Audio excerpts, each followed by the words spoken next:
press onward. Oh.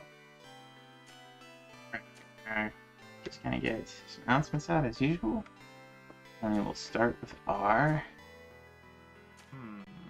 review. Check that out. Alright. Chimera has appeared. Okay, let us smite it and start to Brawn. And do attack. Up shelter. Hit with fire.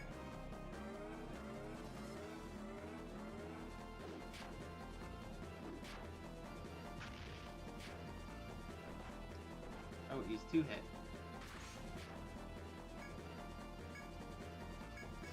Okay. Why can't they make toys like this? They may well might. I don't know. Let's put bravery up. Alright, let's throw out some announcements, or rather shoutouts for the folks that are streaming today. We got Rotorstorm doing some Mario Wonder on the Nintendo Switch, and we got Navanos, who's currently working on the Rockman X collection on GameCube. I see we've got the So we'll throw them some shoutouts here. coming in or something. Why can't I fucking know? Oh boy. Split Mercury up, because why not? Oh, get on the other side of the road! Let's see, who else is on today? Oh yeah, Pookums is on today too. Let me throw Pookums a shout out as well. What's he up to today? Oh, thank you. Oh, Nightmare Circus. It's back to Nightmare Circus. Free that Oh my he used god. That's a rough one. Oh, and Blog is on today. Jesus Christ. Cosmic. Oh. I was helping! I was helping! God damn. Alright, we'll throw Blog a shout out as well. He's doing some Yeah, no, I was a smoker. Mega Man. Classic Mega Man. Mega Man 4. Holy fuck. What? Oh man. Who saved him? I'm pretty sure it's the AI chat. Very long clip. I'm not so swearing. Oh well.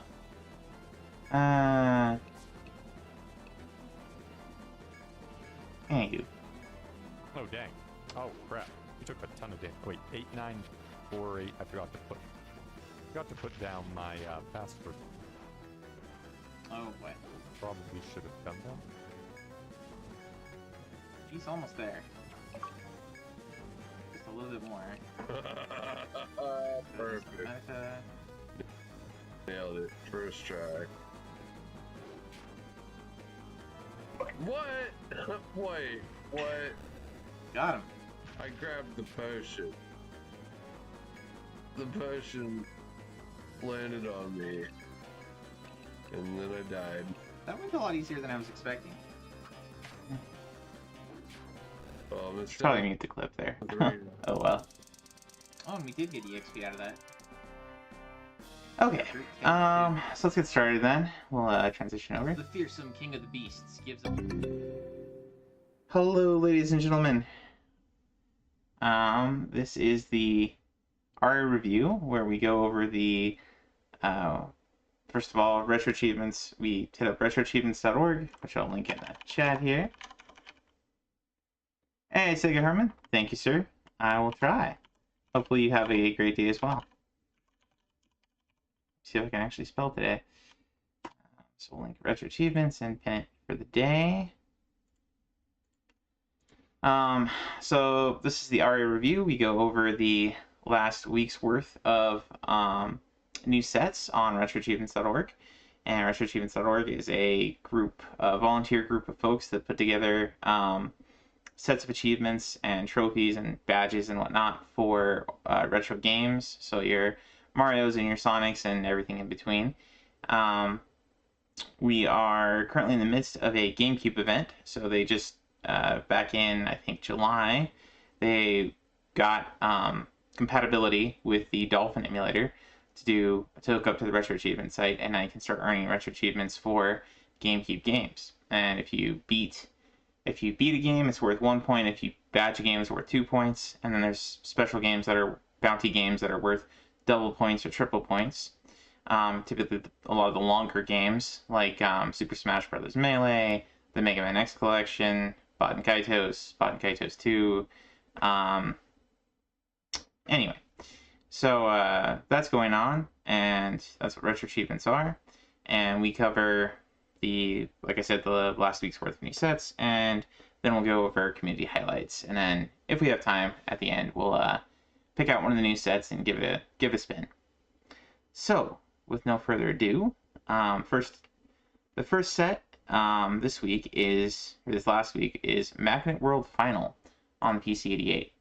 PC-88 is kind of an interesting system. It's like a Japanese home computer system from the 80s, alongside of the FM Towns and the Sharp X series. Those were kind of the main computer systems for the Japanese market at that time.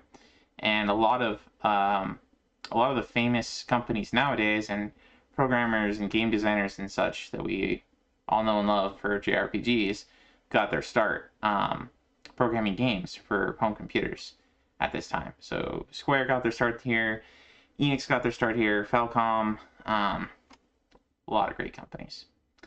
With that being said, let's take a look at this one. It looks like a puzzle platformer. Mostly beat the game on easy, normal, expert. And then 1cc, the easy, normal, and expert stages. So fairly straightforward, though the game may not be that straightforward. We'll see.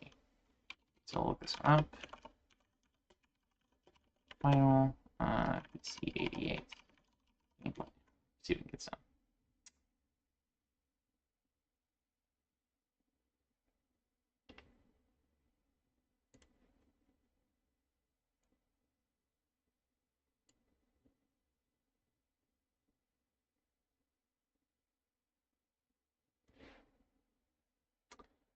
Okay.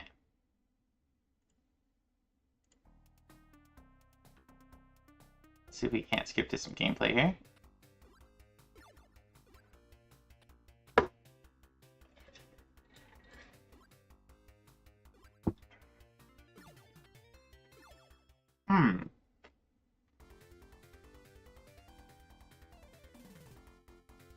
So it looks like the point of the game is basically just to clear all the magnets on a level. So you have north and south, and you got to match them up together.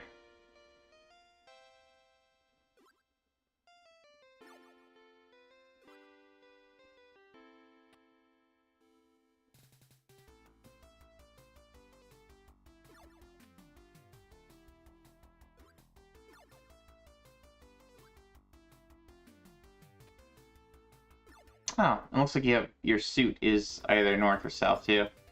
So you have to swap back and forth to move or attract various things. That's kind of neat.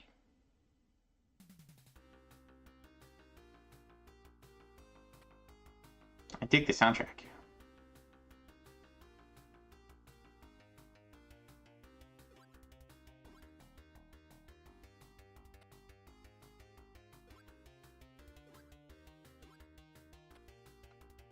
Alright, well that's pretty neat. Kind of like Solomon's Key or some of those games.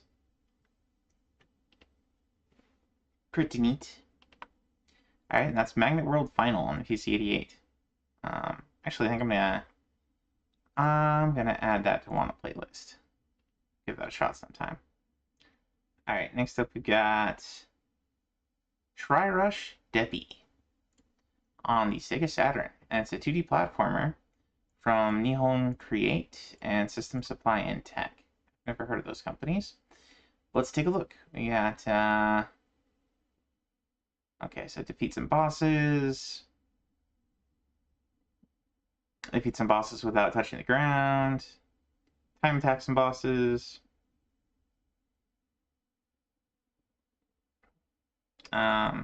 Accuracy challenge.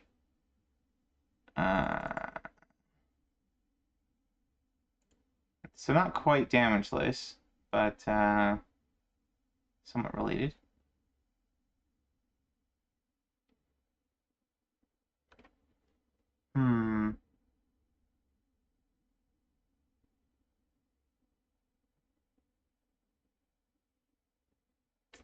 So I'm not sure what perfecting in this sense means. That might be time attack plus defeat enemies, or go through without taking damage.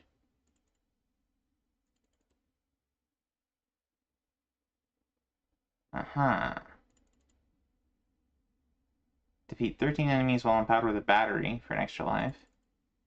Get arrested in the first level. Collect 1,000 neon stars. And then time attack all the extra stages. Alright, so it looks like some kind of training game or something. Tri-Rush Deputy. Saturn.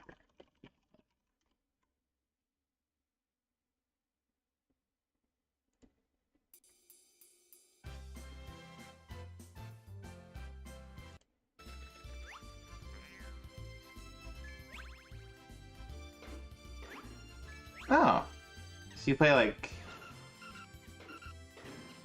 kind of like a Herbie type character.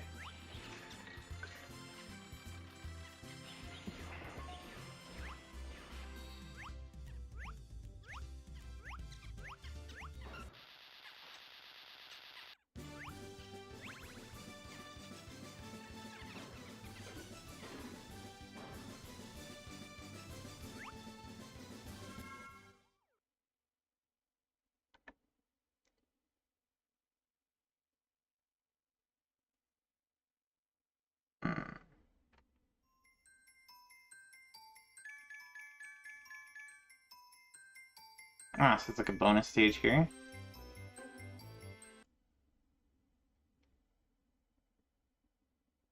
Dun, dun, dun. See if we can't see a boss here. Be interesting.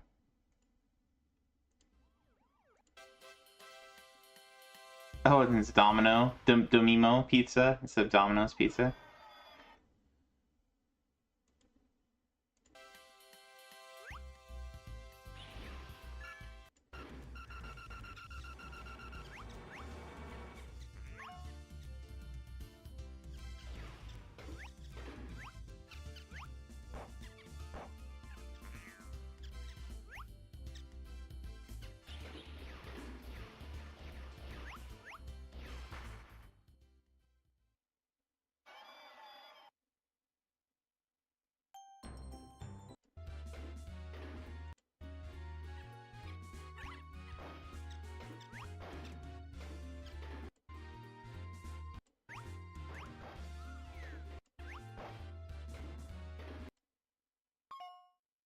Here we go. Here's a boss.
Oh, I see. So you like run out of gas as you use your charge attack there.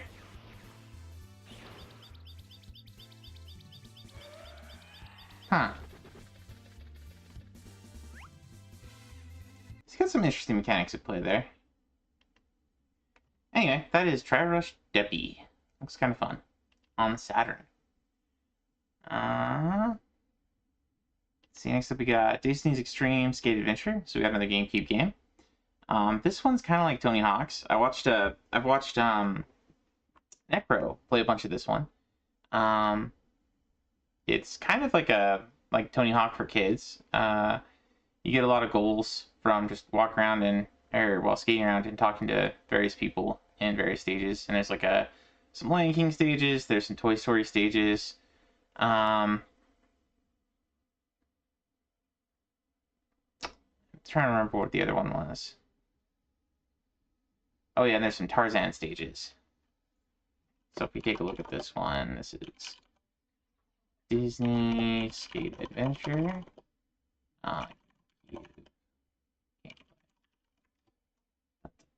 Da.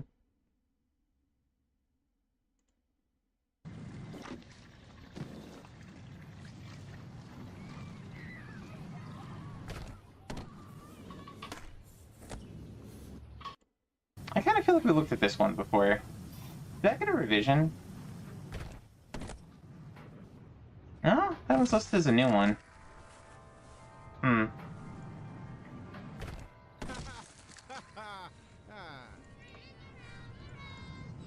Hmm.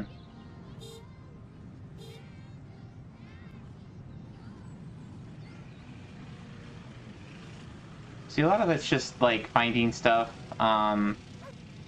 you know, skating through and grinding on certain things, hitting certain gaps, or jumping certain gaps. It's kind of even more of a collectathon than the original Tony Hawk was. And you don't have a timer either, so it's really just getting all the goals on level. So I think there are some time attack type stuff in the challenges, in the achievements. So let's see. Yep.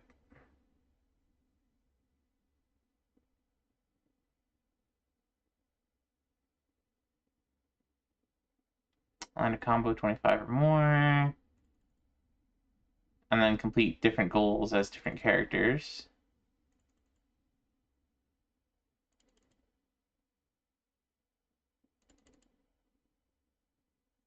So yeah, there's a lot of swapping back and forth between characters for this one. It looks like there's already a set out. There had previously been a set out, I guess, for the PS2 version. So if you want to go and play that one, once you've mastered this one, it only makes sense to go and do that one too. So if you like the skate games, if you like Tony Hawk's, this one might be up your alley. Oh, wait. Take a step back. This is the Game Boy Advance one. Oh, no wonder we'd already seen the GameCube one. This is the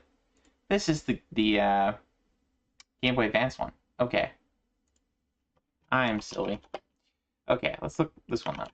So Disney Skate Adventure Game Boy Advance. Wow.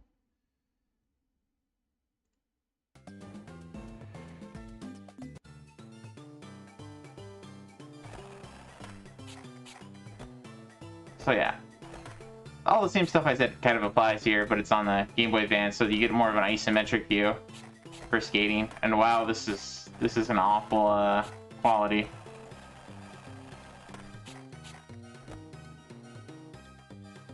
Yeah, it almost looks censored. Oh boy.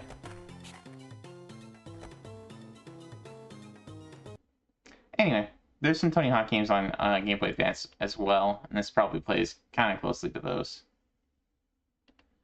So anyway, there you go. Next up is one that a lot of people have been looking forward to. This is Custom Robo, which, from what I understand, Manny told me a lot about this one. You have to, I think it's a mech building and fighting game. Building and fighting.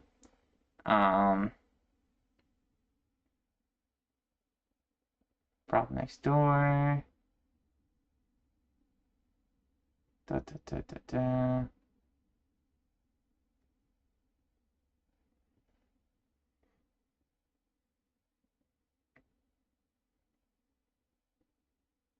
So let's take a look at this one. Custom Robo. GameCube game.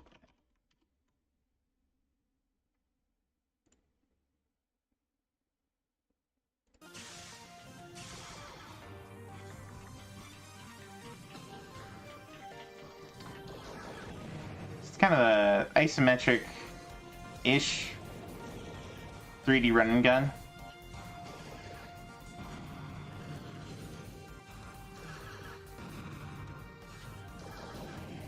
Kind of reminds me of Virtual On a little bit. I mean, Virtual On is like first person, but or maybe I guess kind of third person.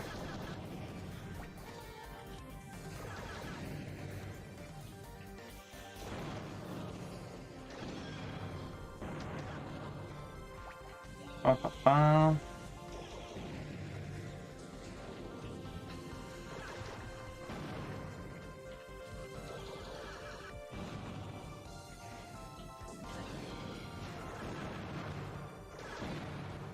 This is almost what I would expect, like a mobile version, like if you were to port like Armored Core to, like a mobile console or something. Hey Mickey, welcome in. We are looking at, Custom Robo on the GameCube.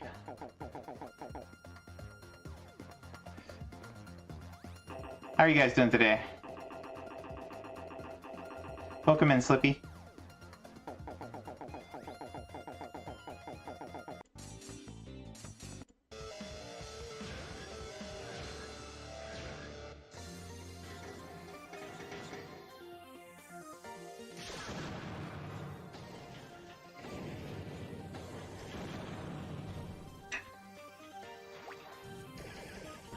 So I guess the setup is almost like the, I mean, this is probably before Gundam Build, but storyline-wise, it seems kind of like Gundam Build. Like you're putting together robots to fight in a little Coliseum thing.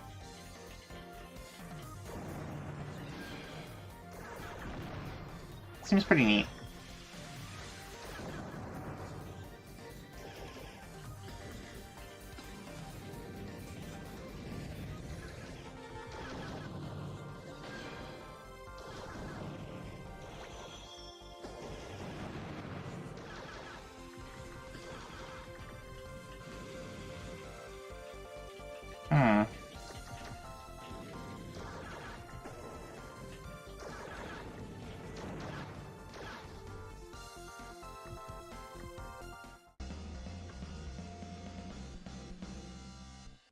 Okay, so that's pretty neat. That's Custom Robo on GameCube. And just looking through the set here, there's a handful of missables. Refuse the Call of Heroism. Let's see, winning a lot of tournaments here. A lot of tournaments. And then got to go up to hard difficulty. Looks like you can kind of set up yourself some battles maybe from the main menu, kind of like a Bomberman or something. You have to get through some of those. Single battle arcade session, hard difficulty, with illegal parts disabled. Collect all robos, collect all gun parts. Fill out all entries in the part index. Oh, looks like there might be some work to do on this one. It says the Sigma 501 is fixing achievements. Yeah. Some but it's a new set, so I kind of expect to see some of that. Looks like a lot of people are already playing and earning a bunch of these, so that's cool. Very cool. Next up, we got JoJo's Bizarre Adventure on the Dreamcast. So we got Foxy to play this back on his Saturday breakfast stream. And he played. I don't remember if he played the arcade version or the Dreamcast version. Both versions actually came out with sets this last week. So that's kind of cool. But this is a Dreamcast one. It's a 2D fighter, focusing on the characters from the JoJo's Bizarre Adventure. I think it's the Stardust Crusaders season that most of this is from. So it's the great grandson versus Dio, I think, or maybe just grandson versus Dio. No, gotta be great grandson of the first JoJo.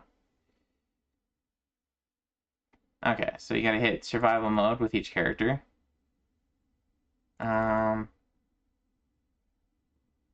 Complete challenge mode. And story mode with the various characters. Bum, bum, bum. There you go. So if you're a fan of the 2D fighters, if you're a fan of JoJo's Bizarre Adventure, this one might be up your alley. Alrighty. We're going to go through some of these a little bit quickly just because there's a lot this week. It's part of the reason why I started early too. Next up here we got Gran Turismo 3 A-Spec. Gran Turismo is a long series of racing games that's kind of more focused on realism, I would say, than some of the more arcadey. Though I think it does have arcade races in it, so it tries to cover both bases a little bit. But you can fine tune your car a lot, and my brother, who was a mechanic at that point in time, really enjoyed that part of this series in Gran Turismo 2 and 3. Just kind of playing it. So if you enjoy like speccing out your car, fine tuning it, and stuff like that, then this might be more the series for you than something like Daytona. That being said, there's a lot of just win the races, win every arcade race in Area E while also scoring a win in each car class on normal or higher difficulty in one sitting. Oof. Okay. So that's kind of rough. There's some endurance achievos there for winning races.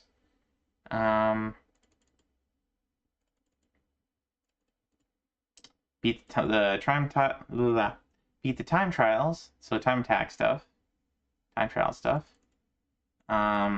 More endurance achievos. Oof, that's kind of rough.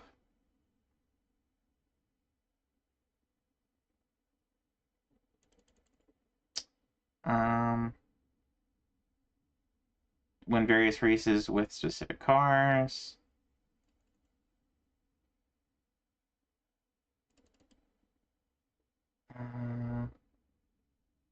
Beat all events.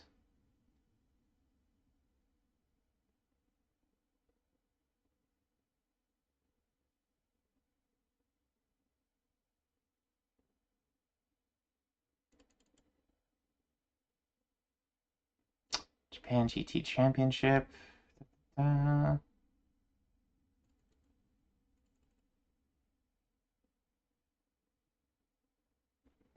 This is a very large set.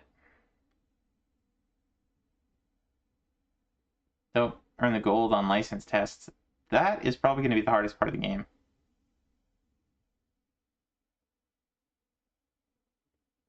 Arcade pre-run. And a bunch of more time attack stuff. Alright, so kind of as you would expect from a racing game.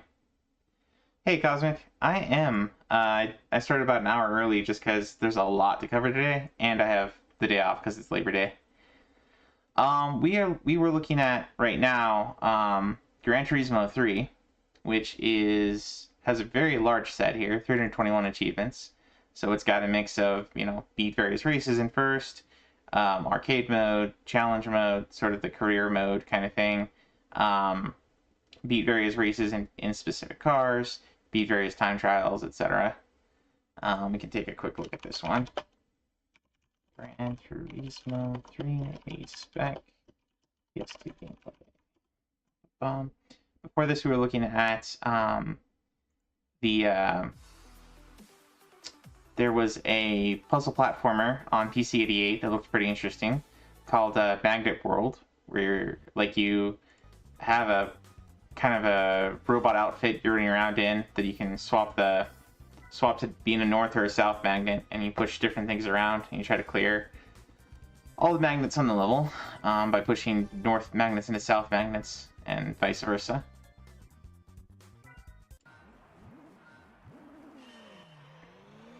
Anyway, I always remember the Gran Turismo games looking fairly pretty for their time, and this one also looks fairly pretty for being a PS2 game.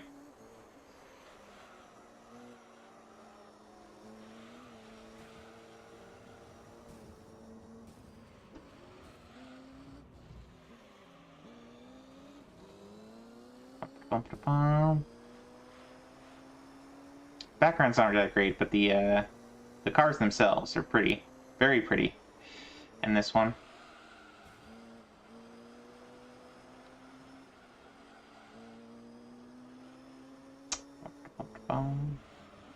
So this one might be up Wolfie's alley, or Saiyan.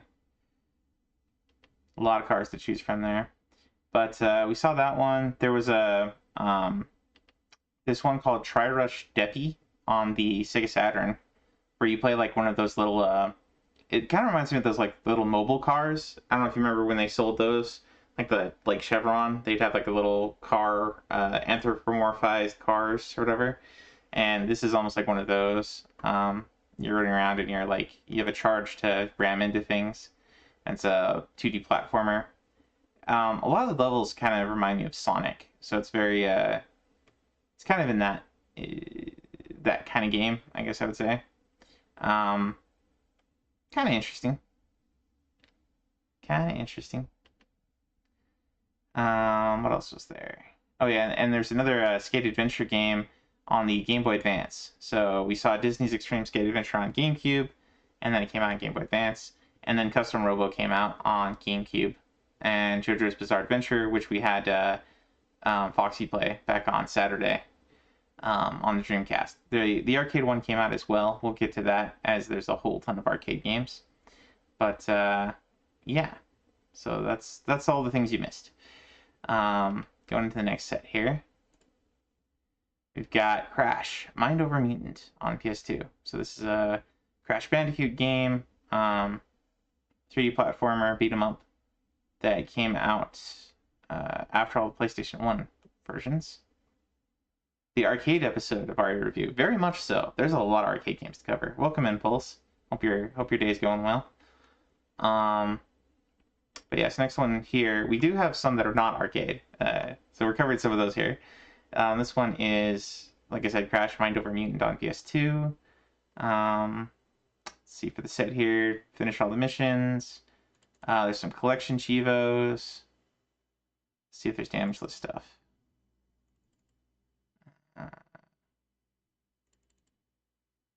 Had better days? Oh no. Sorry to hear that, man. Hope you get back to 100% soon.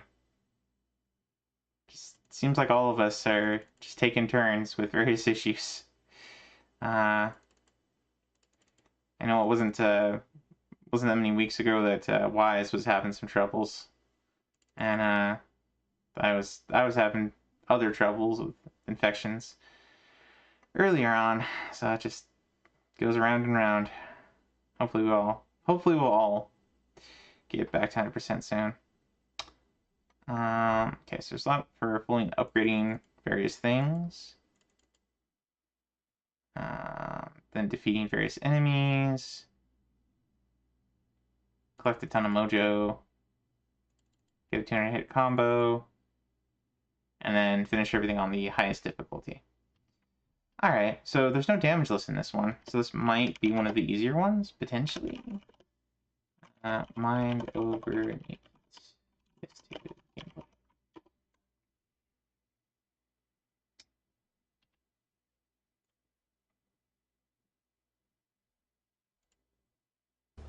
Oh, from Sierra. I would not have expected to see Sierra in a Crash game. Were they developers? No, they're just listed. Huh.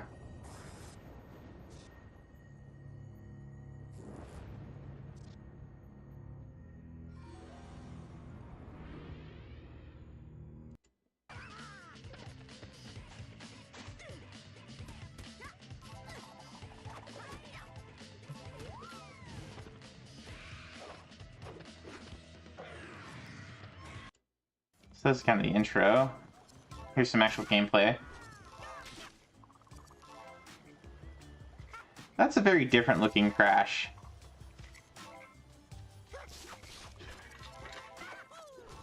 And it's a more traditional 3D platformer. Well, traditional is maybe the wrong word here, but this is more like Mario 64 than Crash on PS1.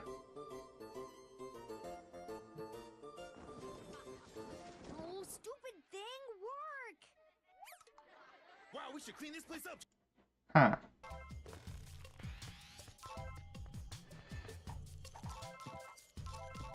I mean, it looks like it could be fun.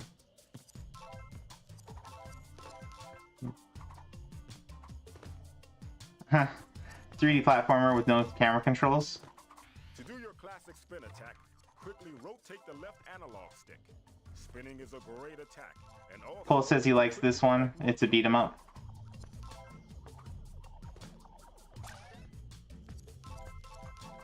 Yeah, I don't know. I don't know if you don't have any camera control or if the player in control is just not using it.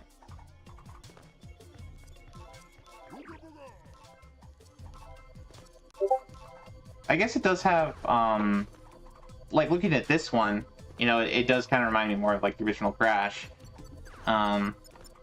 Where it's kind of that like going sort of in one direction. But you do have a little bit more kind of horizontality. I don't know. But you're not a fan of beat 'em up. Nah. Anyway, we should move on. So that is Crash, Mind Over Mutant on PS2.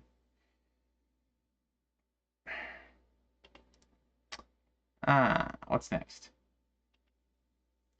Alright, so now we're into the arcade set. So there was an arcade dev jam, and they, the devs on Retro Achievements worked hard to get a ton of arcade games out, and they have very much succeeded. So we're kind of going to go over these a little bit quickly.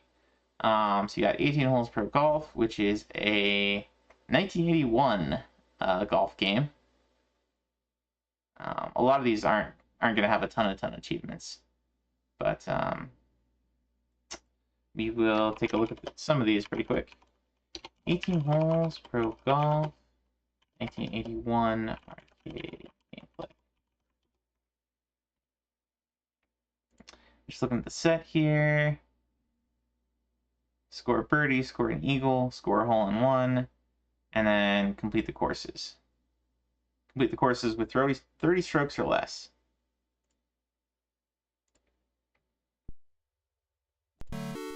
Ooh. That arcade sound. Very loud.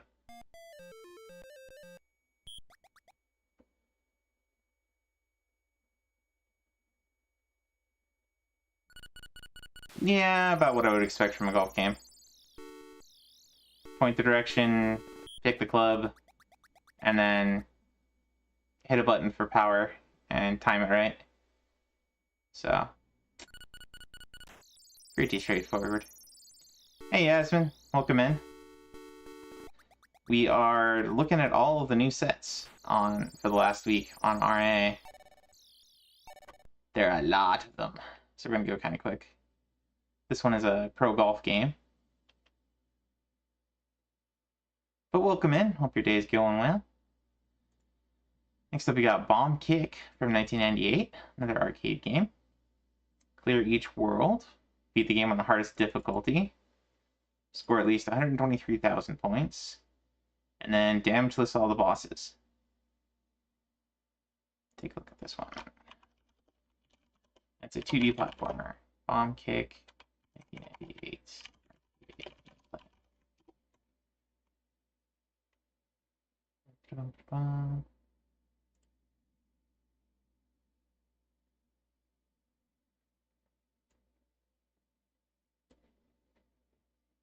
Well, they are kicking.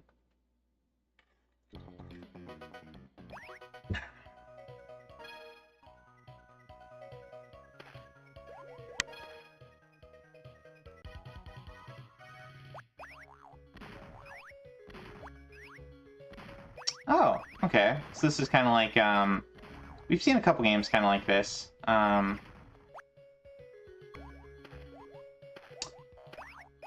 Snow Bros is kind of sort of like this. Bubble Bobble.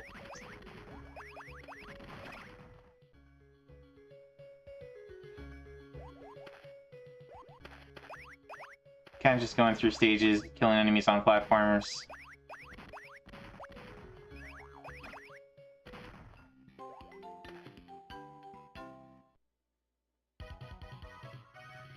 Nightmare in the Dark. Yeah, there's a lot of games like this one.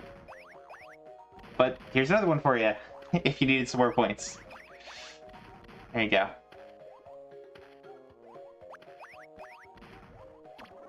Looks pretty colorful. This is from Yunsung. This might be Chinese or Korean, maybe? Not sure. Gonna keep going, though. Next up, we got Puzz Loop 2, which is a marble popper. Oh, okay. We've seen these. We've seen these kind of games before. Let's see. Clear the different stages. Clear them. Get the red gem each level. Clear stages without dying. Clear stages with the blue gem collected. Green gem collected. Clear the target goal of various balls. And then reach various levels on any difficulty. Yeah, so we've seen games like this one before. I can't remember the names of them off the top of my head, but Marble Popper is the genre here. Basically, you have some kind of... You shoot from somewhere, balls into like a loop that's kind of closing in with the objective of clearing them out.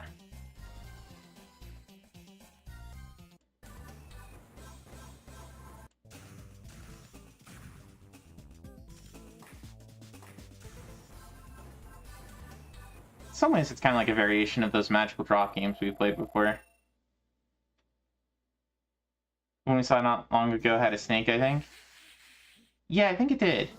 That was like probably some months ago.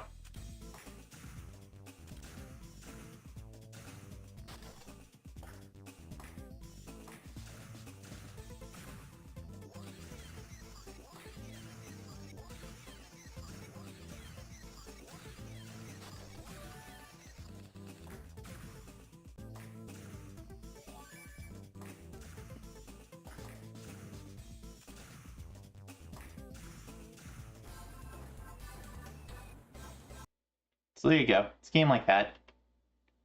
I'm gonna go ahead and add this to my want to play list. Give this a shot at some point. Next up we got Red Earth. And over at Scanlines we actually reviewed this one quite a while ago. It's a 2D fighter. It's kind of like every fight's kind of like a boss fight in a lot of 2D platformers. At least it feels that way. But it's a 2D fighter. You're going in, you have different moves and specials and things you can do. Let's see here. Yeah, okay. So defeat all the bosses and then defeat them with each character.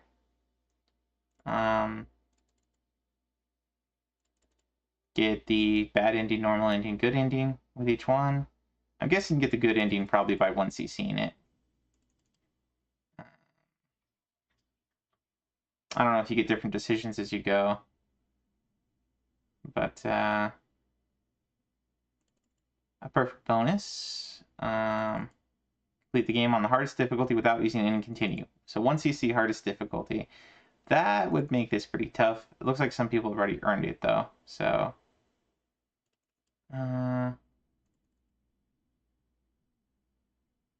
okay, and play it with varying difficulties. And then use your special attacks with each character. Pretty straightforward. Oh, and there's a score one at the bottom here. Bonus score of 60,000 points or more during the temple bonus, 50,000 points or more during Egyptian bonus. So on the bonus stages, earn a certain amount. Red Earth arcade gameplay.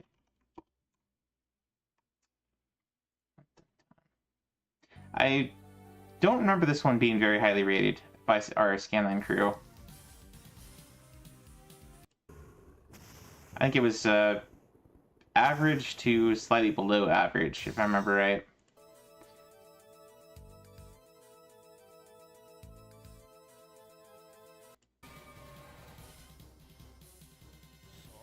No mercy. Attack. But I think that might have been because we weren't spending a lot of time with it to get to know it, so we didn't really pick up mechanics.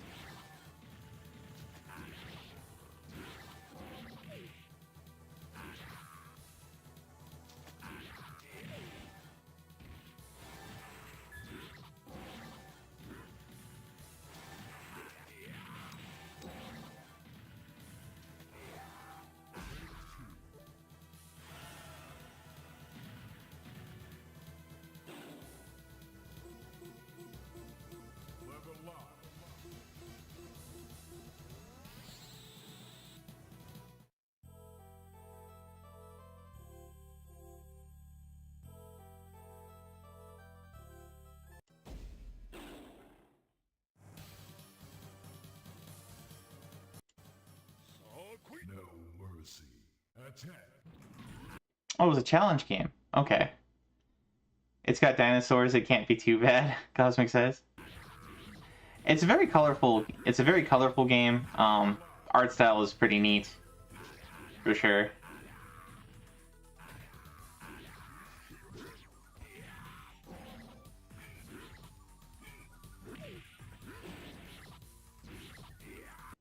Yeah, I think the other thing is a lot of the people that were trying to play it couldn't even get it to work too. So, I guess maybe that's what I remember. Anyway, Red Earth 2D fighter from Capcom. Kind of like a boss rush in a lot of ways. Next up we got Mappy. We've seen Mappy before. It's a maze chase game. You play a little mouse, you gotta get some cheese, and you gotta I don't remember exactly how it plays.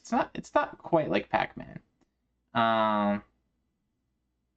Cosmic, I think, has the badge for the NES version of this one. Let's see. So you got to clear various levels, clear them without dying, earn a high score, have every door open at the same time on various levels. Beat the second level by never backing down to a floor you're already on.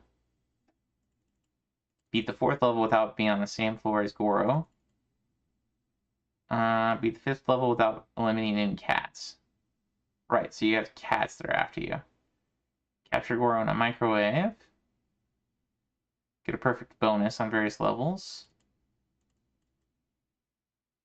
Have the Goro coin spawn in. Survive the Goro coin for 45 seconds. Alright, let's take a look at this one. So it's Mappy, arcade, gameplay.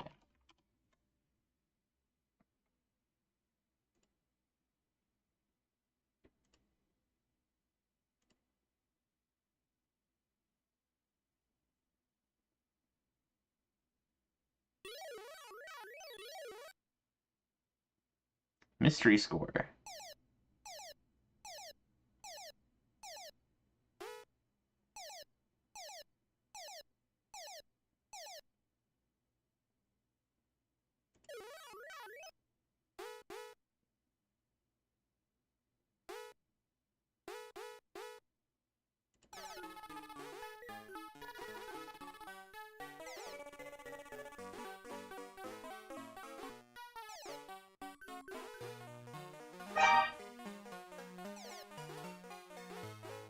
Huh.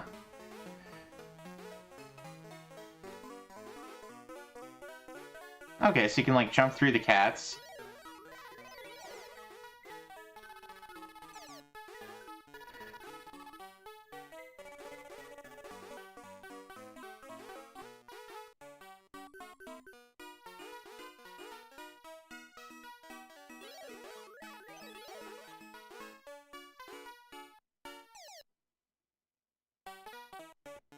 Okay, and collecting everything on the level just finishes the level. Cosmic says he really enjoys this game.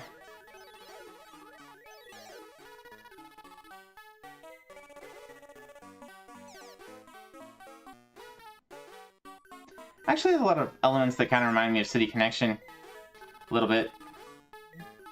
In terms of the going back and forth between different levels.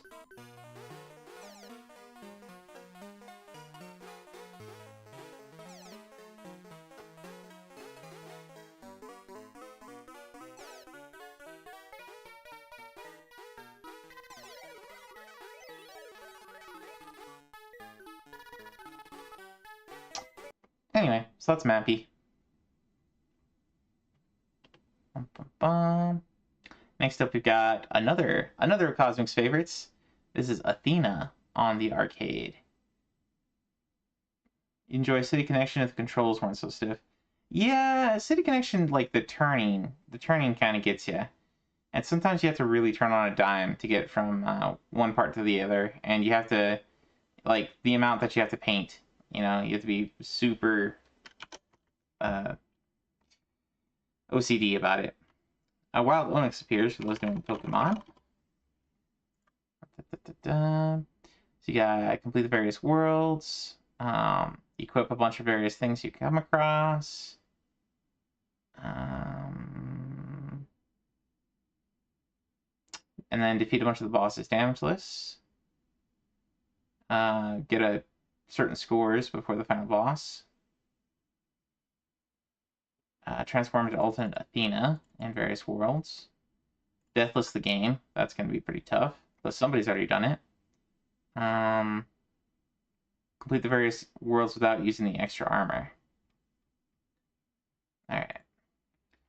So I've heard various things about this on the NES, as this was apparently a game that Foxy's not super fond of.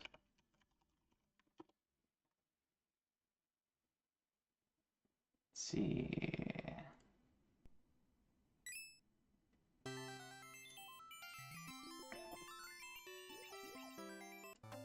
NES version has bugs.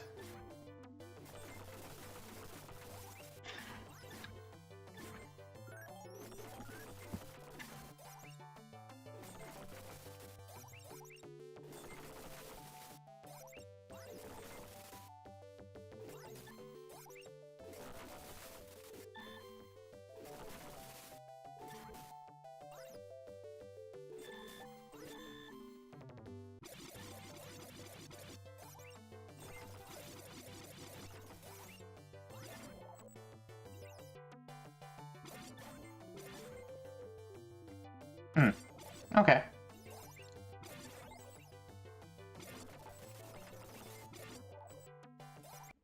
So that's Athena. If you like the 2D platformers, like that one, a lot of the arcade 2D platformers are kind of like that. So that's cool. I'm generally not a huge fan of the games where you just have essentially infinite enemies coming left and right. Next up, we got Mock Breakers, which is a track and field game from Namco. Let's see here. So you qualify. This version's really hard though. Yeah, I mean arcade difficulty. They're there to get your all your quarters. Let's see. Hyperglider events. Difficulty or above. So a lot of these end up being like track and field games and Olympics games end up being kind of like just groups of mini games where you play each one maybe a little bit differently. But it looks like you're playing a bunch of different events and you have achievements here for let's see, beating them with various characters. Do the qualify. Win it on your first try. Is that Huey? Alright, let's take a look at this one. Mock Breakers.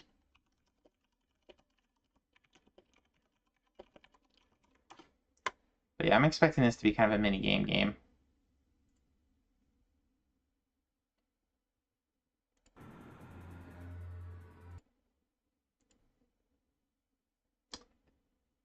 New Man Athletics. Okay, so you're playing as like cyborgs or something? Or psychics, maybe?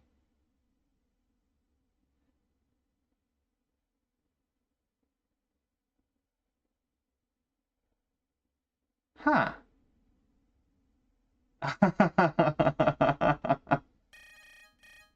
Okay, you get like a speed boost.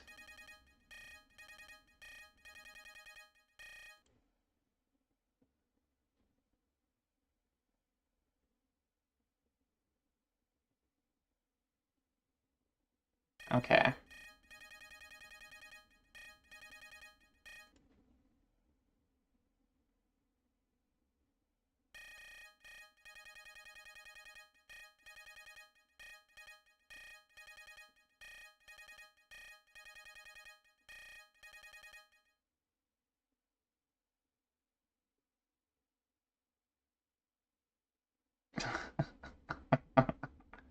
It's very creative character design here.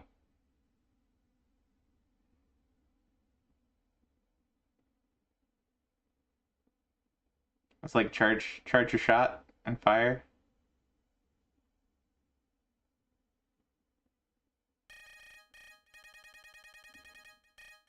Kind of reminds me of Epi from Goemon. Yeah, so it's basically it's basically a mini game.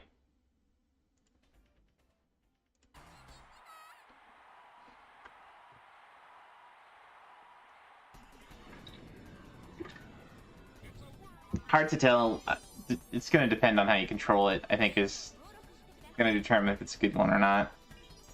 But probably have your typical sort of arcade stick setup, so you have 3 buttons to push. I'm guessing for the running, you're probably doing like a, rhythmic tapping of 2 buttons, or maybe even 3, to go. It's going to be like some button mashing, probably, type stuff.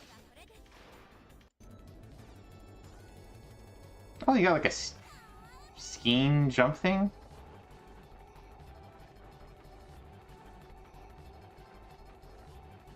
That's kind of cool.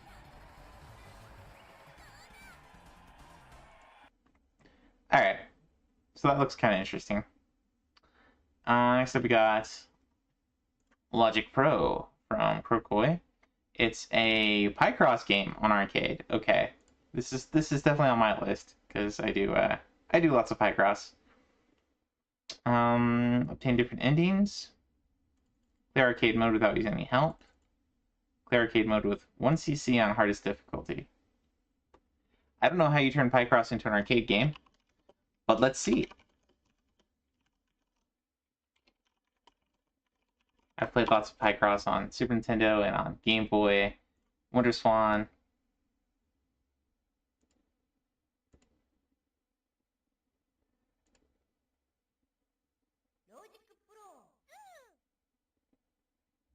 Oh, it's number 2.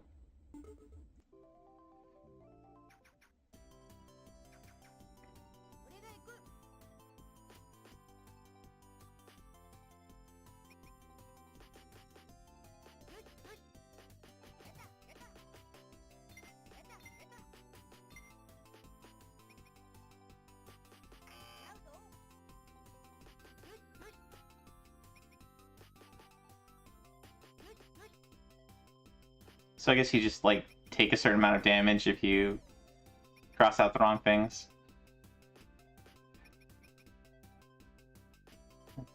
You have a score based on, probably time.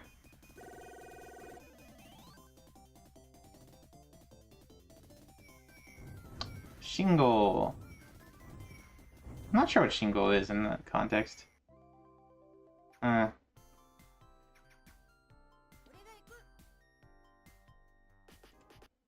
Well, that's an unusual arcade game. I'm probably gonna play that one at some point. There you go. Another Picross game for Picross fanatics.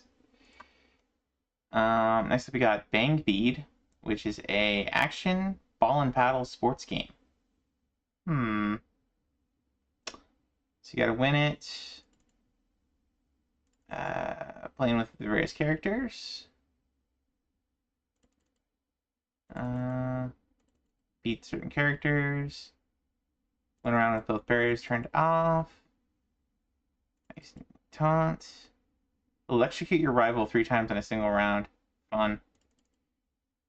Less than 10 seconds, so time attack. Without losing any sets, so basically like 1cc or 1 deathless, essentially. Without any stars broken. So I'm guessing that's kind of like a damageless. Win the championship without losing any round. And that's like a deathless, essentially. Okay. So let's take a look at this one. Bang Bead arcade gameplay. This is a ball and paddle sports game.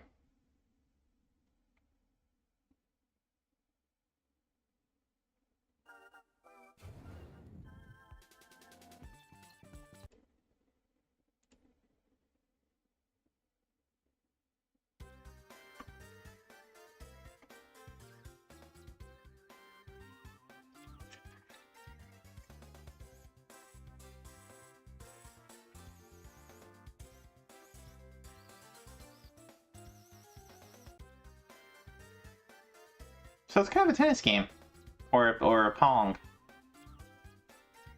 I guess that's what it means by ball and paddle. So it's like Pong.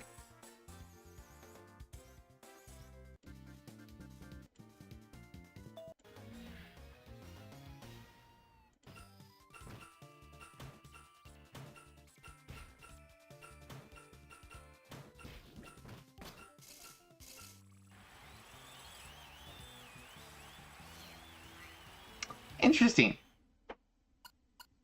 It's anime Pong.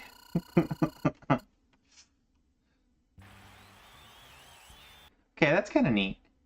That's kind of neat. It's not a super long set either. I might toss that one on my one playlist. This is from 2000. Okay. Next up we got Berserk. Okay, this is a. I remember I've played this one a bit. Either the arcade version or the Atari version. You're basically just wandering around and shooting things, and it's kind of a isometric run and gun with very basic graphics. It's from 1980. Basically just score a bunch of points, clear a room of enemies, clear 5 rooms of enemies in one playthrough. So we'll pull up Berserk a little bit. Berserk arcade gameplay. Dun, dun, dun. If you played this one on Atari 2600, it's probably pretty similar. It looks pretty similar. I don't remember being able to shoot in diagonal directions though, so that's cool. I don't think you can do that in the NES one. Or not the NES, the Atari 2600 one. It's been a minute since I played though, so.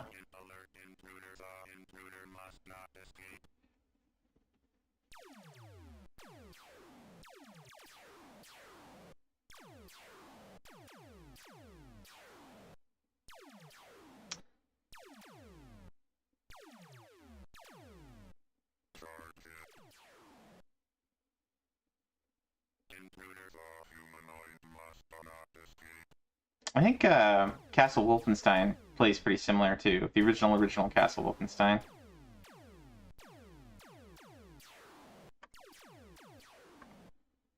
There you go, some classic arcade action right there. I think I will give this one a shot at some point. Next up, we got 1941 Counterattack. So this one came way after 1942 and 1943. It's got a few other mechanics in there than just the originals do, but we've seen this one on, I think, TurboGrafx, maybe on Genesis. Nah, I don't know. Definitely on TurboGrafx. That one has a set. I think this is one of the ones I wasn't able to get to work on TurboGrafx. Because it might be a Super Graphics one. Maybe think of something else. Anyway, but it's part of the 194X series, I guess you'd say, which Cosmic is pretty familiar with here.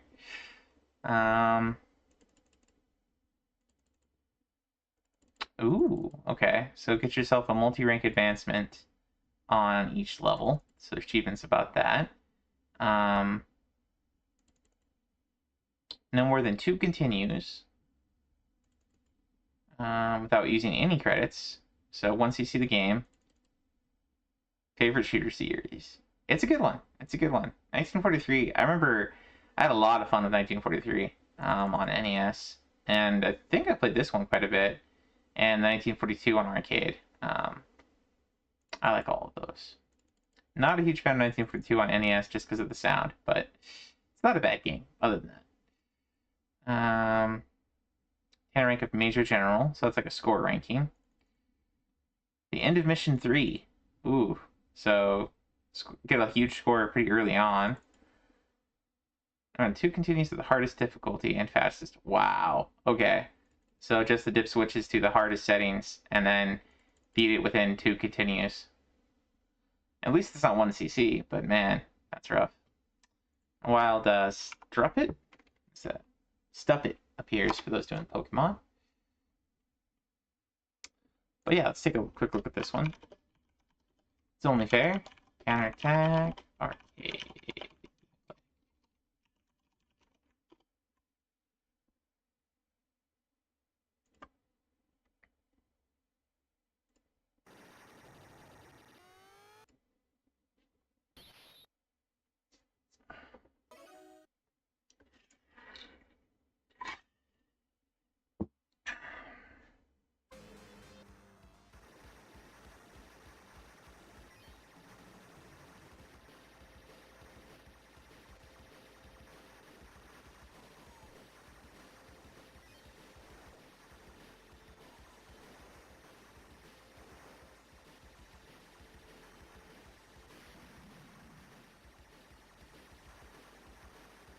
That's kind of neat. Get like a after image power up instead of getting like extra fighters on your wings.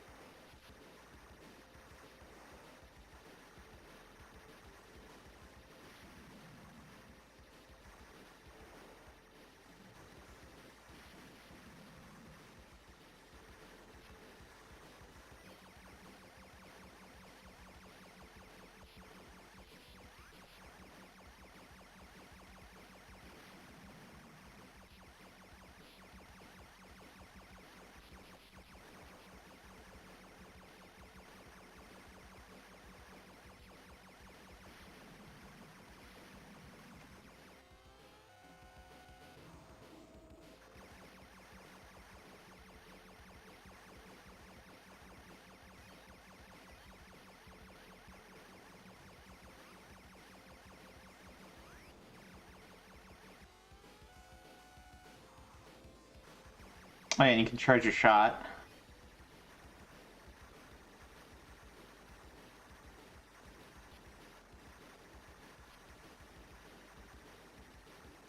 Anyway, so that is 1941.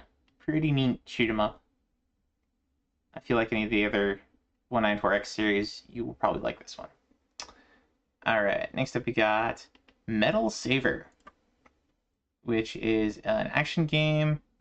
Looks kind of like another, as we were talking about, games kind of like Snow Bros. Let's see, clear the various worlds. Finish the game with different with the various characters. Not quite not quite deathless, but no more than 3 lives. And then defeat a bunch of the bosses damageless. And then get a high score. Oh, and then there you go. There's a 50-pointer. Complete the game deathless. So you got Metal Saver Arcade.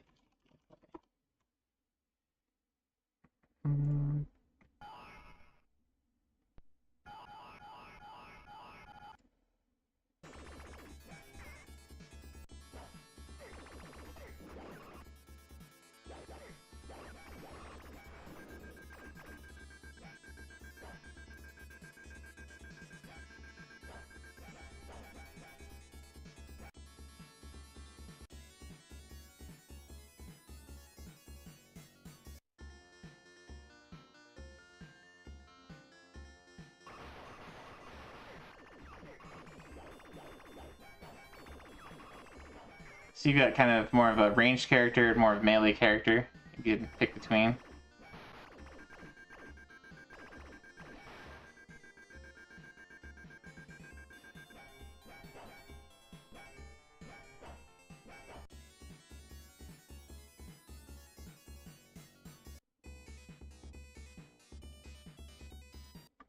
Alright.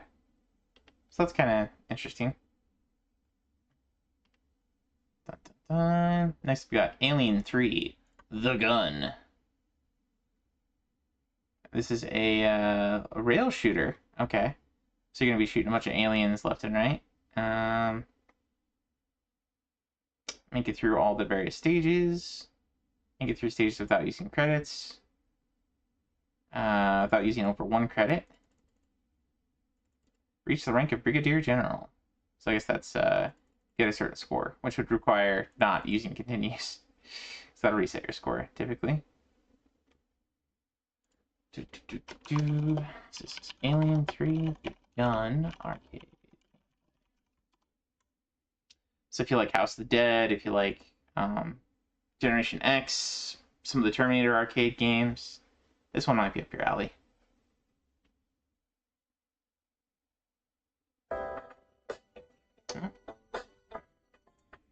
That is my reminder to take my meds.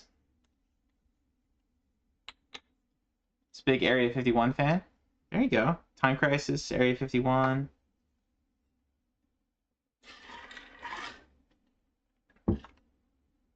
House of the Dead. A lot of rail shooters back in the day.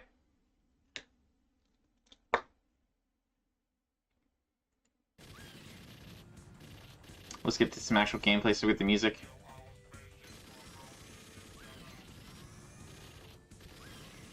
That is a really big facehugger.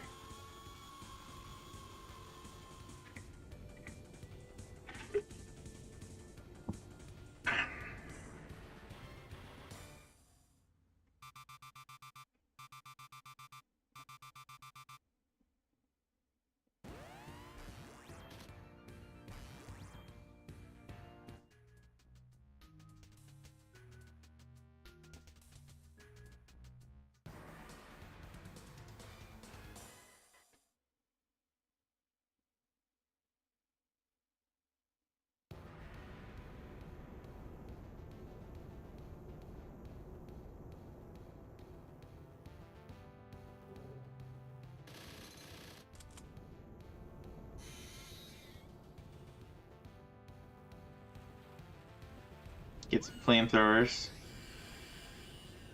There's no Aliens movie, so this is kind of fitting this week. I suppose.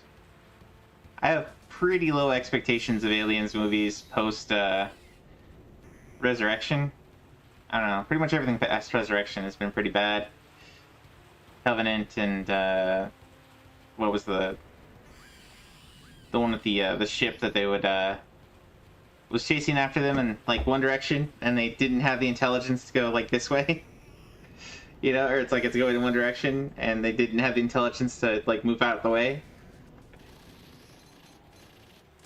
I don't know. I like the original, or not the.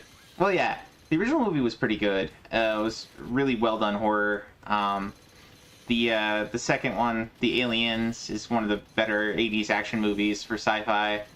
But I could kind of care less about any of the other stuff that came out. Prometheus. Sleeping Gracie said it's really good.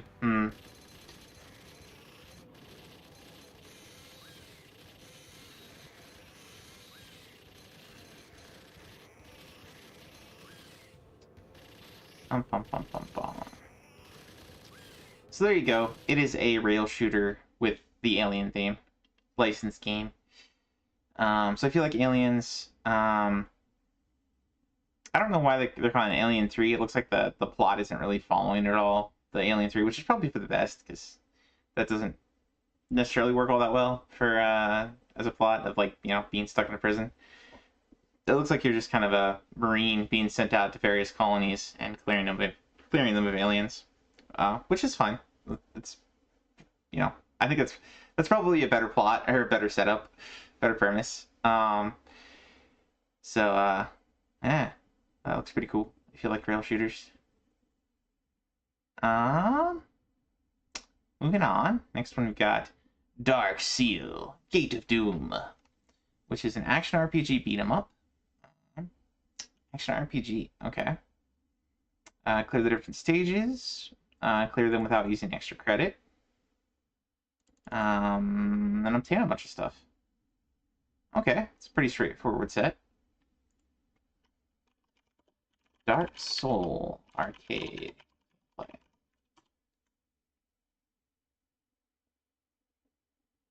Well, I should have expected that. Gate of Doom. We'll look for Gate of Doom.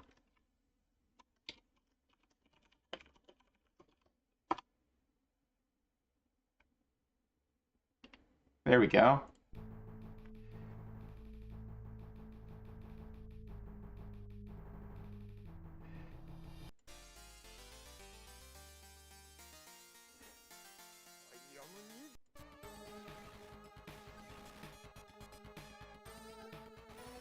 Okay, it's kind of a isometric run and gun fantasy themed, dark fantasy themed.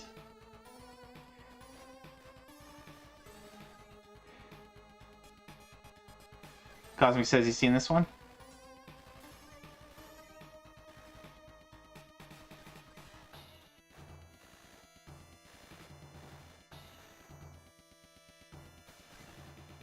That's kind of a cool weapon he's got there, like a ball and chain.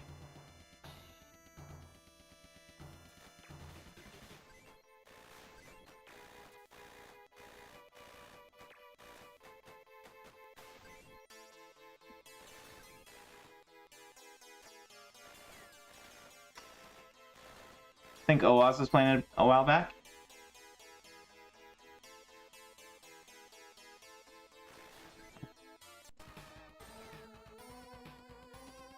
I wonder if we can get to any, like, bosses.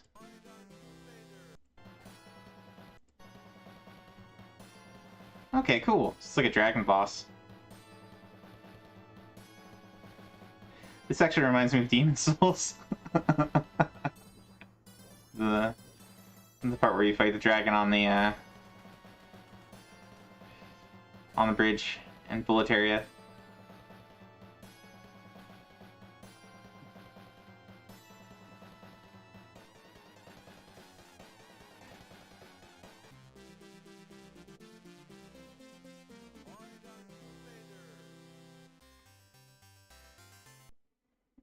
Okay, that's pretty neat.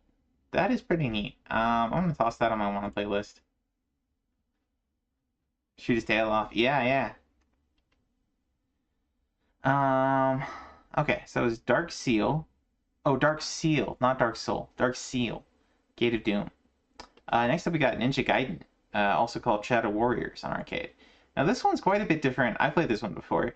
This one's quite a bit different from the NES version. I think it's actually a lot easier. I found it a lot easier than the NES version. Or at least a lot less overwhelming for kind of somebody that's sort of bad at platformers like myself. But still pretty cool game. Beat the game without obtaining any swords. Beat the game without consuming any credits. Okay, so once you see the game. And then clear each stage without dying. Standard or harder. Okay, so it's not asking you to beat it on the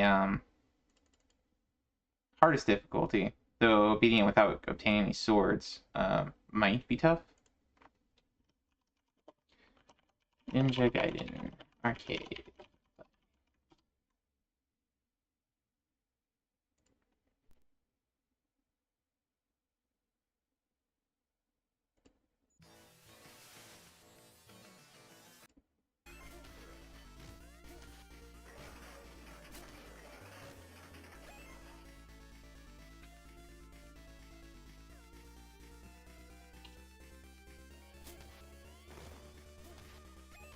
So this is more like a traditional beat 'em up than the most of the Ninja Gaiden games, which are more like I guess, you know, straight up 2D single playing, you know, action platforming.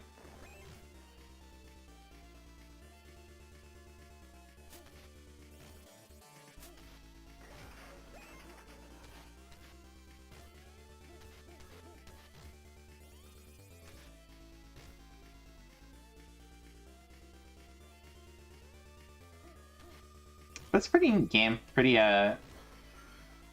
fun beat 'em up as far as beat 'em ups go. I wouldn't say it's like stand out. It's not like Turtles in Time or something, but it's decent fun.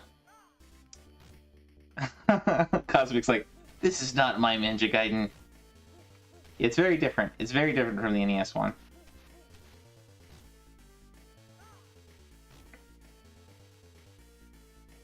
I don't think it even has, like, the cutscenes.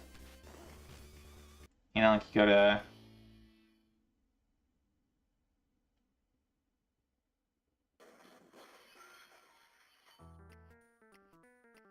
Yeah, you don't even really get, like, the story cutscenes you would in Ninja Gaiden.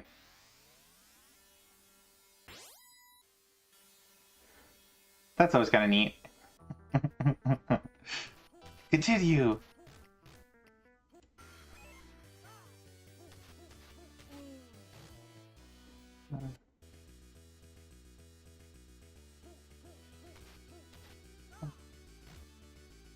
This is a lot farther than I've ever gotten.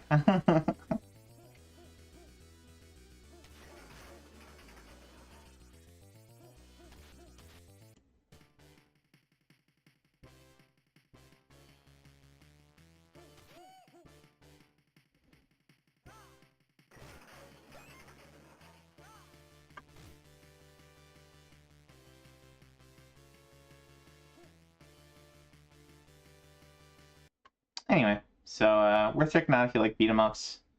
Worth checking out if you want to see what other things came up from the Ninja Gaiden series. Or I don't know if this was before the other ones. This was from 1989. I think this is after the NES ones. If we pull up the yeah, this was 1988. So the NES ones came first before this one. But this one's kind of neat. It's its own little game. Next up, we've got a trivia quest. So a trivia game for arcade. We've played some of these. We've played you know, like the Quiz and Dragons was kind of fun. So it kind of just depends on what it's always a little tricky because you're sometimes looking for answers of, like, you know, who's the guy that did, you know, the best in this sport or that sport, and like obviously that's going to be different than it is today. So that makes things a little bit tricky sometimes with games like this. But let's see here. During a single player game, score at least 20,000. Score at least 100,000 in category. Score on particular categories. So Hodgepodge, Entertainment, World Records. Okay, so World Records is going to be tough because it's World Records as of 1986. So keep that in mind as you're playing it. Adult Affairs. Inquisition. Alright, so quite a few different categories there. So if you like trivia games, you like quiz games, sometimes these are actually pretty fun as stream games. So you just kind of stop the game and get audience feedback on, you know, what do you think the answer to this one is. Yeah, and sometimes it's just kind of interesting to see what types of trivia they put in. I'm not gonna bother looking this one up, just because it's, yeah, you're gonna have choose answer, you know, and then hit one of the buttons on the arcade, right? Like 1, 2, 3, or 4, or whatever. Real simple gameplay, but it's a style. It's fun. Next up, we've got Airbuster, Trouble Specialty Raid Unit from Comico. It's a shoot 'em up. Looks like a horizontal shoot 'em up. There's some pacifist achievos, 1cc achievos, a lot of score achievos, and then collection all the different types of power-ups in one session. Increase your power to the max on any ship. Alright, so this is Airbuster. Gameplay.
Reminds me a lot of the Macross shoot 'em ups.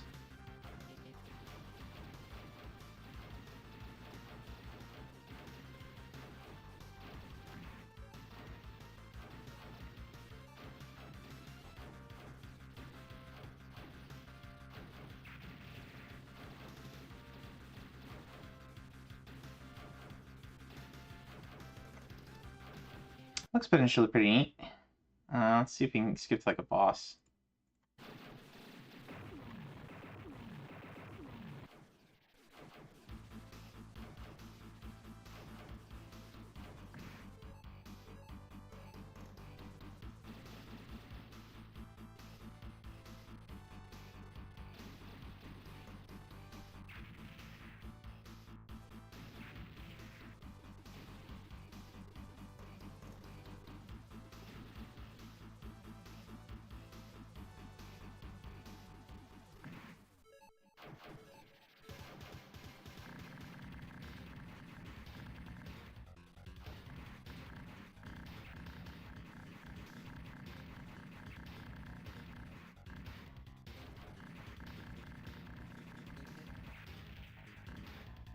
Huh.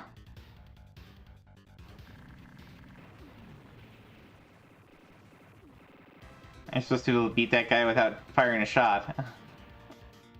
Pacifism. Alright, so that looks pretty cool.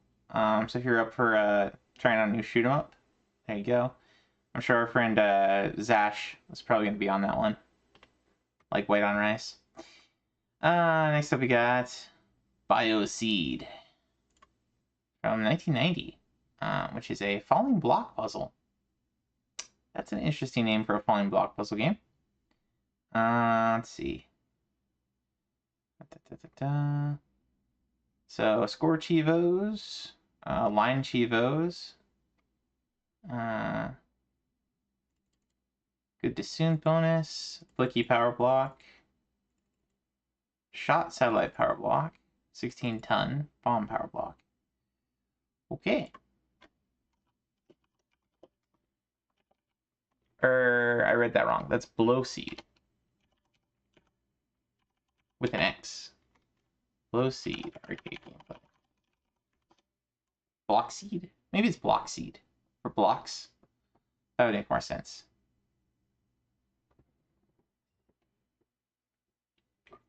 Oh, yeah. Looking at the katakana. Buroku seed. Brockseed.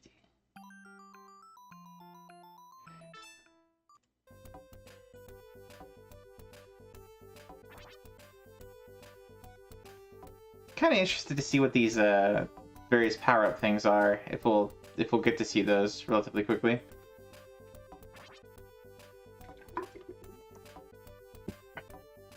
Aha! There's an F. So what happens when you clear out the F?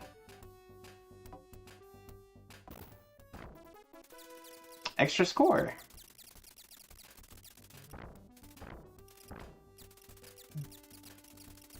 And a single block dropper bonus thing. It is. Well, it's a Tetris with some other stuff in it. Welcome in, Wise.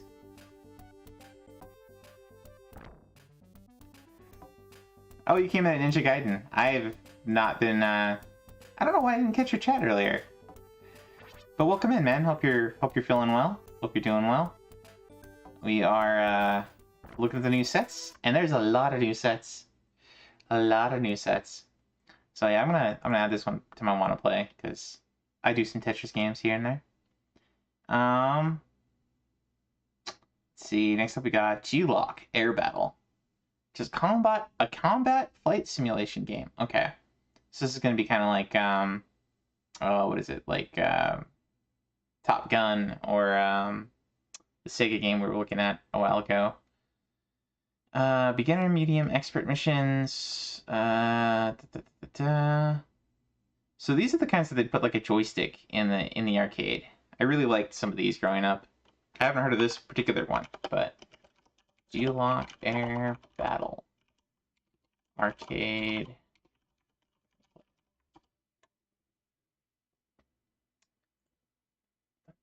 Done.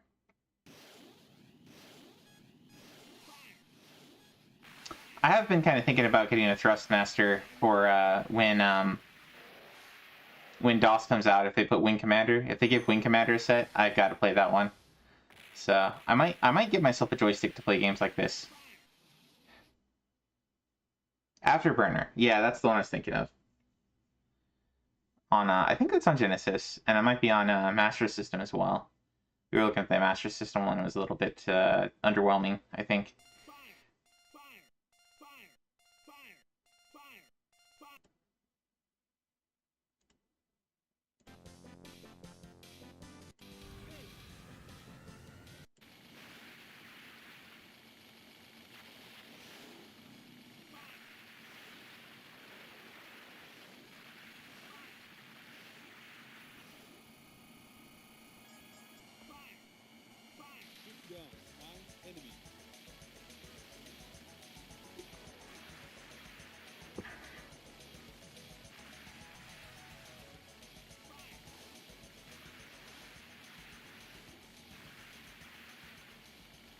Okay, so you have kind of like a time attack a little bit going on in these missions.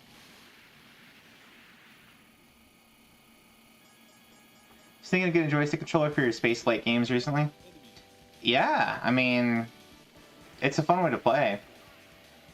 And I mean, like, a gamepad will get you pretty far with a lot of these games too. You know, like, you don't really need a joystick per se, but I don't know. I'd be kind of nostalgic for having a joystick to play like Wing Commander, or if they put like Apache in, like Apache Longbow, or some of those other DOS games, if and when they have their DOS rollout. Like, so many games. Anyways, that looks pretty neat. MechWarrior. Oh, I don't think I ever used a joystick for MechWarrior. I was a keyboard MechWarrior. But MechWarrior was a lot of fun. I think the problem would be getting through the... I don't know if there's a game pack out there, but there's a lot of like that, you know, open your manual and tell us the word that's on page 5 and paragraph 8 on line 7, you know? Like, there's a lot of that kind of, what do you call that? Like protection, piracy protection stuff in MechWarrior 1. So I don't know, I'm sure there's probably a way around it. Next up, we got Magical Drop 3. So we've seen Magical Drop before. It's you know, you have these little bubbles that you're shooting, and you're matching colors up with, and you're trying to break them in such a way that at such a time that your enemy breaks first. It gets really difficult up towards like the 8th or 9th enemy you fight. At least in Magical Drop 1 and 2, anyway. It is pretty fun. It is pretty fun. It is hard, but it is pretty fun. Let's see. So challenge mode on hard. Dun, dun, dun. Get a score, certain score level, 100,000. Beat the CPU while your quota is greater than its in challenge mode.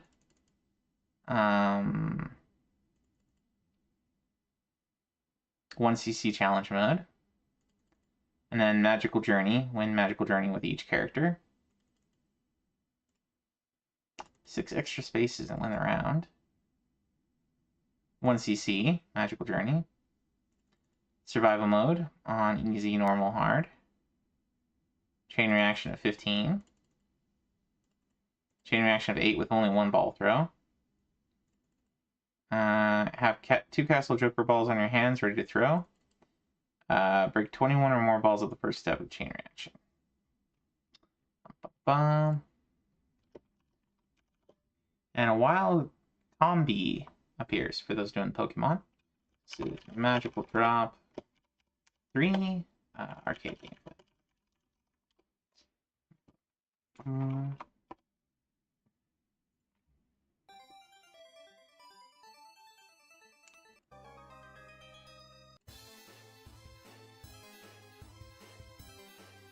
Let's just skip to some of the gameplay here.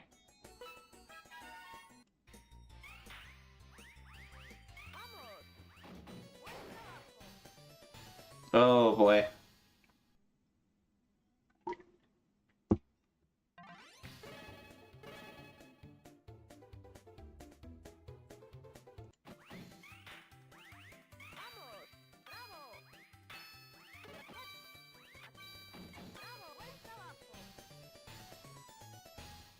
That's quite the win animation. Anyway, so that's Magical Drop. You have you know, balls of various colors that are coming down on your screen. You lose if it gets to the bottom. You have to shoot stuff that matches, and you can pull certain ones down and move them around to match up the colors. And then if you hit them all at one time, then I think it gets rid of all the colors of that type or something. It's a pretty interesting game, pretty neat game. Next up, we got Botanic, which is a maze chase game with butterflies. Let's see, clear up to level 5, score up to 80,000 points, score up to 10,000 without losing a life. So pretty basic set on this one. Botanic. Arcade.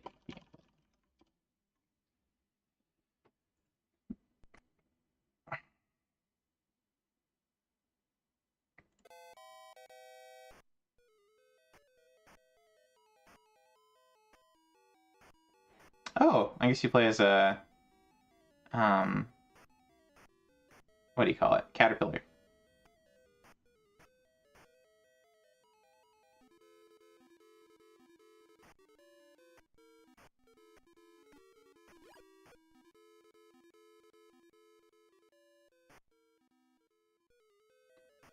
Oh, that's tricksy. You can run into dead ends.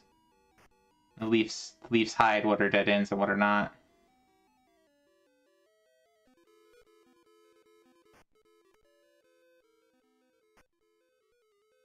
That's a different spin on it. And you can go back level.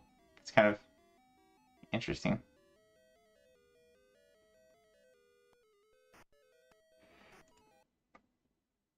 This looks tough. Interesting, though. Yeah, it's kind of a different spin on the Maze Chase formula. There you go. Botanic. If you like Pac-Man, this might be up your alley. Alright, next up we got Funny Bubble. Which looks like a mature game. Oh boy. This is a marble popper, and it looks like you get some 18 plus images if you beat a stage. Let's see. Beat each stage on normal difficulty or higher. Achieve a chain of 10 on normal difficulty or higher. Okay. So pretty basic as far as things go. Let's see. Next up we got Money Puzzle Exchanger, Money Idol Exchanger, which is a tile matching game. Let's see here. When playing as specific characters, win all the way without losing once. Without letting your coins reach the 8th line at any moment. Beat the CPU in under 40 seconds. So some time tax stuff. Survive 5 minutes in solo play. Solo play as particular characters. Reach a score of 100,000. Rank 10 power up. Erase power up. Okay, so Money Puzzle Exchanger. Arcade gameplay.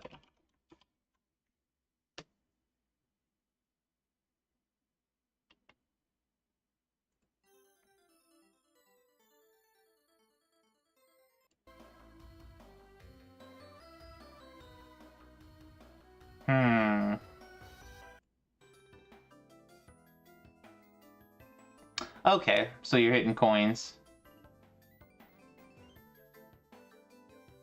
Oh wait, is this basically just like puzzle or magical drop, but with in coins? Yep. It's magical drop with in coins. Instead of different colors.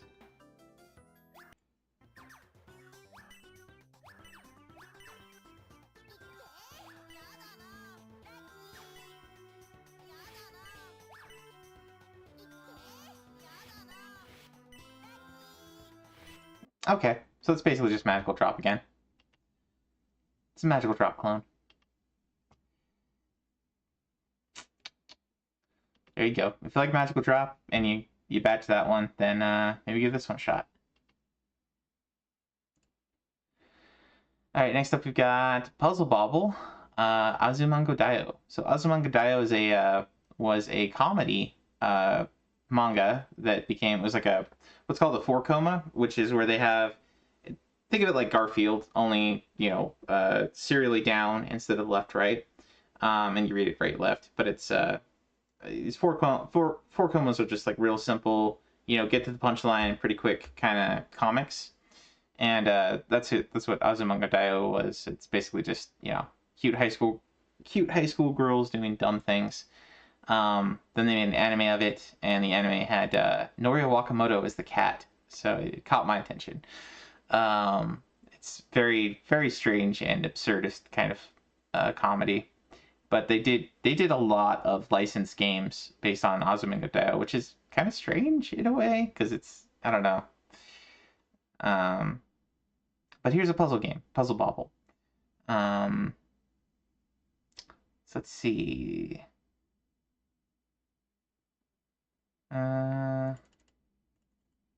So beat each puzzle mode. Normal, higher difficulty.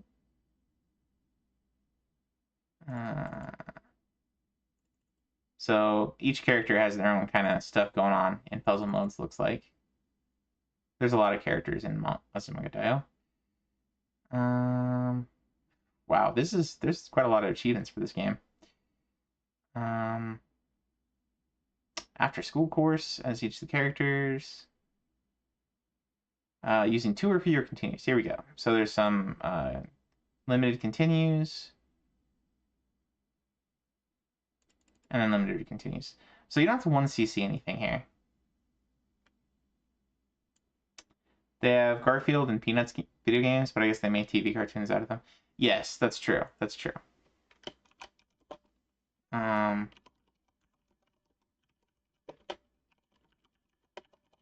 I just meant that the a lot of the games that they chose to make are just kind of like all over the place in terms of the genre that don't necessarily fit with the it's not like an action, you know, kind of show. It's comedy, right? So I don't know. Puzzle Bobble arcade. It just strikes me as like weird that they've got so many different games of so many different genres. There's like card games for Azumanga Daioh that I think we've seen before.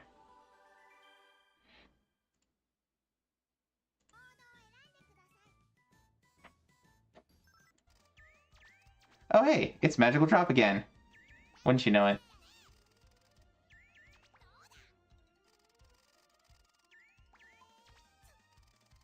Well, if you don't, you're not pulling stuff down, you're just shooting stuff, so. But yeah, color matching game.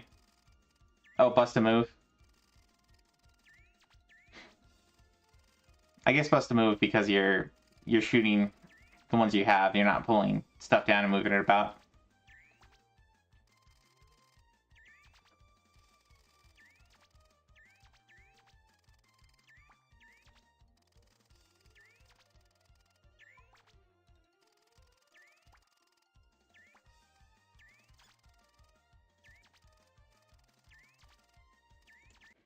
Anyway, some similar ideas. But there you go. There's Puzzle Bobble.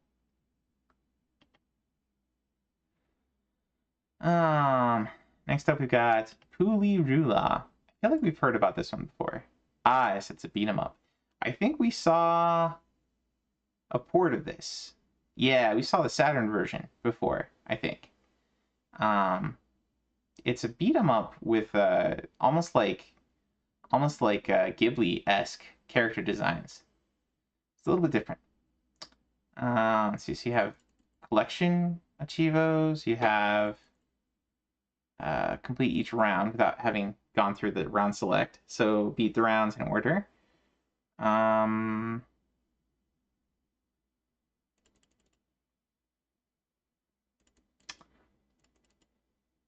So damageless, okay. Damageless on the first level, and then past that it's without taking more than 12 health units worth of damage, and without using magic on the boss. Cast all 6 spells in one session. Free a pink elephant from a mysterious door.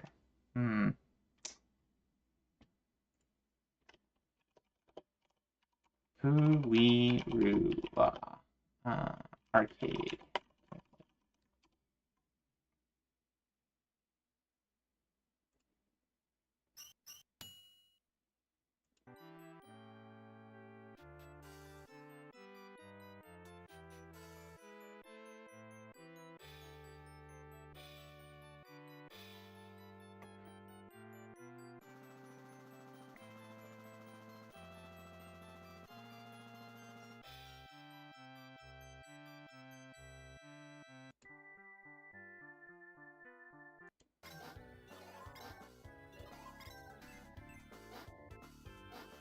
Yeah, so I think we've seen this one before with the Sega version on the ARIA review here.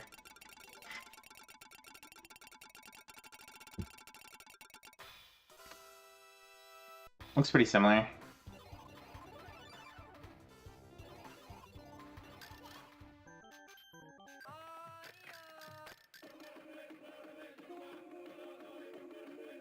I'm guessing that's one of the spells there.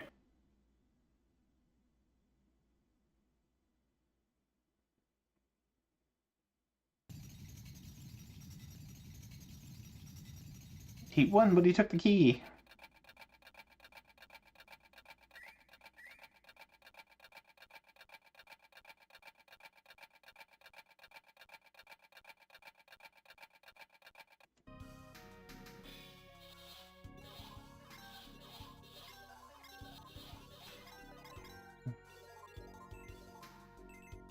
Yeah, just very very unique art style in this game. Oop, that's not what I wanted to do. Anyway, so that's Pulirula. It's a beat 'em up game, and it's now on arcade. Now there's the arcade version and the Saturn version. All right, next up we got another quiz game, Cash Quiz. It's from '86. So what was the other one we saw? The other one was Big Bucks Trivia Quest, and then we have Cash Quiz. So this is another quiz game, trivia game. So you've got soccer, cricket category, motoring, general knowledge, Coronation Street, pop music 2, potluck 1, screen entertainment, soaps, sports time, without win a single player quiz in any category without getting a question wrong. There you go. All right, so that's a pretty short list of cheapos on this one. That's quite the collection of different categories though. Soaps. Oh, it's probably I'm thinking soap like washing soap, but that's probably like soap operas. That's probably what that is. Gotta know all the answers about your soap operas. There you go. And for a British audience, that makes more sense maybe. Next up, we got another Death Smiles, Mega Black Label. So I think the one we saw before was just regular Death Smiles. These games are awesome, awesome shoot 'em ups. Some of my favorites. In the I mean, you got cave shooters in general, but Death Smiles in particular, just really awesome music, very cool art style, very difficult games, but I like them quite a lot. Okay, so you get to make the different decisions at the end game. Clear each stage damageless. Oh boy. Score 1 million points or more, 2 million points or more. Fever mode, by reaching a value of 100,000. Fun and brutally tough. Yes. I've never really, I've beaten these games on like the easiest settings. That's about it. And with many coins.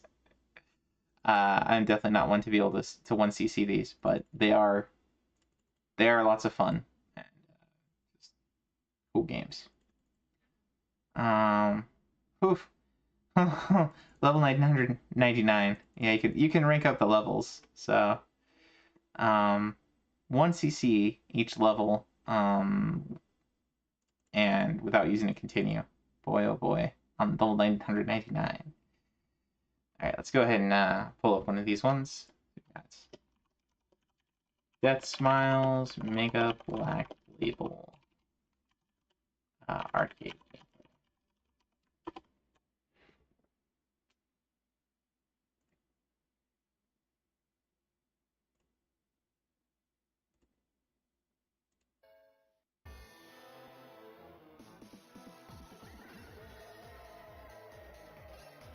So this one has a few more characters than the original.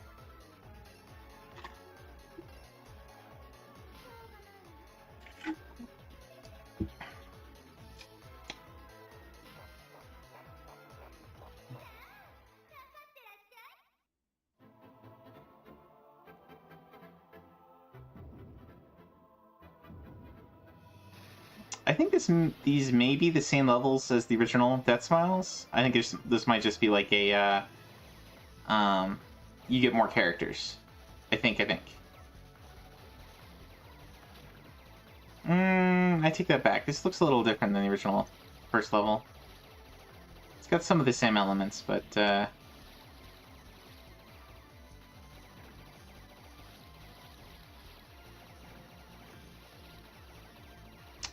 not really sure. I'm really sure if this is like a different level or just change it up a bit.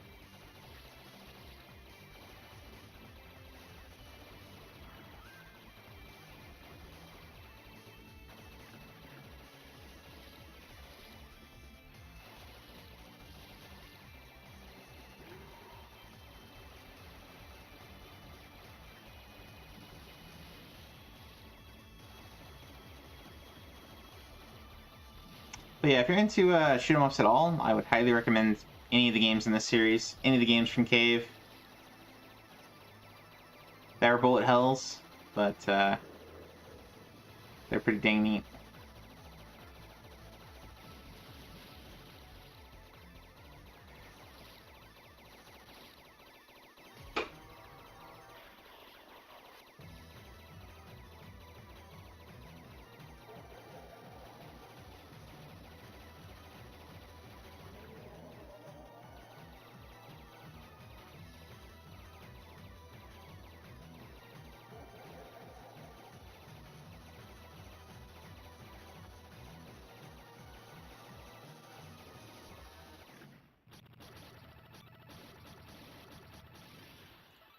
Yeah, he's not too bad on level 1. It's when he starts swinging around his sight, whatever, that you have to avoid while you're also avoiding his shots. Makes it really tedious. Anyway, so Death Smiles. Highly recommend this one if you like shoot 'em ups at all. Add that to my playlist. I doubt I will ever be able to. Here's another one, another pair that I doubt I'll ever be able to badge, but some other fun ones. This is Raiden on arcade. So we've seen this one. We've seen the Raiden collection on PlayStation. Came out a while back, and we've seen this one on the TurboGrafx 16 version. There's a Genesis version, and so now we've got the Raiden Trad. No, it's not listed here, but there's a PlayStation version that's got like 3 of them, 2 of them, 3 of them, something like that. But yeah, so beat the various levels, clear each stage with having gotten all the medals, collect some various things, send your lives during the first loop, without losing a life, without using bombs. So defeat all the bosses without deathless and bombless. So Raiden arcade gameplay.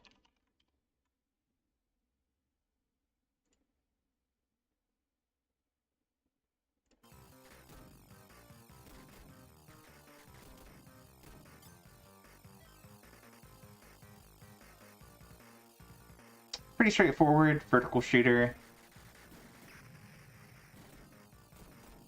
I don't know if I'd say this is one of the better ones, but I played a lot of this particular series growing up, because it's what we had on PS2 and Steam, I think.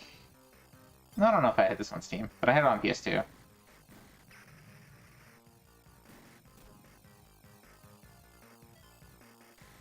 Dun, dun, dun, dun, dun.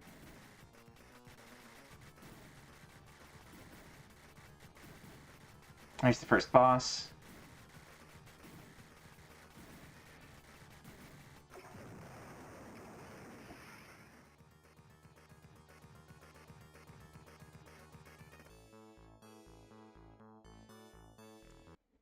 Anyway, so that's Raiden. Pretty good series of games. There's 1 and 2. I saw 2 over here. Both play very similarly. See, this one wants you to do all the stages 1cc. Upgrade any of the weapons to max firepower. Upgrade the missiles to max firepower. Collect fairies, collect 1-ups. Clear any stage with the platinum. Collect 25.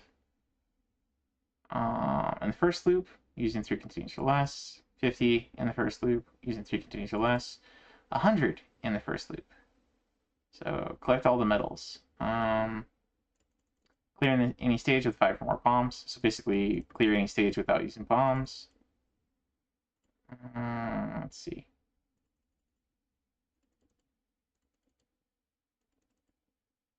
And then they want you to beat certain bosses with certain weapons without losing a life. But they don't require you to go bombless on this one. So this is probably a slightly easier set than for the first one. So there you go. If you've already beaten Raiden 2, then there's some the originals, I think, to go do. And here's another shoot 'em up, In the Hunt. We've seen this one on Saturn, I believe. It's a sub game. You're playing as a sub, and it's a horizontal shooter. Looks kind of I mean, I want to say it was like a Neo Geo style of game, so it looks a lot like kind of has that same what would I say? It's not quite the art style. Just something about the palette choice with Neo Geo games always kind of like you look at something and you're like, ah, yes, a Neo Geo game. But it's kind of got that sense to it. Let's see here. Defeat different bosses without losing a life. Expose its innards. Destroy both subs within 5 seconds of each other. So do some specific things on each boss, or well, a handful of bosses there. Beat each stage without beat each stage deathless. Upgrade your weapons to max firepower. Get a bunch of score. Extend your life by collecting treasure balls. Okay, and there's some time attack type stuff here too.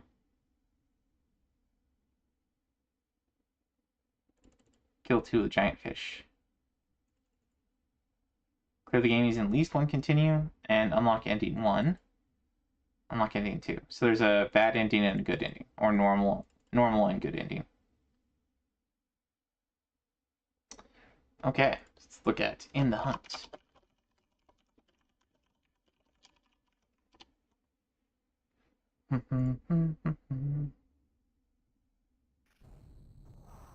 This was one of Saiyan's favorite games, from if I remember our conversations.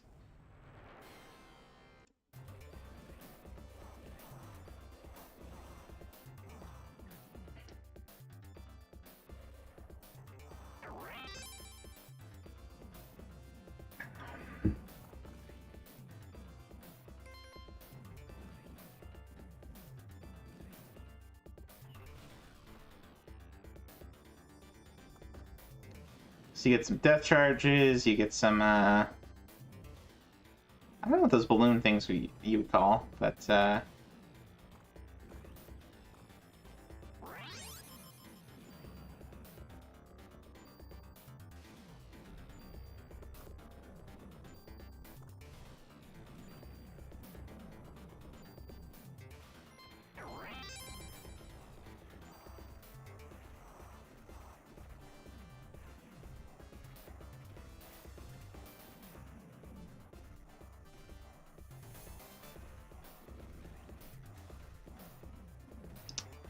But yeah, the graphical style just always reminds me, like, this kind of game reminds me a lot of, like, what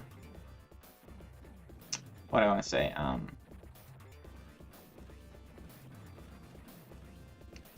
Some of the other ones. Metal Slug, yeah, that.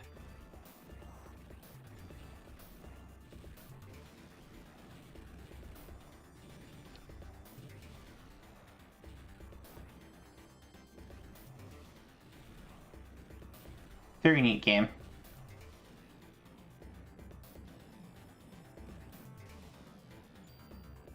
So if you're up for a kind of unique horizontal shooter here, it's kind of fun.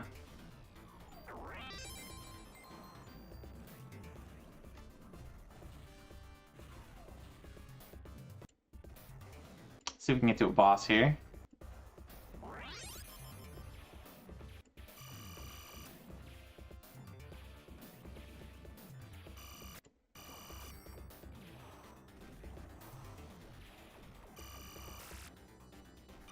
Oh, that's nice. They can hit your... They can hit each other. Or at least some of those ice lasers can hit each other.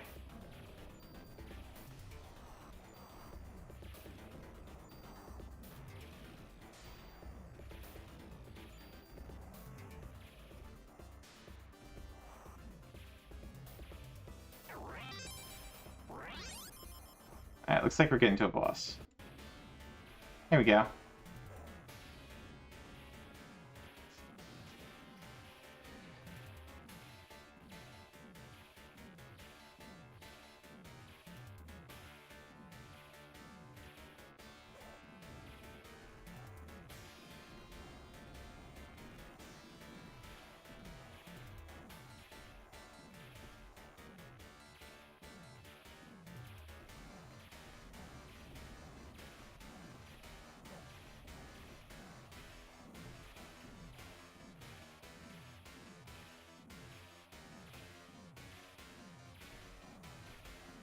Pretty tricksy.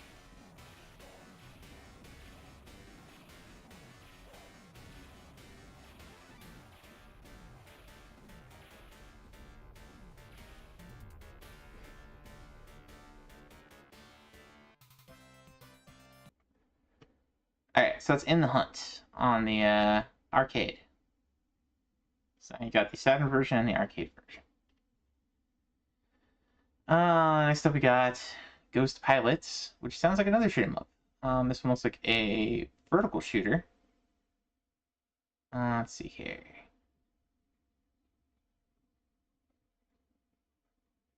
Okay, so you got surface stage, aerial stage, and each one have different levels within them. A wild slug mode appears for those known Pokemon. About 2 hours here. It's a good thing we started early because we're not even the second page yet of this stuff. Alright, so collect 10 stars or more in each level. Upgrade your plans to the max. Beat any level with only 1 credit. Get a 1-up. I'm not seeing like a 1cc the game. So this might be one of the easier ones to get. Score 200,000 in any stage except the final. So we got Ghost Pilots. Okay.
Well, this one looks pretty cool.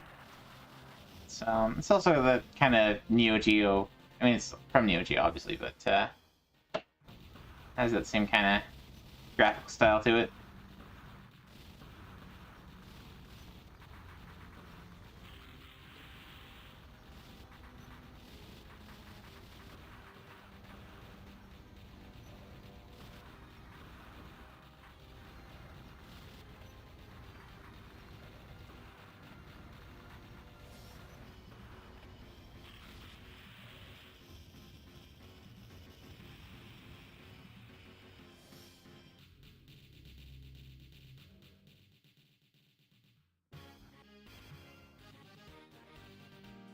Let's go straight into the next mission? I guess so.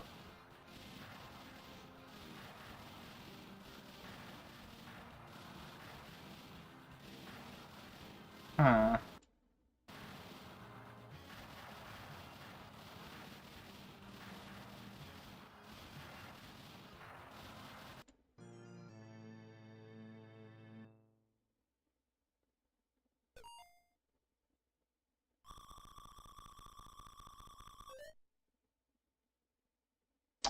Kind of wondering where you get your power-ups, if you get power-ups. Unless the stars are the power-ups. I was thinking those would be more like medals.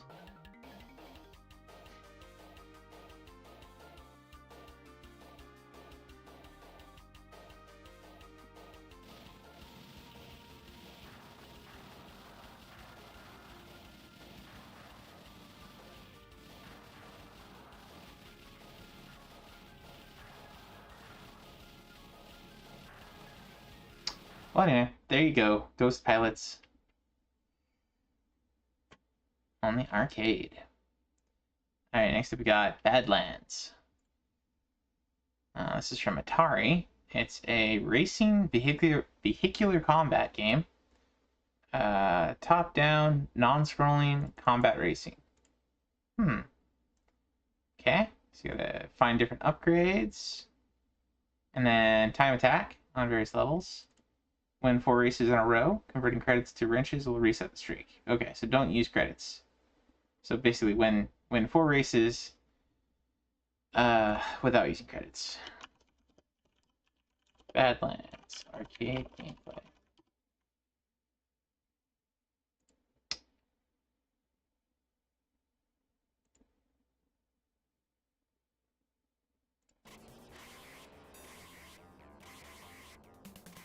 Okay, so kind of like Death Rally or Micro Machines in terms of the gameplay here. Got that isometric racing game going.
Alright. Well, that looks pretty cool. Kind of simplistic as far as what you can do with a game like that, but I was expecting a little bit more, like, you know, being able to fire weapons and stuff. Possibly the person playing is just not using them, but there you go. Badlands. Alright, next up we got Crusher Mako-chan. That's quite the badge. This is an arcade gambling game. Clear the various stages. Last chance desperation move. Ransel attack. Crash piston. Cash out 51 or more medals at the end of the game. Okay. So it's a gambling game. Crusher Mako-chan.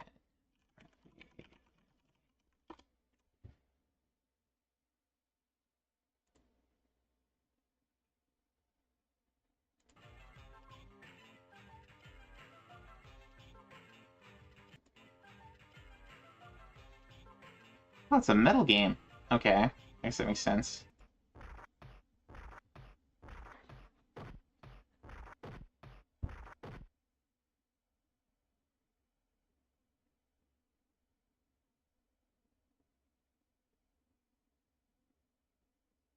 So is it just like a mini game, or you just...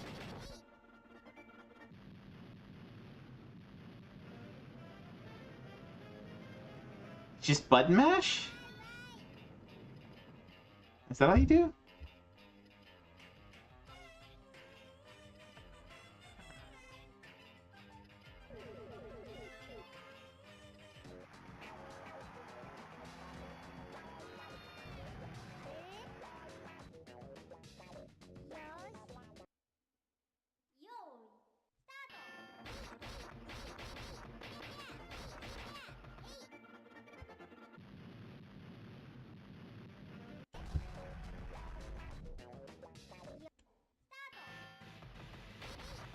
Okay.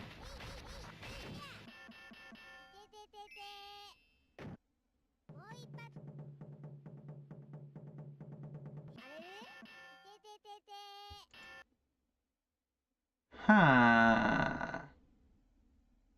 Okay, so maybe it's like a rhythm game to some extent. Looks like you hurt yourself if you hit it the wrong time or something?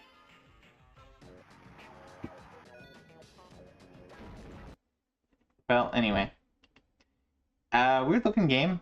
I'm not sure if that's button mashing or rhythm, but it's something. So in Japanese arcades, they'd have these things called metal games. I think we have them. We might have them here too. But like you'd enter, you go and you'd buy these medals or whatever, and then you throw them in games, and you get some of them out. If you went back in the day, you had something similar with like tickets. Here in the U.S., when you go to like Chuck E. Cheese, you'd put in like a token, you know, or whatever, and you'd play, you know, like a basketball game, little basketball thing, or little bowling thing or whatever, and you get tickets out of it, and then at the end of the day, you'd go turn around and use your tickets to buy like an eraser or a stuffed animal or something. So I think that's kind of the, like, when you talk about metal games, it's usually like racing and gambling, like you're like gambling on which racer will win kind of thing, or something like this. Or it might be more like a mini game that I was talking about, like a little sports game, you know, punch a glove kind of thing. At like Japanese arcades. So it's interesting that this is like that. There might have been like, maybe it was like a really big, you'd have like a really big button that you're punching. So this is maybe like one of those, you know, punching to a mitt kind of games. Might be interesting to look up what the actual arcade box looked like for that. Next up, we've got Kicks. We've seen a lot of like the Gallus Panic games. They have this kind of the same style here as Kicks, where you are drawing little boxes that free up part of the screen. Objective is to free up as much of the screen as you can. Usually have some kind of enemy running around trying to like if it hits you when you're in the middle of drawing, you get in trouble. So if you can box something around that guy, then you basically get all the rest of the screen that's on your side. So pretty straightforward mechanics to this one. There's only 4 levels. Okay. Beat all 4 levels without losing life. Beat a level or split the kicks. You're only using slow lines. Oh yeah, you get like power-ups to speed up and stuff like that. Beat a level with only 2 or less lines. Whew. Beat a level with 90% or more claims. Beat a level in less than 5 seconds. Reach the Spark's ultimate power and quantity. Split the kicks 3 times, and reach a X4 multiplier. Score more than 30,000 points. Okay, so not a lot of cheapos on this one. I think this one got ported all over the place too. So I think there's like a Kicks on NES. There's certainly a lot of games that use this sort of style.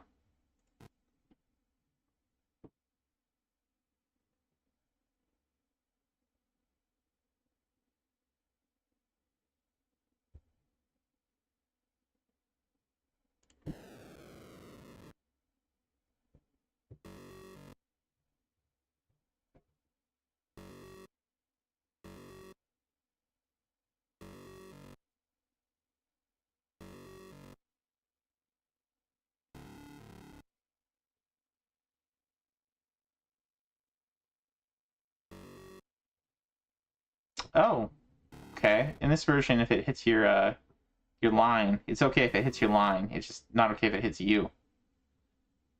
In most versions of this game I played, you can't let it hit your... Oh no, okay. That thing can't hit your line. Those things can't.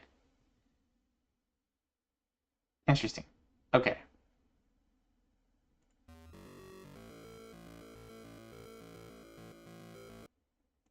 Okay, so that's the basic outline of the game.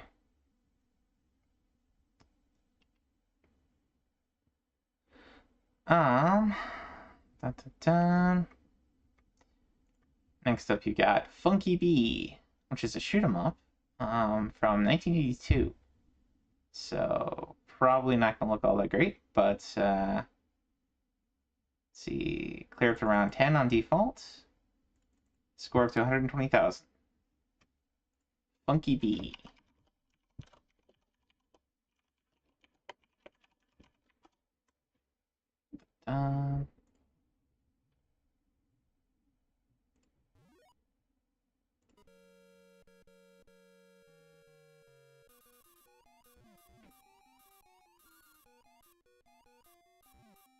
So let's shoot 'em up. You play a bee, and you're shooting, I guess, seeds or something at other insects, and you're pollinating flowers as you go.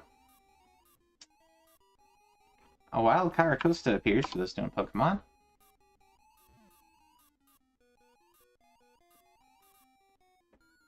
And you just gotta get back to your hive.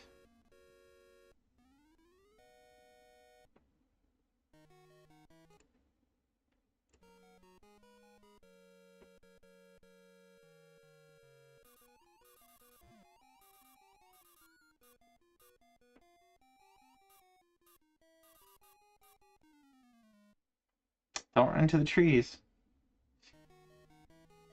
Alright, not super impressive, but 1982, what you gonna do?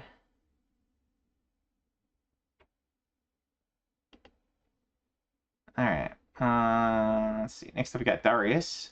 Here's classic. So this is a horizontal shooter. This one's from 1987. Where you fight gigantic fish robots. Finish each zone. I think as you, if I remember right, kind of like Star Fox, as you beat different zones, you have kind of the ability to select where you're going next. And so you can take a bunch of different routes as you go through.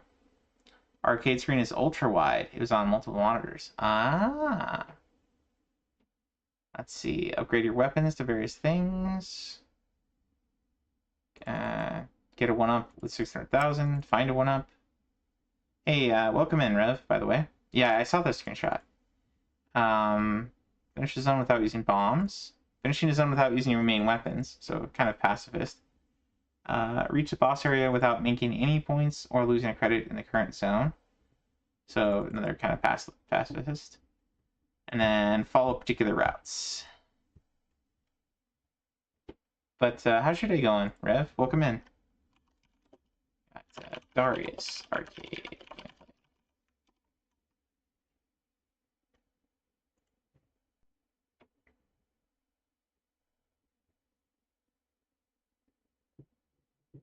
Just playing hit and run?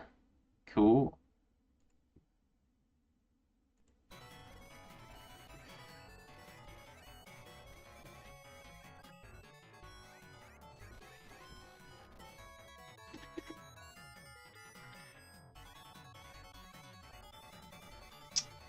The ultra wide aspect of this is kind of neat.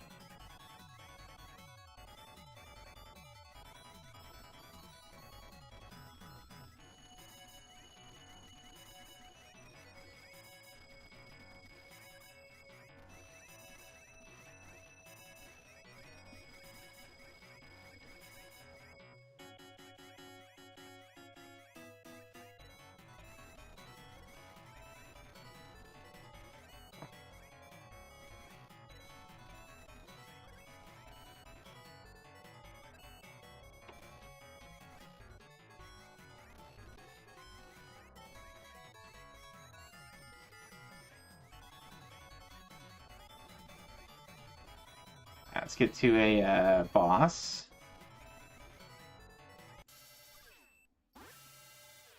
King Fossil is approaching.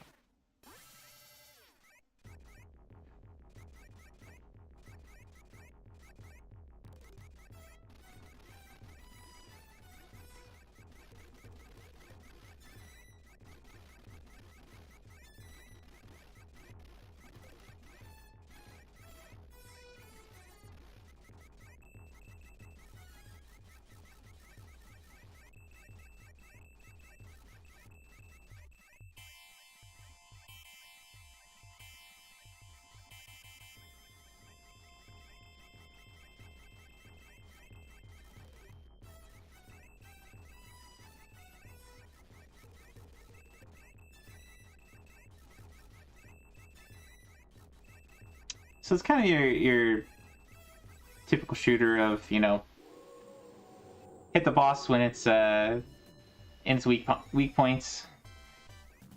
So a lot of the, I think this one might be a little bit more difficult than some things as far as like the like Gradius and some other games. The weak points are maybe a little less obvious, maybe. And the style of where all of your enemies are these like fish robot things in various ways is pretty unique. So oh,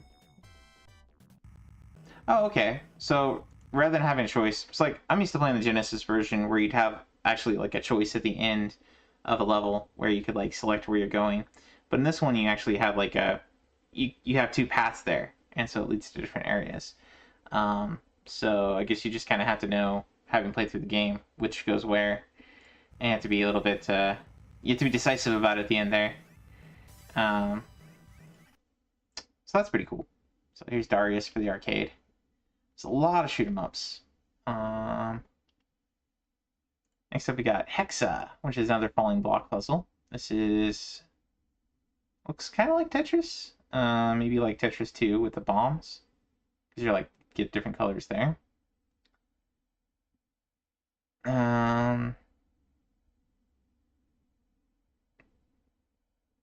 Score 32,000. Make a combo that scores at least 1,000 at once without rolling over the score. Okay. Starting Pobis set to 2. Oh, starting Pobis. Okay.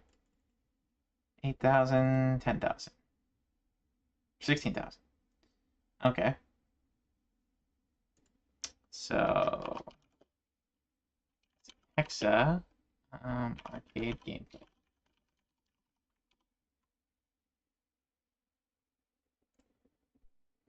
Wait. Oh, we don't want to do this. This one has this one's mature. Okay, so you're I guess there's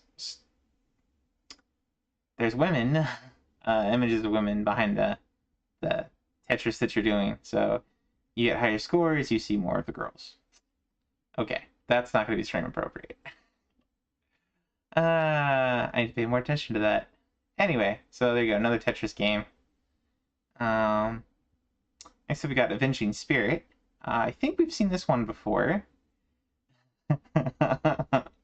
Hey, Wise. So there's a version of this that I think Knocker likes a lot, if I remember right. I think the way you play this one is you like possess people, possess various enemies you come across, and then use them to fight other people. There was a Game Boy version.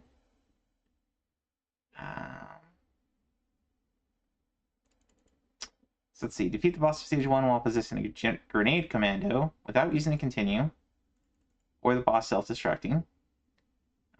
Use an Amazon for the second level. A Slugger for the third.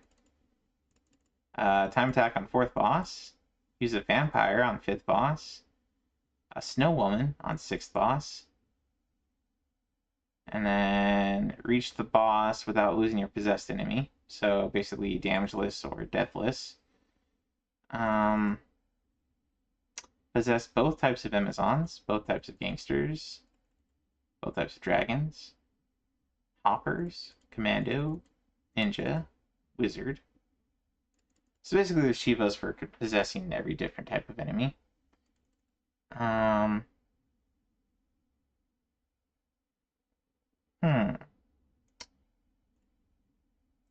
With the flip screen dip switch active, clear stage 1 without using a continue.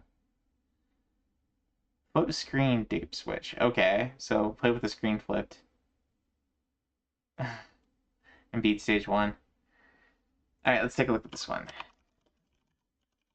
Avenging Spirit. Arcade gameplay.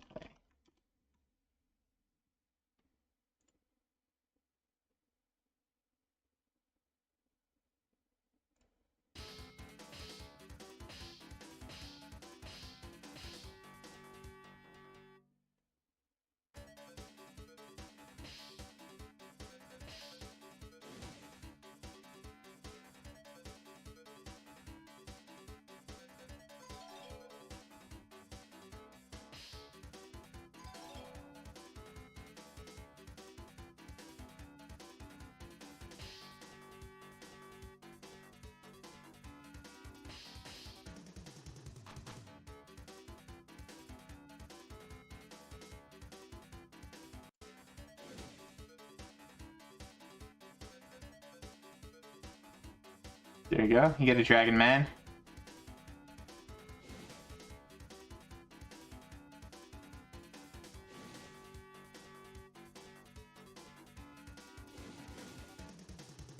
Oh, that's kind of fun. You get they have different animations based on how you take them out.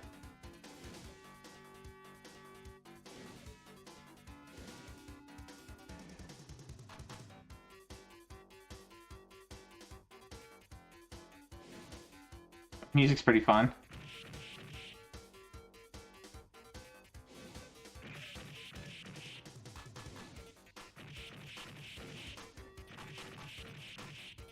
I guess something to keep in mind is you have different jump height with different types of things you possess. Obviously different abilities.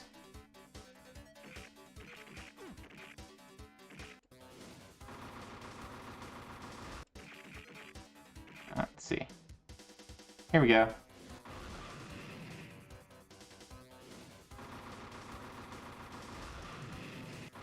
So the first boss is like a worm thing.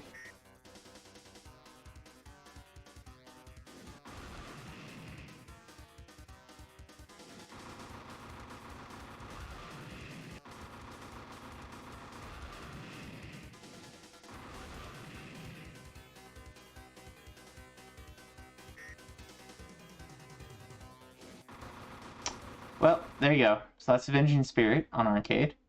Has some interesting mechanics going on there, and some interesting achievos. Not a super long set. Alright, next we go over page. Actually, let's just make sure, because there might have been other stuff that came around. Oh yeah, there was. Okay. So let's go do these two, and then go here. And do this one. Alright, so we got a Star Wars game, Return of the Jedi, which is a shoot 'em up on arcade. Let's see. Destroy the Death Star core, successfully escape the Death Star, shield generator, find your allies at the Ewok village. Starting on easy, on hard, without losing a life. Escape twice on a single credit. So I guess it must loop. 3 Ewok traps. Pass through 3 longs. Destroy all ATSTs without dying. Destroy 10 TIE fighters by knocking them into objects without dying while flying to the core. Okay.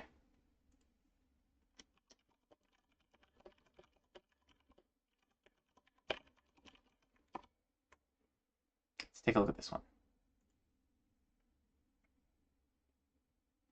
This is from 1984.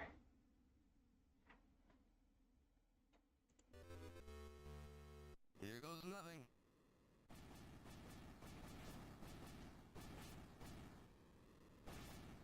Oh, you can kind of like bash the TIE fighters, I see. From its power source. It should be the power generator.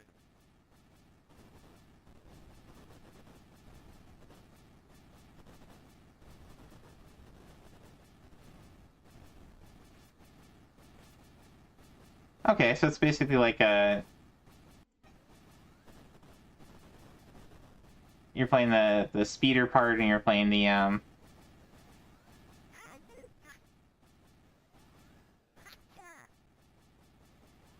speeder part and the Death Star part of the Return of the Jedi. Wonderful. We are now a part of the tribe. That's some interesting. Oh, oh, nice.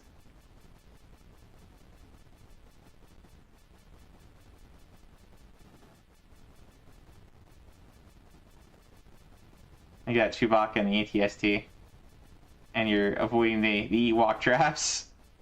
Han, hurry! We will be here any moment. Come on, Daniel. Buddy, don't let me down. Oh, that's weird. It just goes back and forth.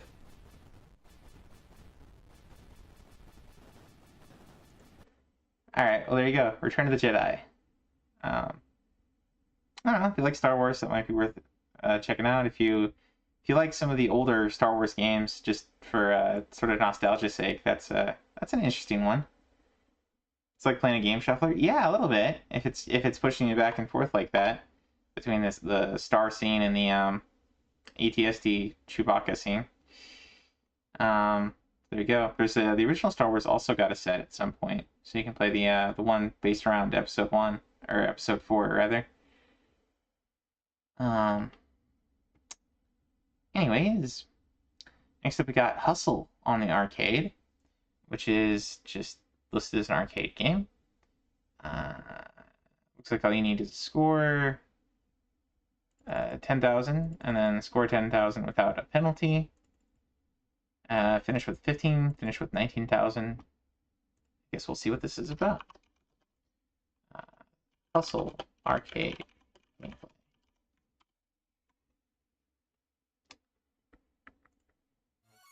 Wait, from 1977? Wow.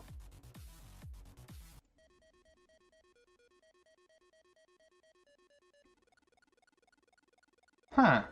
Okay. It's kind of like a Snake game.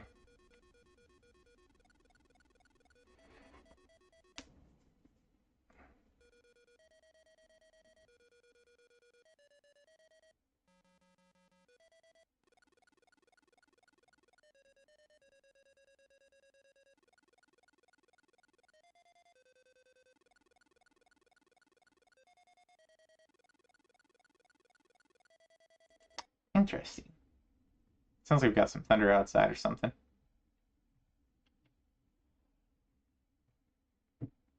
Alright. So that's Hustle. 1977 arcade game. Next up we got YY Drive. From Sammy. Oh, well, published by Sammy, developed by Moss. Looks like it's an arcade game. Looks like top down. Win around while dragging at least 10 objects. Win a match without letting your opponent earn any points. Finish a match results in a draw. Turn off the lights 3 times in a simple round. Win a match while using the classic car type. Okay. I hear YY and I think of like YYYY Racers. But that's Konami. It's this is definitely not that.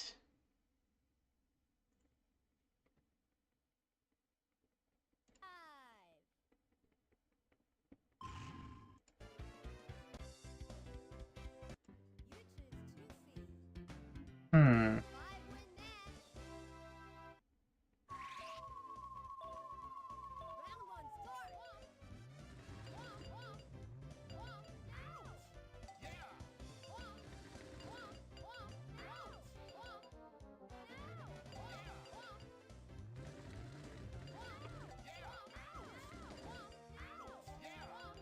So I guess you're trying to collect as many things as possible.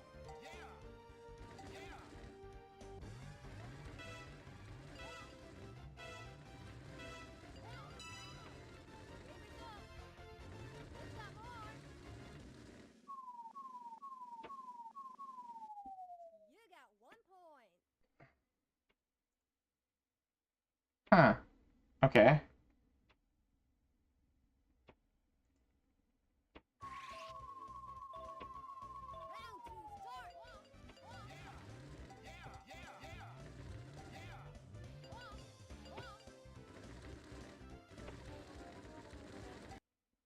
That's an interesting game. It's pretty unique. Some pretty unique gameplay mechanics there. You're just like collecting stuff and then running into your enemy if he's got more than you, I guess, and trying to avoid running into him if you have more than him. Interesting. Alright, so that was YY Drive. Next we got Guilty Gear. So Guilty Gear is a series of 2D fighters. I think we probably have seen some of these before. It's continuing on even today, so you can get even the latest one on Steam. This is version 1.5. So probably kind of expansion of the first Guilty Gear X game. I want to say the original is like just Guilty Gear. Maybe something else. Anyway, quite a few of these are on arcade. They have some pretty crazy character designs on all of the characters here. You've got like a Frankenstein type guy. You've got like a or Dr. Frankenstein type guy. Various like pirates, sky pirate type girls. Just a bunch of different types of things. Alright, so there's a Mania difficulty and a survival mode. Is there anything with credits or continues? Nope. Okay, so just basically beat the game on the hardest setting with each character. Does not require you to do it once you see. And then defeat a bunch of things in survival mode. Gear X 1.5 arcade. Wow, we've been going for almost 3 hours. I'm getting kind of tired.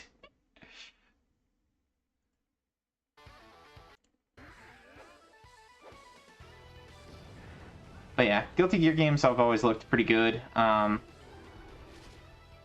think this is SNK. I think this is... No, this is... Sammy? Arc System Works. Arc System Works and then published by Sammy. Okay, it's not SNK.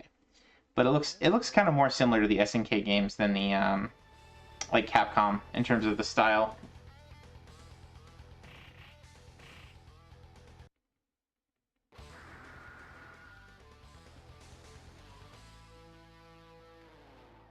Arc System, yeah, Arc System Works.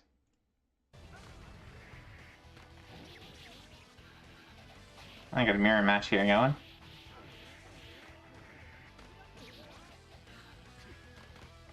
But yeah, it's another 2D fighter, so if you're into those kind of things, this might be up your alley. It's a pretty cool series, I would say. Pretty good soundtracks. Pretty fun gameplay as far as 2D fighters go. Oh, another JoJo's game.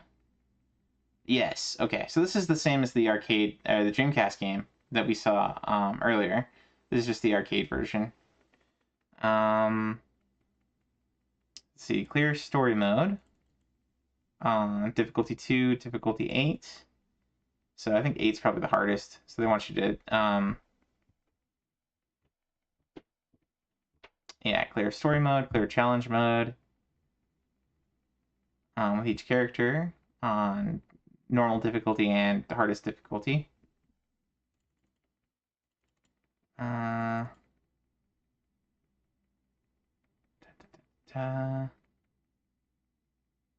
Story mode, challenge mode.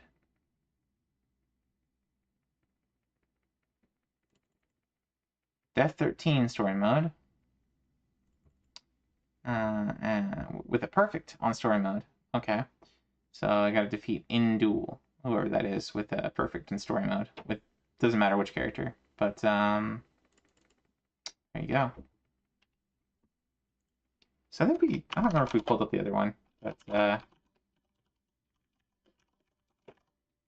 Adventure Heritage for the Future. Arcade gameplay. Too many sets, not enough time, not during this GameCube event. Yeah, you're not wrong. I'm still working on Bot and Kaitos. I had to go, I missed a bunch of stuff, so I had to go back to an earlier save. That's why I haven't been streaming, because I've just been going back over some of the same content, and I haven't gotten back to where I was yet. Which is annoying.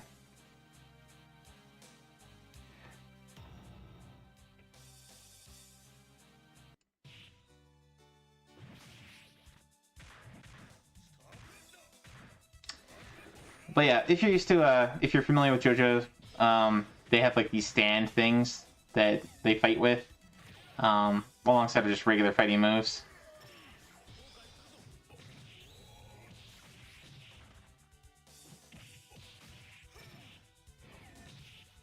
So if you like the JoJo series, you might check this out. If you like 2D fighters, you might check this out. It's pretty neat as far as things go. And it's got some cool voice lines there. Alright, next we got Jump Shot on Arcade, which is a basketball game from '85. That's interesting. Win a single player 2-minute, 3-minute, 4-minute game. Win with a lead of 10 points or more. Without ever getting blocked. Score from the bottom half of the court in a single player game. Long shot.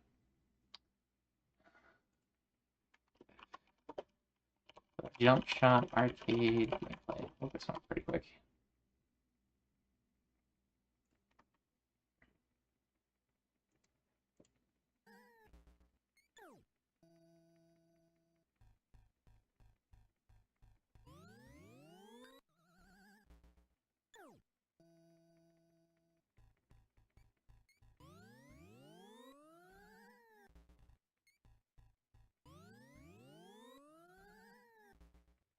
So it's basically like a one-on-one, and you go back and forth with who's got the ball.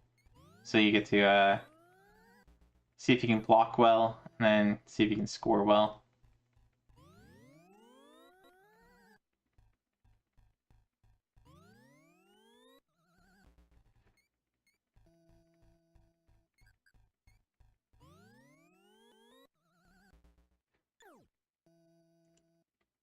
All right then.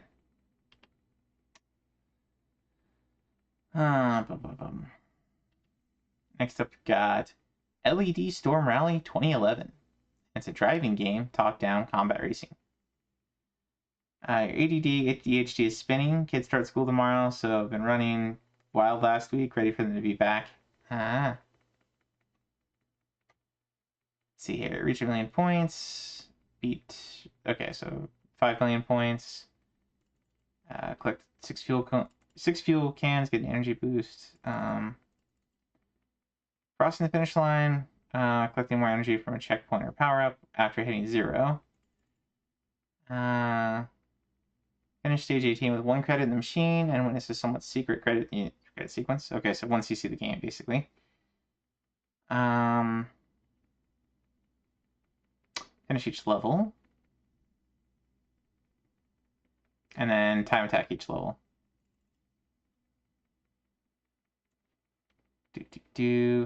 Alright, so you got Badlands and you got LED Storm Rally. 2011. This is a Capcom game. I hear LED Storm and I think like somebody's building a computer.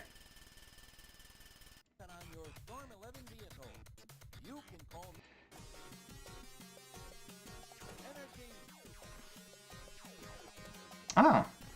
This kind of makes me think of, what is it, Bump and Jump?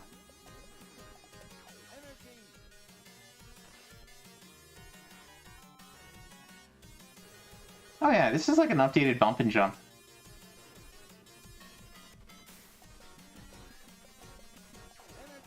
Though I don't know if that was, like, really a race or what. Or it was more about, like, just destroying your enemies.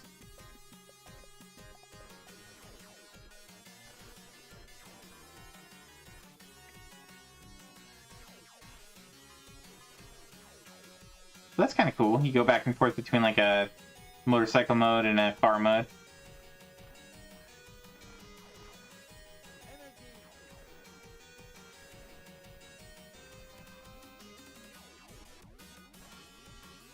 Bump and jump is so hard. Yeah, I've not gotten very far on it or anything. I haven't played it for achievements yet.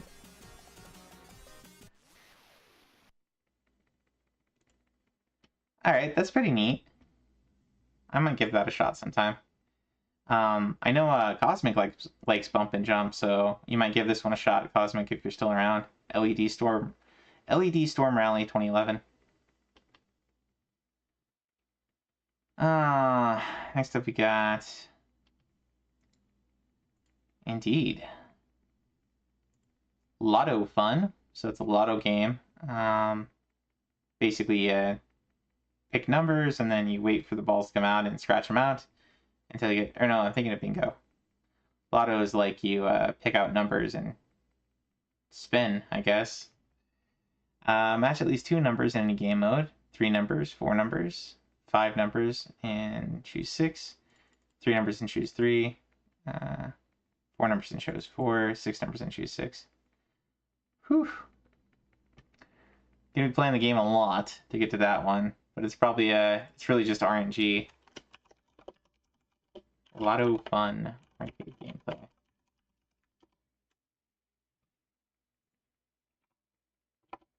You put in an RA request for Bump and Jump 2600. Ah.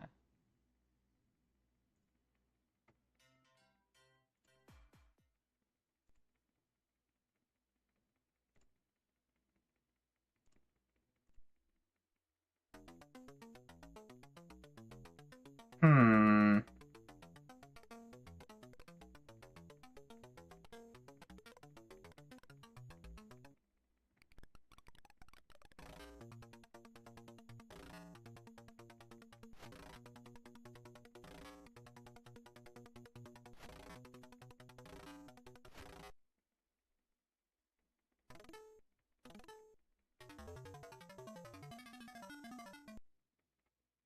Okay. So it's basically just a gambling game. Oh no. Well, so there's this game that we were looking at a second ago. I don't know if you were watching, but LED Storm Rally. This is the one we were looking at. It's just a lotto bit of... Yeah, the one we were looking at, Lotto Fun, is just a gambling game. But this one is like Bump and Jump. I don't know if you were watching earlier, but this one's I'll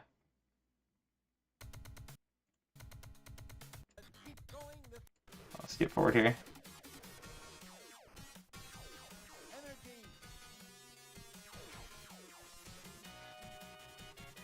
It's like an updated version.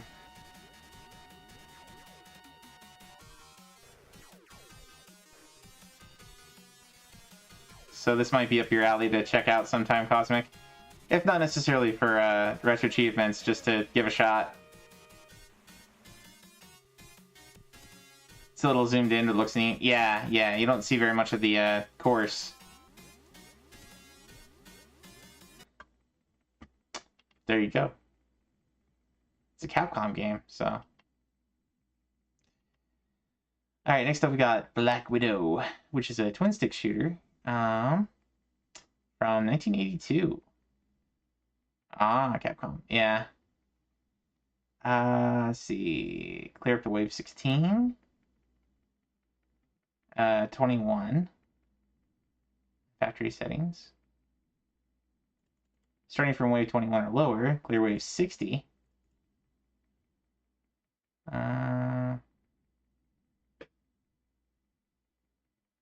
Clear wave 4 without attacking or dying, so a pacifist. Clear wave 9, pacifist. Without facing a different direction on 13. Within 5 lives. With the difficulty set to hard. Okay. So some pretty specific ones here. Black Widow arcade gameplay. 2. You enjoy the reboot of this one?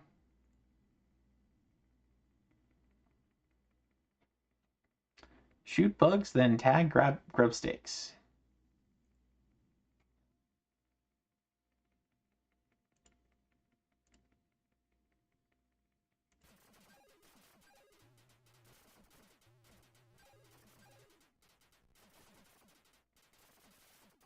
Interesting. That's a twin stick shooter with a bug kind of context or theme.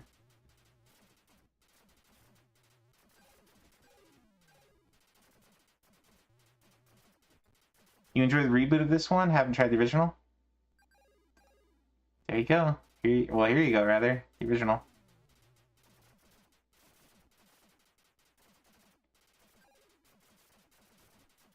I was expecting you'd be kind of like stuck on the lines, but you're not, looks like. I don't know what the various colors for the lines mean.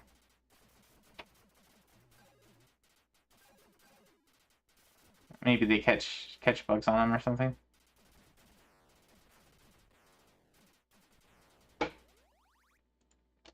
Well, there you go. It's a twin stick shooter. Might be worth a shot.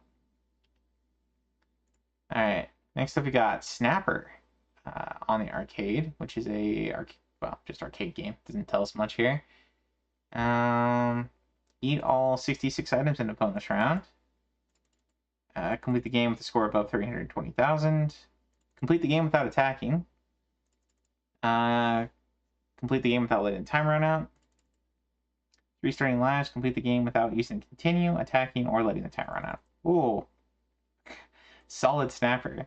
Okay. So it's got some like stealth elements to it or something?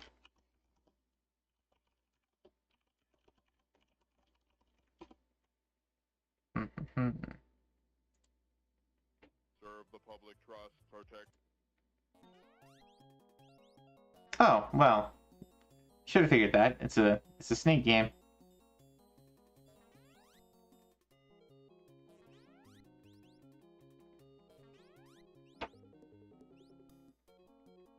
This one's a Korean game. Interesting.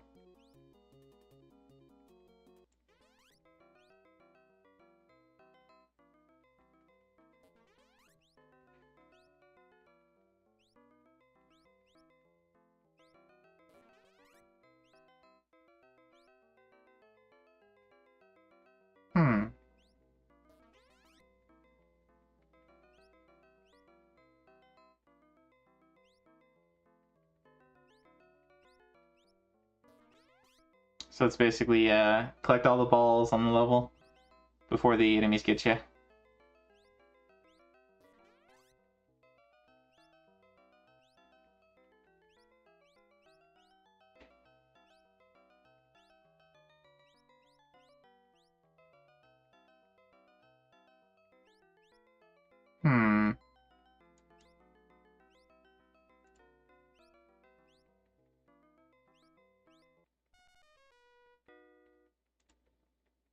Okay.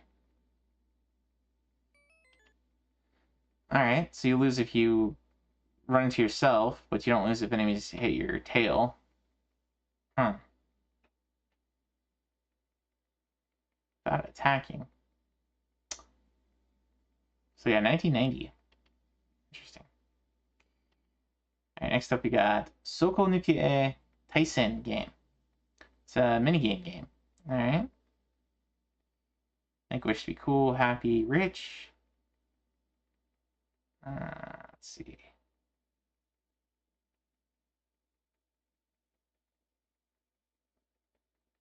Clear various stages without your enemy winning around. Beat the game on a single credit. Soko, okay. Tyson game.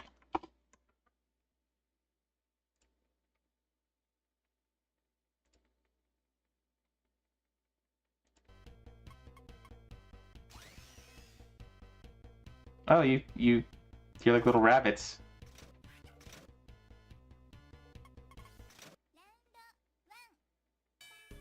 What are you like setting up a Goldberger machine?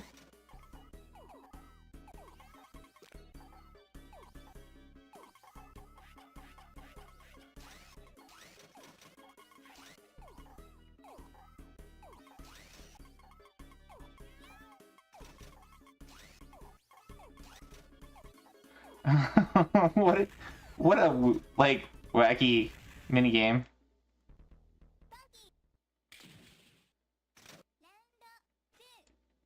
Okay, that's kind of cute. It's kind of cute. Let's fast forward to some other games here.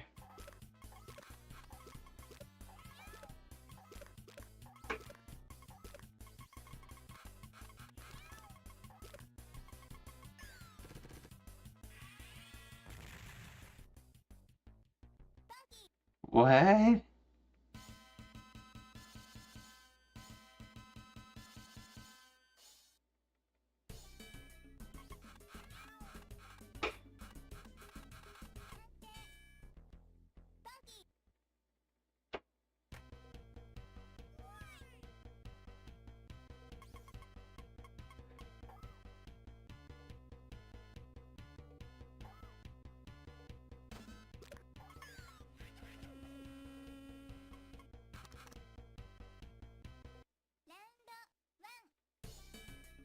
Huh.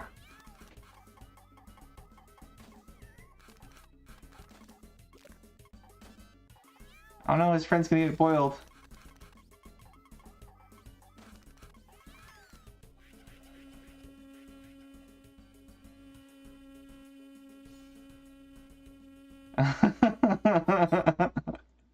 Okay. I think I'm gonna put that one on my list to want to play, because that one's there's a lot going on there. That's kind of fun.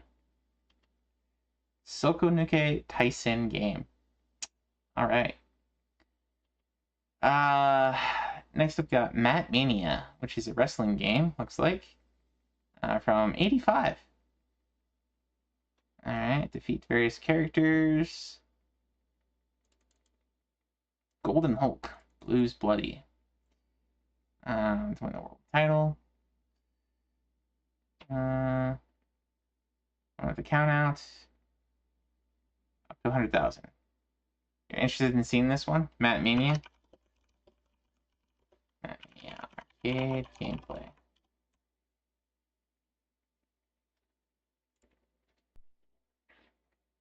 TWA.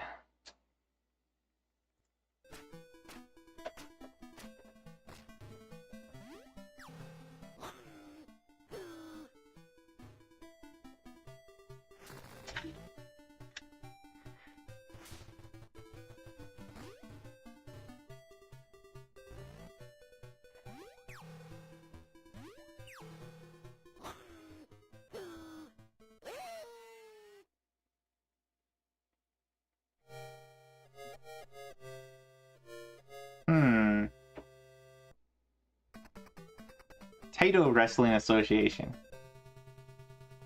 That's funny.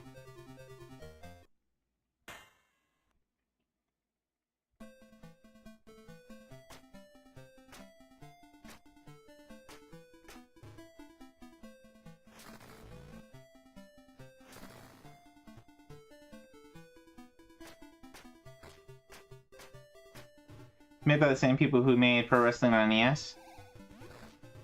I don't think I ever played Pro Wrestling on NES. I remember playing, oh, I think we must have played a wrestling game on, like, Genesis or something? Genesis or Super Nintendo. I never really got into a bunch of the wrestling games, but, I always thought it was kind of fun to throw people out of the ring and then hit them with chairs. That was my favorite thing in wrestling games.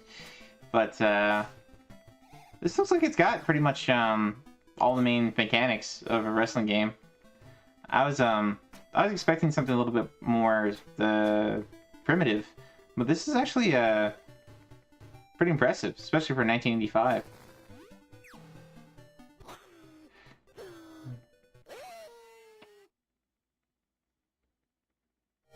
Looks very similar. All right. There you go. If you like wrestling games, Mat Mania, exciting hour. It's pretty straightforward set too. All right, next up we got Pac-Man. Getting towards the end here. So we got Pac-Man Plus from 1982. I'm not gonna bother looking at this one because it's Pac-Man. Let's see here. Clear round 1 without eating any ghosts. Drink a can of Coke in one round. And round 1. Cocktail round 2. So basically collect all the fruits and power-ups and whatnot. Usually they have one that's like, get a bunch of ghosts at once. Yeah, consume all 4 ghosts under the influence of 1 power-up. And then get up to round 14 with difficulty set to hard. Reroute the power from the lights to Pac-Man on default settings. Not sure what that would mean. Okay, so instead of fruits, you get like, I mean, you still get grapes, but you get a destroy a Galaxian flagship, chew on some plain bread and some pancakes. Wolfie might like this one. He likes Pac-Man games. It's Wolfie's birthday today. Oh, hey, that's cool. I'll throw him a shout out. Hopefully he's enjoying some time with family and friends and having a good birthday. Watches race across the skyline. Watches burn so bright. Watch it records time as we count down the light. Oh, this is gonna be a long clip, isn't it? Oh boy. I made a mistake. I'm too afraid to ask. Yet return we Got a Pokemon coming up, Hitmonlee. We are the universe, the earth. But Wolfie's a good dude. He plays a lot of everything racing games, fighting games, soldiers start new. Puzzle platformers.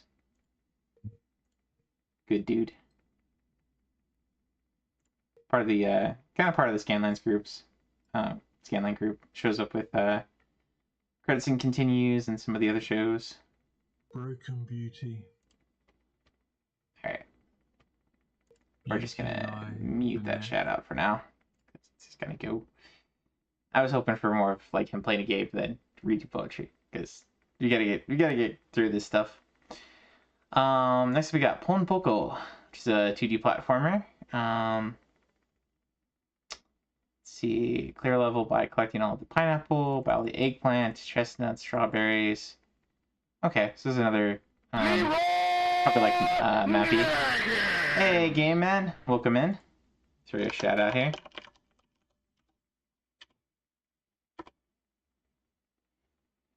Is this Miyazaki's Pon Poko? I don't think so. I think that's a kind of a standard raccoon type character with really large balls. I think it's a kind of a standard character from Japanese mythology. Anyway, welcome in, Game Man. We are going through the new RA sets. It's pretty much all arcade today. So, and we've started early. We're past 3 hours, and we're still going on just covering sets. So there's a lot of them. But welcome in, man. I'm doing pretty well. How about you, man? How was your stream? We're playing some Call of Duty, looks like. Let's see. So score a bunch of points in this one. We'll bring this one up here. Oh yeah. Always try to chat out folks that are raiding in. I don't know if you've checked out an ARIA review before, but basically we just go through the new sets on Retro Achievements and then do some like community highlight stuff, and then I pick out one of the games to give a shot. But because we've gone on so long with this one, I think we're just going to cover sets today. I'm not playing a game right now. We're just looking at the list on retroachievements.org of the new sets and revisions. Really just the new. We're looking at the new sets, just new sets. We don't really care about revisions and homebrews and hacks, just because there's not enough time for everything. But we covered a lot of arcade games here. JoJo's Bizarre Adventure, Guilty Gear X. Some gambling games, kicks, bunch of stuff. Yep. So we're currently looking at one called Pon Poko, which looks kind of like Mappy, or maybe like Lode Runner.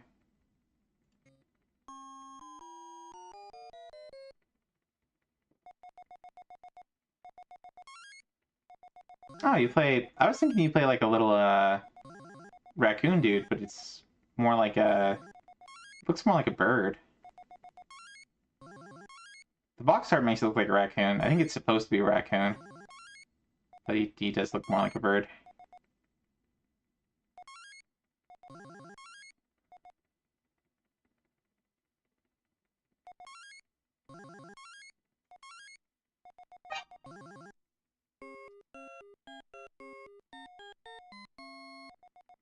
Yeah, so if you like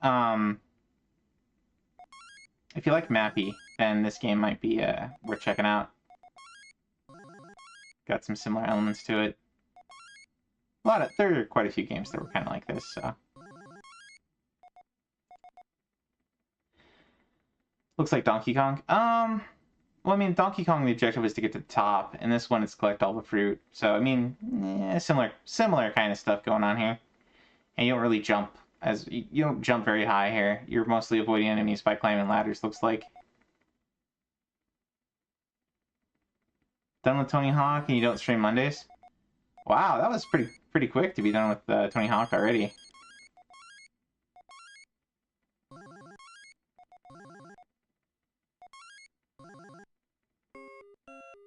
Oh, it looks like you only have to collect all of one type of fruit.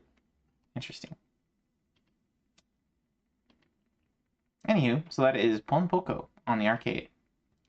Next up we got Puzzle Loop. I think we saw Puzzle Loop earlier. Oh, wait, I think we saw Puzzle Loop 2.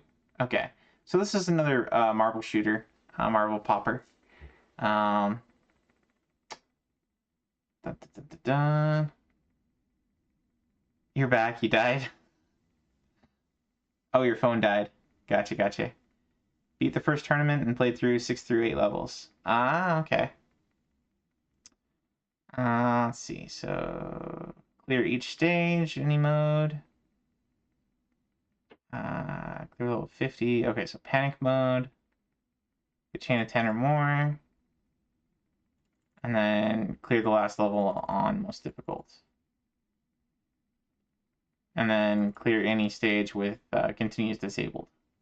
Continues disabled. Not just once you see it, but actually go on the dip switches and disable the ability to continue. That's kind of extreme. But there you go. It's another marble popper.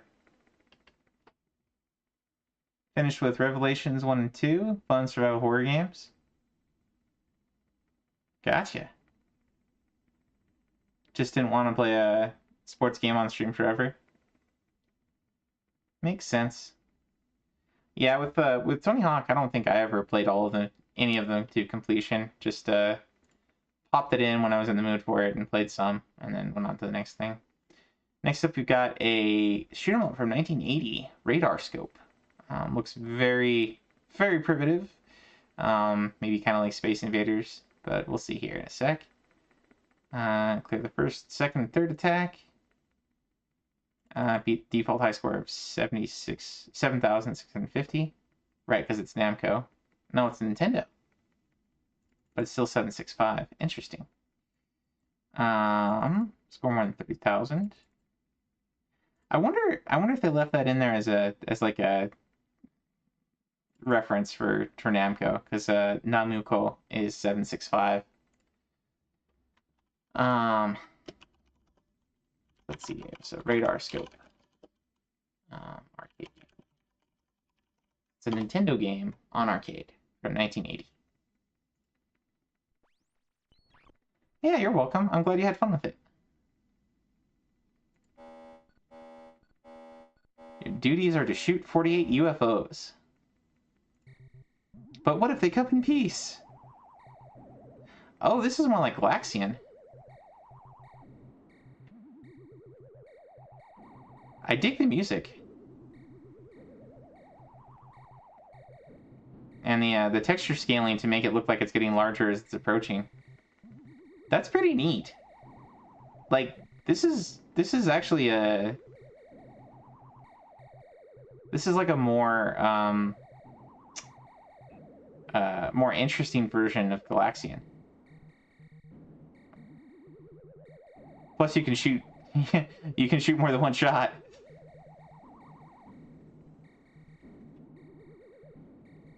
That's pretty neat. That is pretty neat, especially for 1980.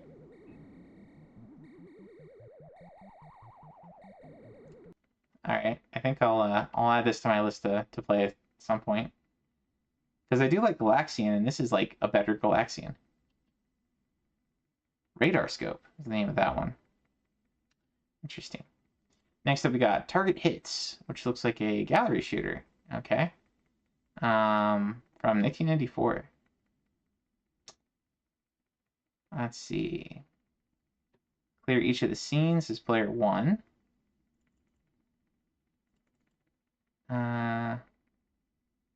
Okay, so there's different levels. There's shooting range, desert chariots, track wagons, and they want you to clear each scene. Or every 2 scenes, looks like. Get a perfect on any bonus round for each section. And then 1 CC, each section. Okay. Target hits, arcade, gameplay. How long will I be streaming for tonight? I usually go for like 3.5 hours, something like that. So I'm bumping up against my usual time here. But I did start like an hour early, so I will probably go. I'm gonna go until we get to the end of this list at the very least, and then see how I'm feeling. We might do community highlights after that, or we might just call it. We'll see. But thank you again for the raid, man. Hopefully your day's going well, and we'll probably raid out whenever we finish stream. I try to raid out to other folks.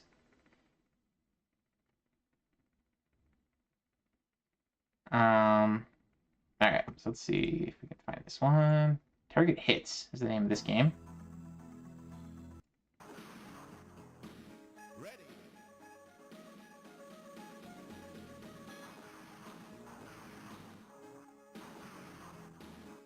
Okay. I've seen games like this at the arcade. Interesting.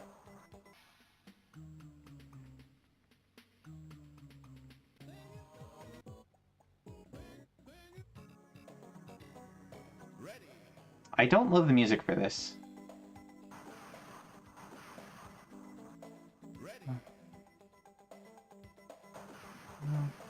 It's kind of like what you might hear at like a grocery store or something. Or maybe like a dentist office or something.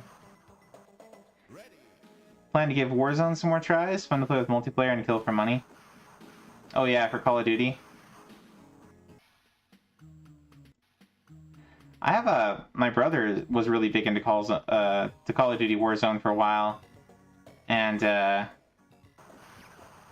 couldn't really get into it as it's a little bit too chaotic.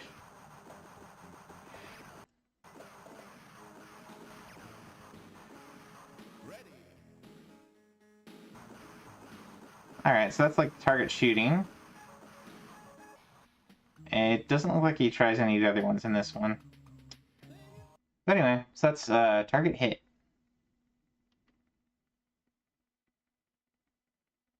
Ever played Call of Duty? I've played a couple of the Call of Duties. I actually like a lot of the PlayStation 2 era ones, which I think was like the first one, and maybe like I kind of preferred Medal of Honor, but I liked both of them.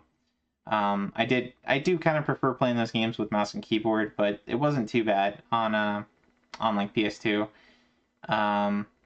Just playing the campaign. I didn't really play multiplayer much, but those were kind of fun back in the day. I haven't played much of the new ones. Like I said, my brother got me into playing some Warzone with him. That one's a little bit too that multiplayer style is just a little bit too chaotic for my taste. Too much random stuff going on. You're taking fire from every direction possible. People could be anywhere, and it's just kind of nuts. There's ways to play it and get good at it, I'm sure, but it's just, yeah. I don't know. I don't like the whole like spawn in and die immediately kind of thing that happens a lot with that. It's just, yeah. Anywho, next game we got here is one called Guzzler. It's an arcade. It's a maze chase game. How the games are. You've seen people play those games. Yeah, well, I mean, the original COD is just like playing the campaign. It was more like you're going through like a set direction. There's a forward and a backward kind of. You can explore a little bit to the sides, but not really. You're only ever really taking fire from like, kind of a 120-degree arc in front of you somewhere. And it's, kind of telling a little story and so on. So those are kind of fun. Hey, Knocker, welcome in. We are looking at Guzzler right now for the arcade.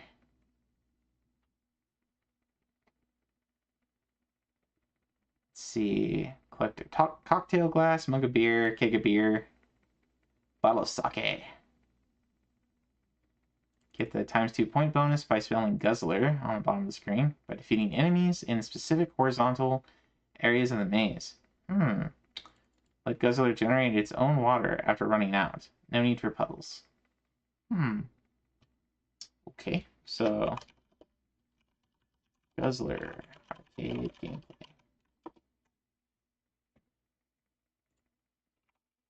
And we got a Pokemon spawn for those doing Pokemon.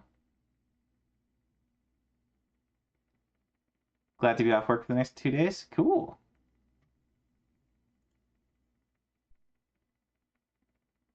New Zelda game will have Zelda's main character. Yeah. Oracle of Wisdom, I think it is, or something like that. Blue Link fell into the pits too much. Splat.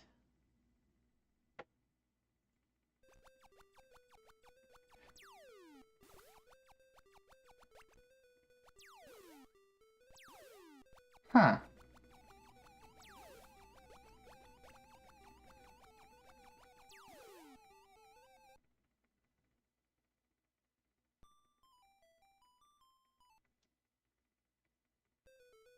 Okay, so you're like putting out fires as you go?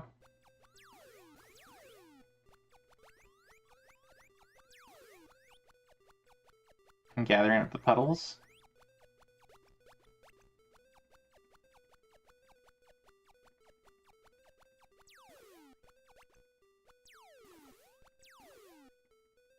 Okay, so the goal of every map is to put out all the fires.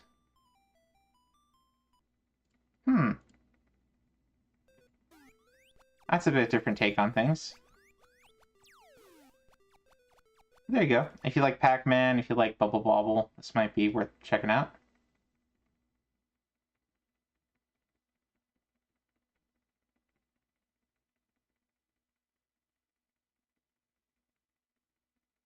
Great week for Aria though. Some big cheaters got them tracked. Oh yeah.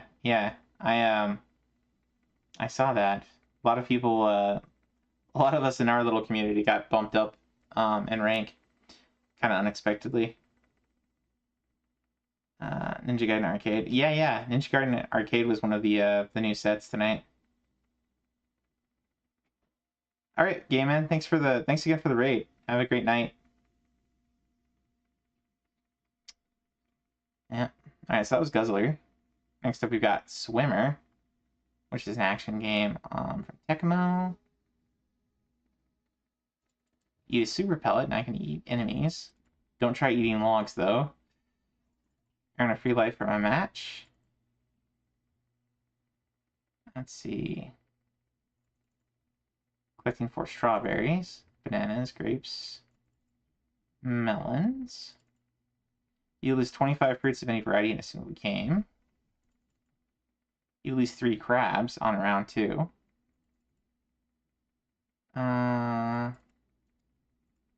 Water bugs and fish.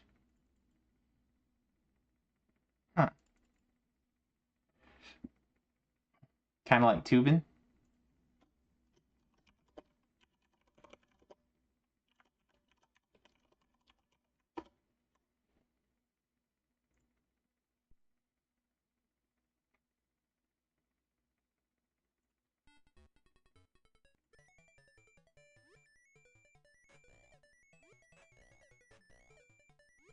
Oh, you like dive. That's interesting.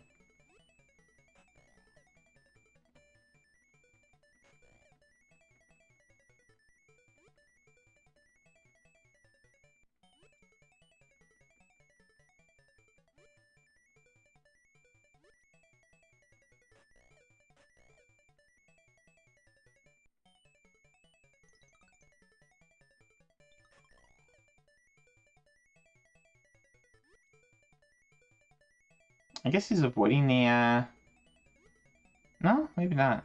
Is he avoiding the cherries?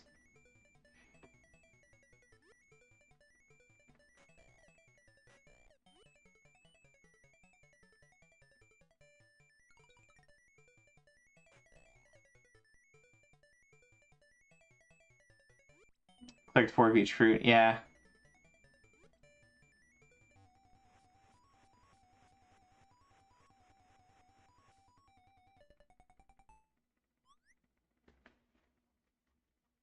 Huh.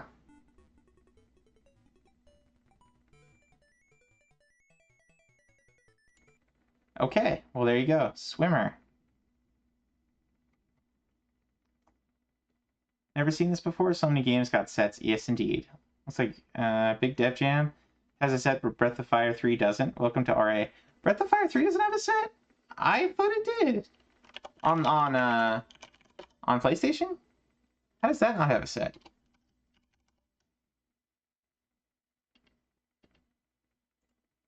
No, it has a set. It has a set.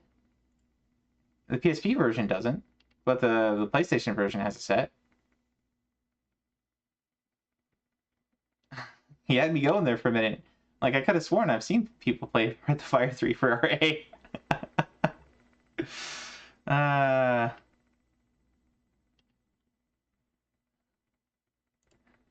It does have a set wise. I guess that's you gotta play that one. Okay. Thinking of something else. Next up here we got Blomby-Car. Oh, and welcome in, Mega Seraphimon. We are going through the new sets. It's, as you can see, we've been going for about 3.5 hours, and we're still going through sets. So there's a lot today. And I've actually been looking them up for the videos for them, which has actually been kind of fun. So you got the kid sickness. Oh, I'm sorry to hear that, man. Let's see. So 1cc the game. A bunch of time attack stuff. Okay, so it's a racing game. Yeah, it's a racing game. Blomby-Car. From ABM. Blomby-Car Arcade. Play.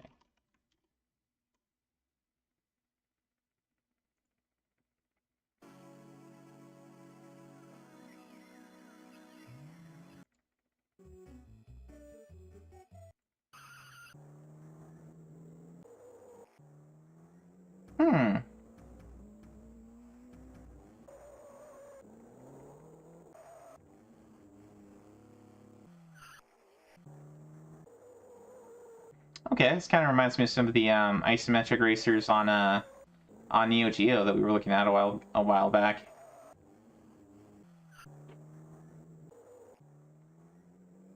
Monster Rancher set finally dropped, so you're happy about that. Oh! I don't think we've seen that one yet. But anyway, there's Blomby-Car. It's a racing game. Pretty short set. Monster Rancher. Oh yeah, there it is. I'm surprised I didn't have a set before. We'll get to it. We'll get to it. We're gonna have to do the Initial D one. So you got Initial D from 2004. This was an anime about racing, so of course it's a racing game. I think we've seen this one on see, this is stage version 3. So I think we've seen some of the other ones here on PlayStation and arcade. Well, we've seen the other ones on PlayStation anyway. Okay, so you gotta beat various racers on each track.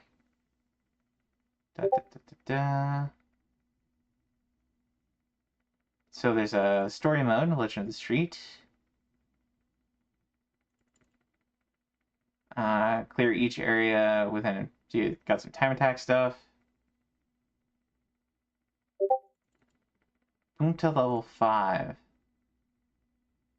I'm not sure what that means. Manual transmission. Customization. Place the in-game nav display with a paper cup. Nice. Without spilling any water. Oh dang, nice. Take a racer at night with your highlights disabled. That's cool. Okay, so whoever made this set has watched the anime. And praise the WRX. Alright. and it's probably got some licensed music, so we won't look at this one. But it's a racing game with, you know, cel shaded graphics. So there you go, Initial D. Next up, we got Magic Sword, Heroic Fantasy. I think we've seen this one. We've seen Magic Sword, maybe the Super Nintendo version. I think I saw Sark badge that one. I think you play kind of a barbarian dude, and you get like a friend, and you can swap which buddy you have, and there's a couple different ones. If this plays anything similar, it's kind of an interesting action platformer. It's Magic Sword Heroic Fantasy.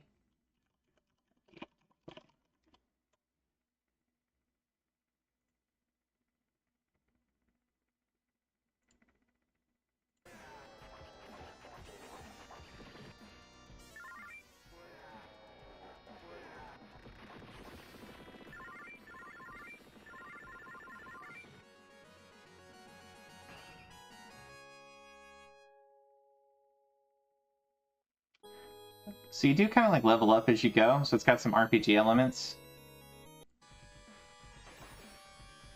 But I think a lot of it's basically just picking the right buddy for each level.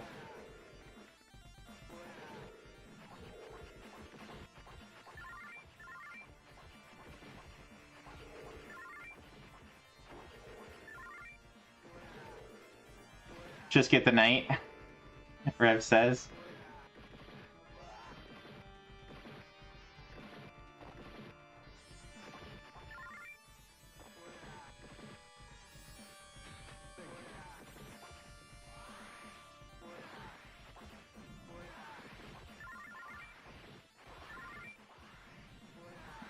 I imagine for the set, you probably have to get the different ones. Oh, no. No, it doesn't say anything about which one you use. Just got to beat the game on the hardest difficulty.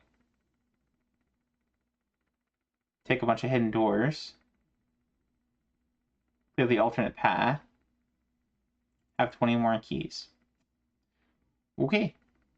So it doesn't require you to level up each buddy. I think the other one does.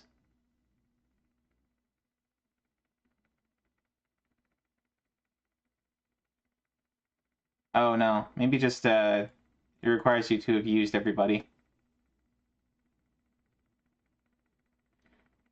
Anyways, Magic Sword. Pretty interesting game. Dun, dun, dun. Next, we got another arcade racer. This one's Wild Riders from 2001. Looks kind of comic booky from the art style there.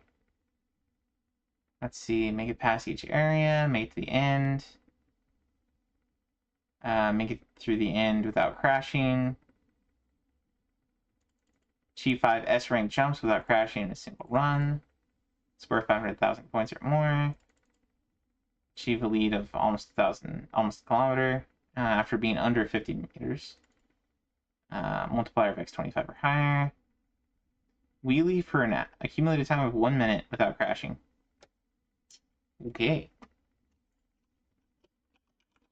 So I'm guessing it's a motorcycle racing game.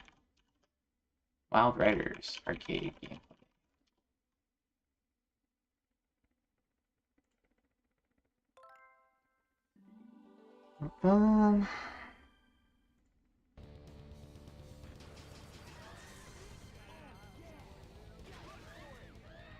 Okay, it's kind of a cel shaded graphics, kind of like a Jet Set. I think it's Jet Set Radio had these kind of graphics too, and like No More Heroes.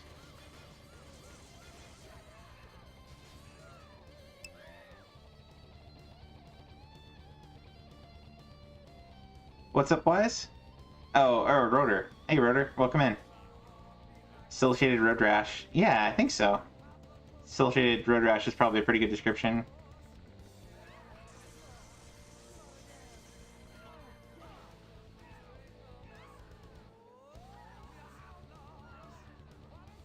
I dig the music. It's got some like hair metal feel to it.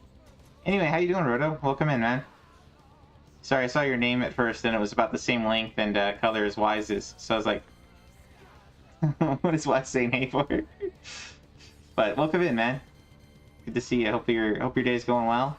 Saw you were playing some. I was lurking on your channel earlier, but trying to remember what you were playing. It's been a long day.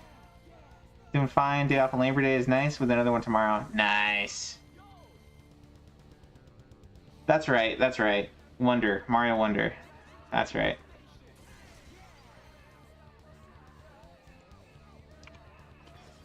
Got a Wild Doduo that appeared. Alright, so this is Wild Riders. It does look kind of interesting. I might give that a shot at some point. Next up we got Dig Dug 2 from 1985. So if you play Dig Dug, you basically just run around and attach a balloon to your enemies and blow them up until they pop. And you collect the various fruit and whatnot, and fruit and vegetables around you. Complete 3 rounds in a row without using the drill. Complete 3 rounds in a row without using the pump. Complete round with a score of 10,000 or more. Complete round 10 starting from round 1. Okay. Pretty straightforward set. You do need to get up to round 32, and you do need to get a score of 80,000. So if you're good at Dig Dug, you can probably get this one without too much trouble.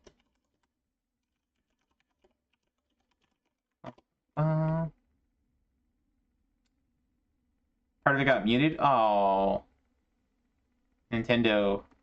Grr. You would think that they would want their game to be advertised on Twitch.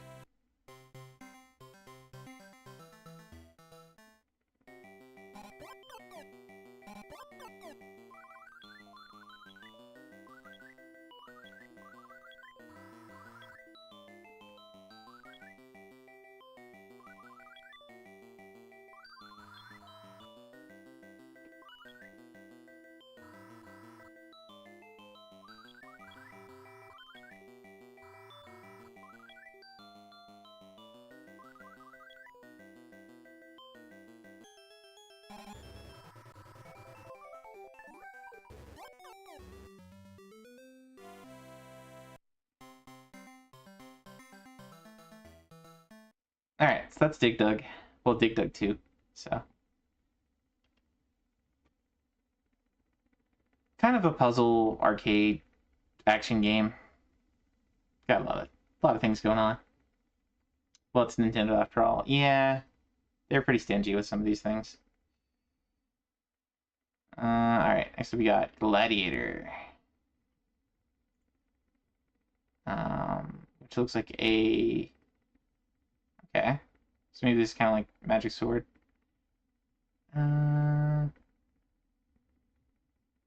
Defeat the various enemies.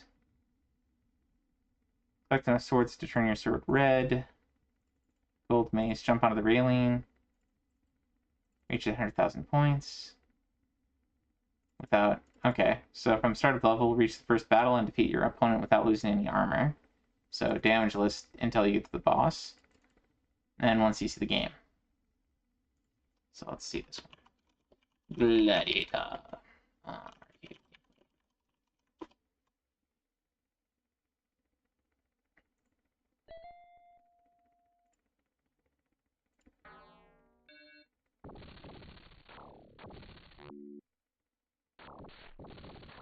Oh, this one kind of hurts my eyes. Oh, okay. Kind of like Ghouls and Ghosts, you lose, or Ghosts and Goblins, you lose armor parts when you get hit. It's a stripping game.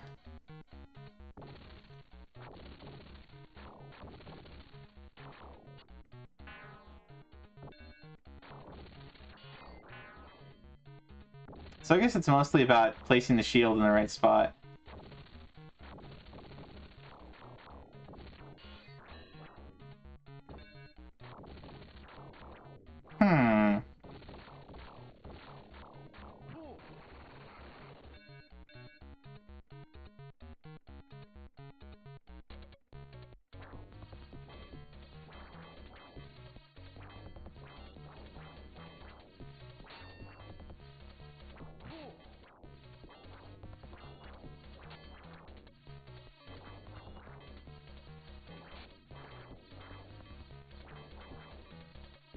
interesting mechanics in play here.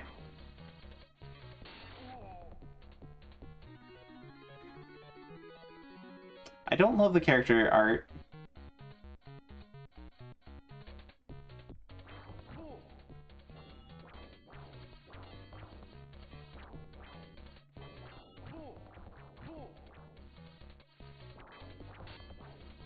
Feels like a pretty clunky fighter. Kind of neat because unique. Yeah, it actually reminds me of some of the fights in like Prince of Persia. You know, when you get to like the sword fights in Prince of Persia. Though I think those are, I don't know, those make a little bit more sense. But this looks and feels a little bit more janky, which like you say, it's unique. It's definitely unique. Alright, next up we got Prehistoric Isle 2, which I think we've seen Prehistoric Isle before. This is a horizontal shoot 'em up where you're fighting like dinosaurs. You're fighting dinosaurs like pterodactyls and things like that. And you're like I think you're in like a helicopter or a jet or something like that. Wow, really simple set. Just beat the game on difficulty level 8. So you don't even have to like 1cc this or anything. So that's pretty much just pop the quarters in, and you'll be fine. Arcade gameplay. It's kind of weird too, though. Yeah, it is. That one was pretty weird. Okay, helicopters. It is helicopters.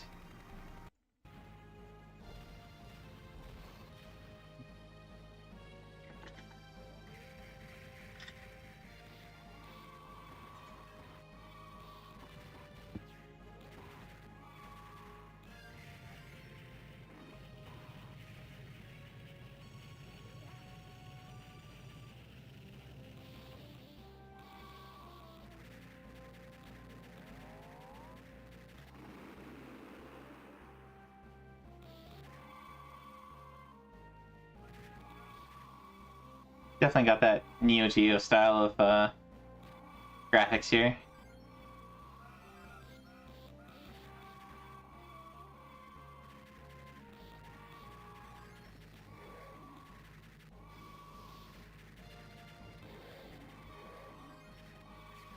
Dun, dun, dun.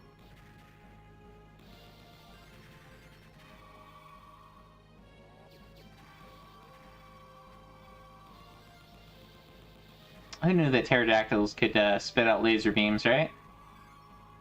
Learn new things about dinosaurs every day.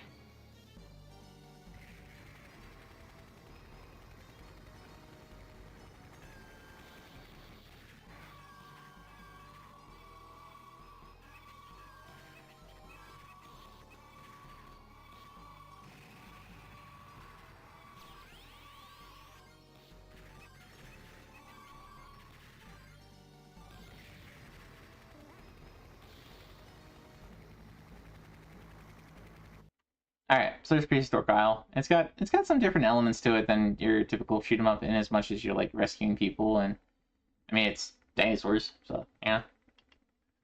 It's a pretty interesting game, and the set looks really straightforward too. So no deathless, no 1cc. Alright, next up we got, oh man, it just goes and goes. Next we got Spatter, Sanrin Sanchan, Tricycle San, which is a maze chase game from 1984. Sega. Beat stage 100, so get all the way to stage 100. And then collect all the items on a bunch of the stages. 24 bonus any possible. 2,000 bonus any possible way. 50,000 bonus, 100,000 bonus. Hey, Sefa, welcome in. Let's see. Kill 2 enemies on 1 fence bounce. We are looking at the new RA sets. There's a lot. It's almost all arcade. But we're getting there. So this is Spatter.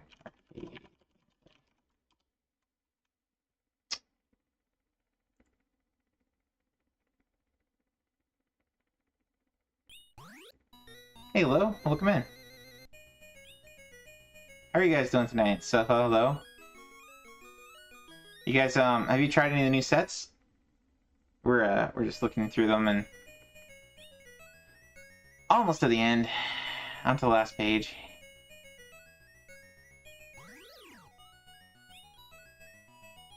I feel like riding a tricycle.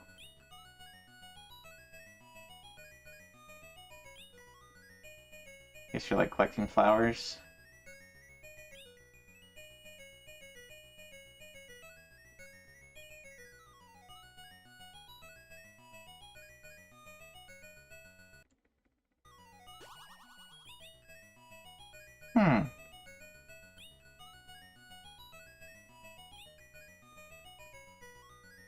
I looked through the arcade sets because you had to re-download all your games. Nice.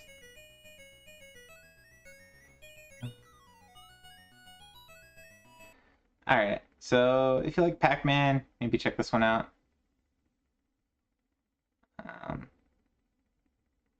Maybe, what was that other one? There's some other one we were looking at that was like, it looked like a triangle or something. Anyway.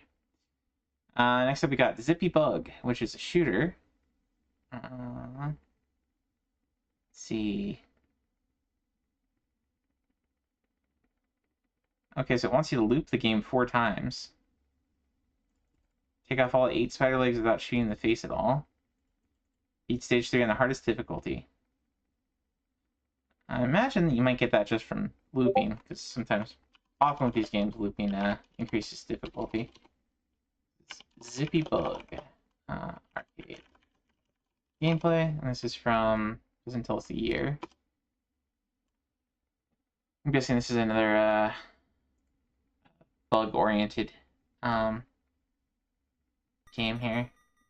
We've seen quite a few of these today, like Black Widow and the one where he plays a caterpillar, kind of mage chase where you're walking on branches. They're all turning into fruit.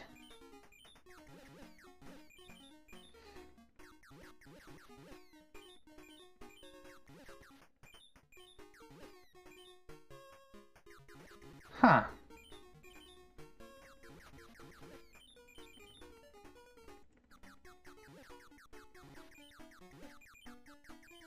And now you're on like a space station. You're just climbing up and up and up, huh?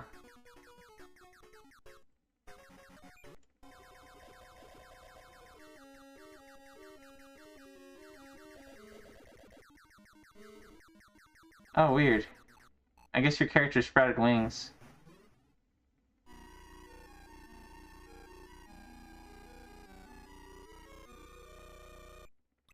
Oh, interesting. So it's kind of like the lady that's trapped in the moon in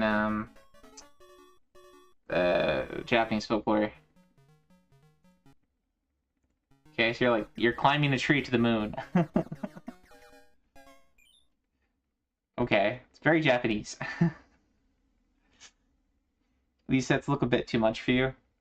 I mean, you know, arcade games can be pretty hard. They're designed to eat your quarters a lot of the times. But you know, you can get good at a lot of these and get to a point where you can actually, like a lot of them, we were looking at Prehistoric Isle, for instance, a bit ago, that had no 1cc required and no deathless required. So really straightforward badge. This one I can see almost everybody playing it is getting it. This is Oishi Puzzle wa Irimasen ka. Triple fun. So is there a tasty puzzle is the name of the game here. Complete each stage. Complete different types of puzzles without any mistakes.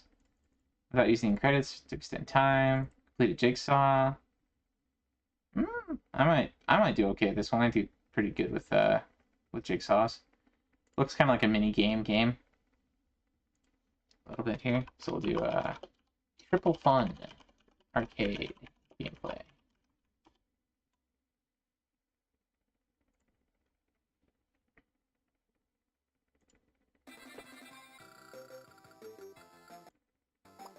So what was that one?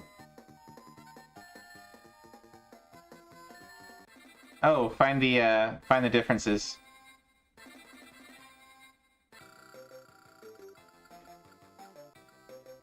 Oh, it's like a game of life.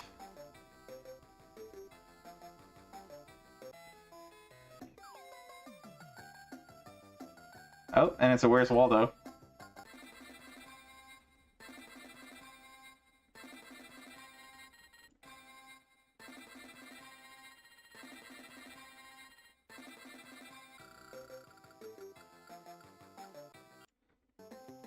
And then here's the jigsaw.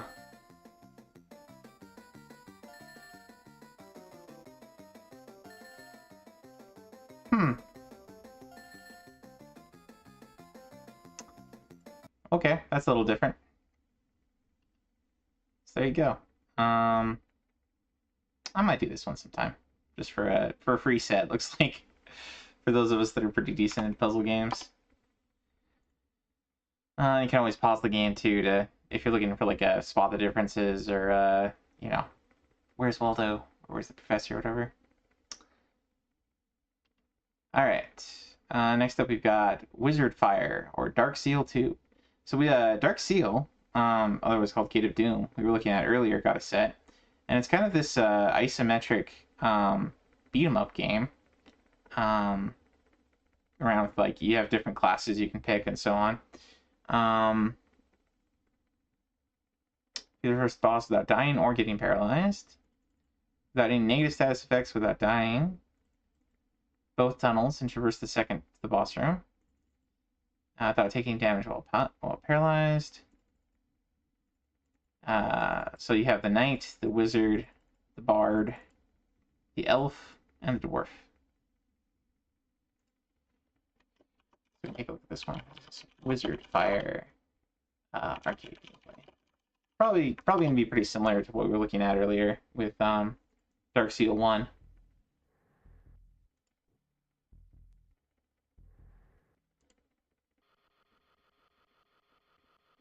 Let's skip to the actual gameplay here.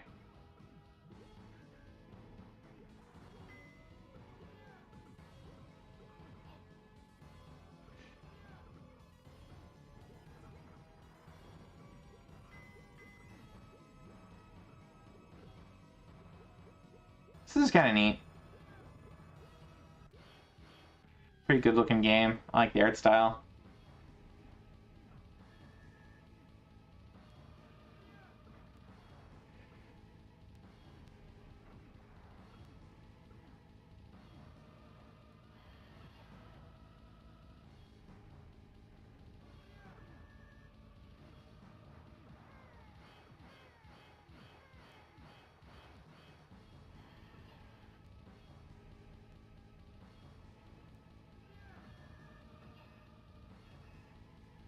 Uh-oh. I guess that's paralysis.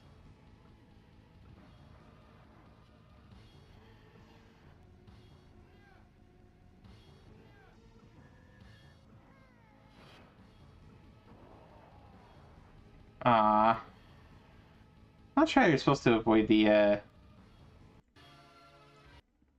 dragon attack there. Anyway, but that's Wizard Fire or Dark Seal 2.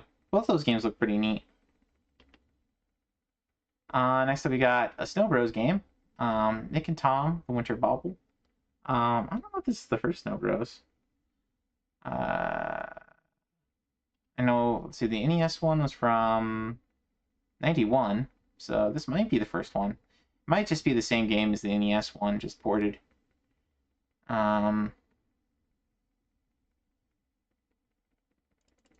So Damageless and No Death, Megara. Gamakichi, before he returns to the bottom of the stage, so kind of a time attack. Tochan and Ko-chan without ever leaving the floor. Big Nose Golems in floor 40. Yep, sounds a lot like the NES version. Snow Bros, arcade, gameplay.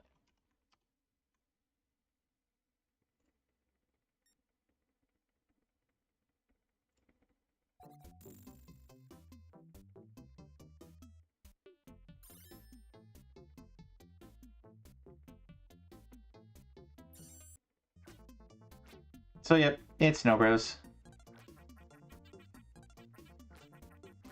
On the arcade.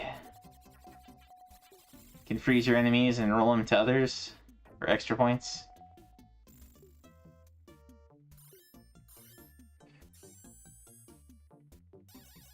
You get chased down by something nasty if you don't finish a level fast enough, etc. There you go. Man.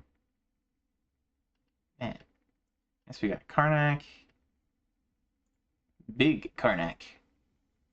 I think we've seen Karnak before on NES. I don't know if this is related. Probably. Probably related. So defeat all the various bosses. Damage list some of the bosses.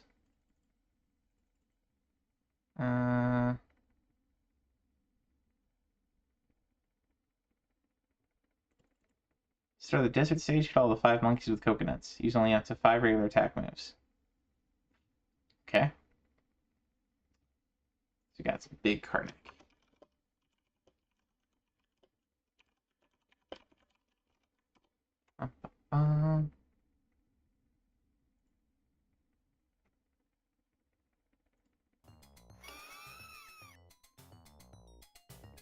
Damageless, yeah.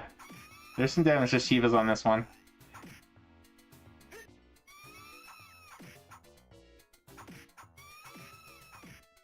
I think damageless isn't quite as bad as it might sound, though, in as much as with a lot of these games, like once you understand the boss patterns, you can damageless them sometimes fairly easily.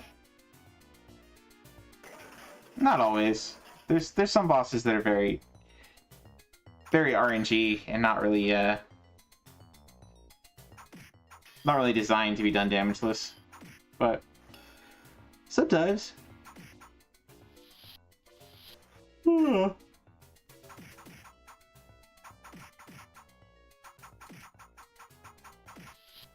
Wow, that's a tanky snake. Jumping in this is a little janky.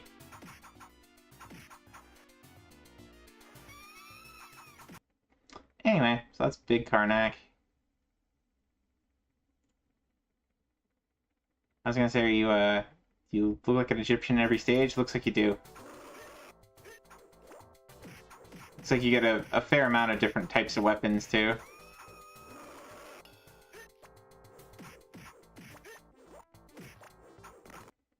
There's a lot of different mechanics going there. You have a time limit as well. If you can figure out the pattern, yeah. Well, I mean, you can always hit up YouTube and see what other people do for damageless. If you get, Anyway, next up we got Androdunos, which is a shoot 'em up. Piece of crap mobile app. Sorry. Let's see. No more than 3 credits used. Update your, get your different power-ups maxed out without dying. Boot to level 7 without dying once. Perfect bonuses on each stage. Clear stage 2 without dying, without using charged shot. Million boss on stage 3 without using charged shot and with no more than 3 credits used.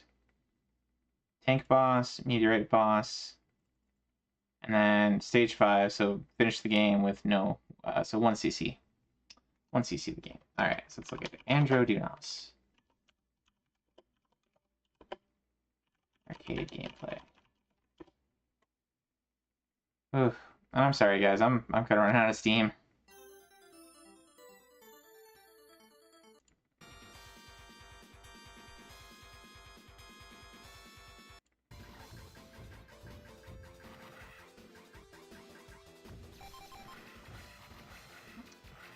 This one definitely gives you some of those Gradius feels.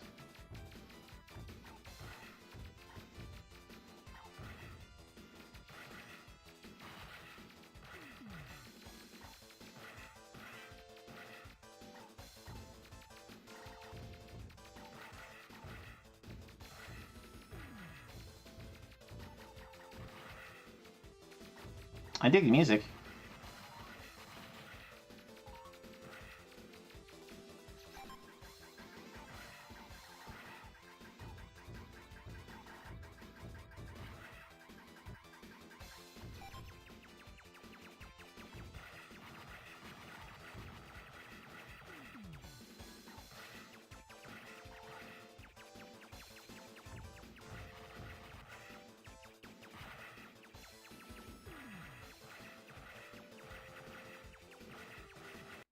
Okay, that's pretty neat.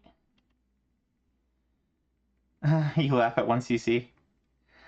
Yeah, for arcade games, again, that are meant to eat your quarters. Alright, next we got Pang. So this is Pang 3. I'm not gonna look at this one just because we've already seen Pang and Super Pang. It's Buster Brothers. Yeah, what you could do. You shoot little balls that bounce all around. They become smaller, and then you gotta shoot the smaller ones until there's no balls left. They yeah. A lot of stages. Dun, dun, dun, dun, dun. Expert mode. Panic mode. Destroy a star balloon. Beginner mode without losing a life. Play through with each character.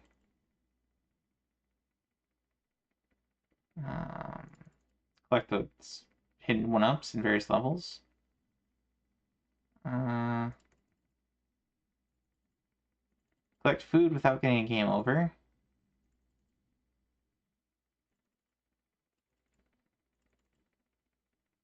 Collect food on stage 1 through 50 of normal mode without a game over.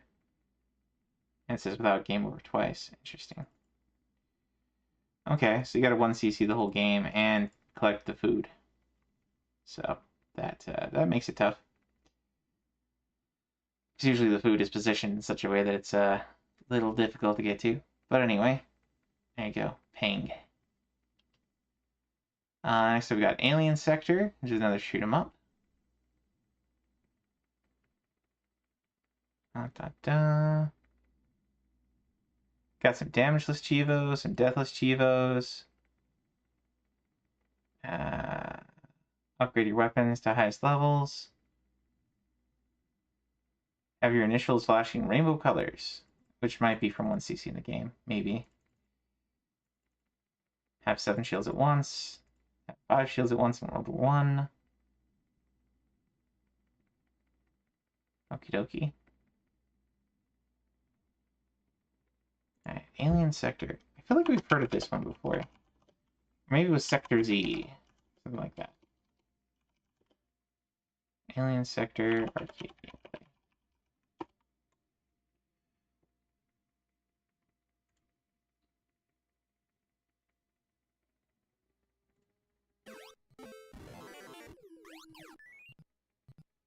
Oh yeah, this kind of reminds me of oh, you know what? This reminds me of what is it? The Air Fortress? Is it Air Fortress? You got a little spaceman, you're wandering about looking at different elevators.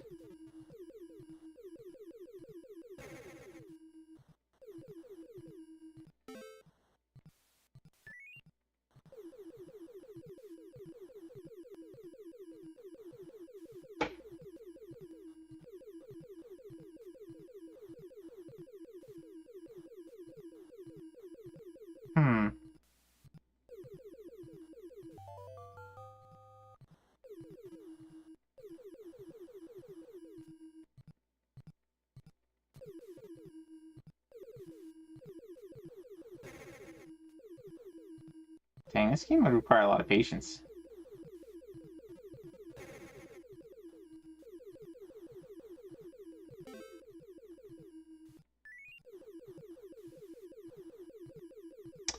Anyway, so that's Alien Sector.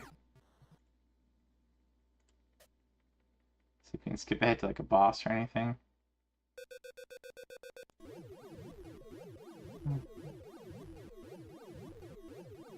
That looks like a boss.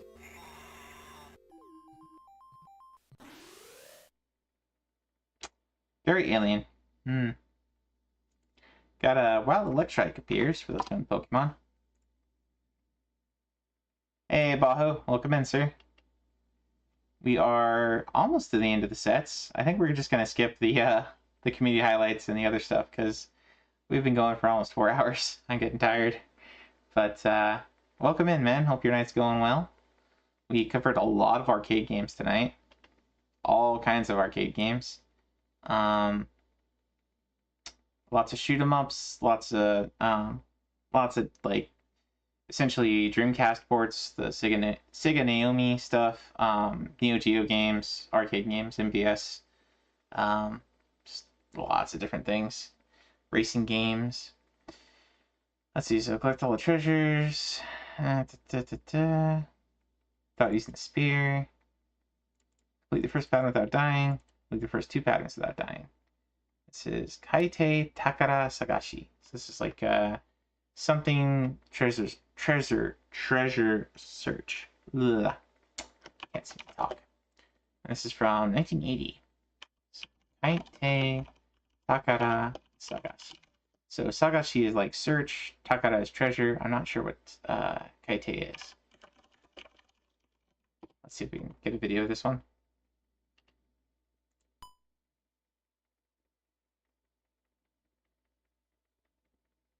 Okay.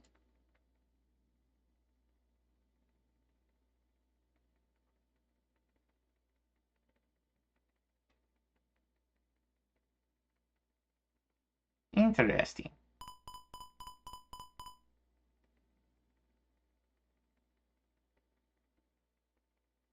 So you gotta go to the bottom of the sea, go into these little water jug things, and gather the treasure.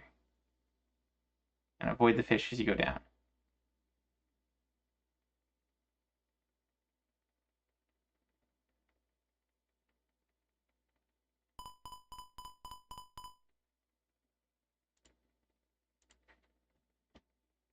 Not much of a soundtrack. There you go. Pretty straightforward set.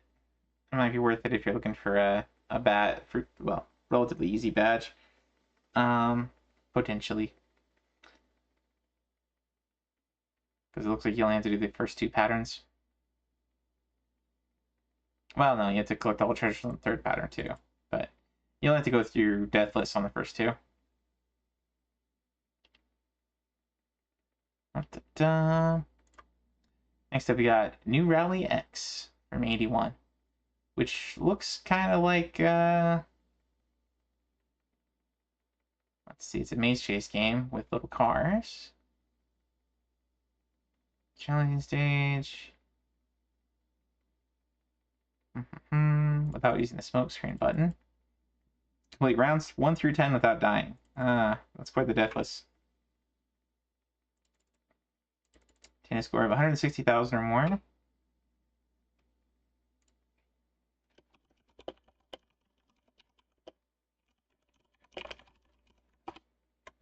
Bomb.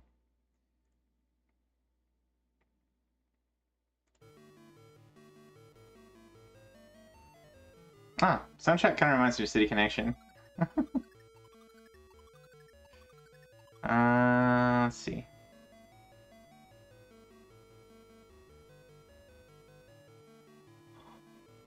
Oh, fun.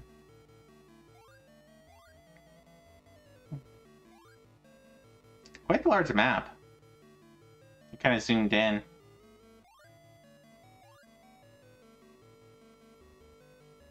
I wonder if this is similar. There's another game that came out for SG-1000 called Pac Car. It's kind of like Pac-Man, but with cars. I wonder if this and that are kind of similar.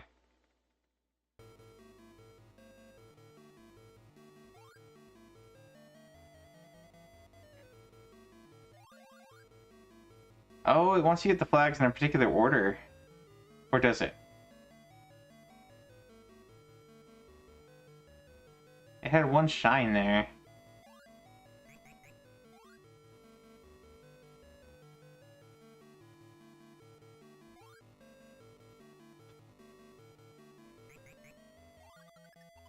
I guess that's your smoke screen.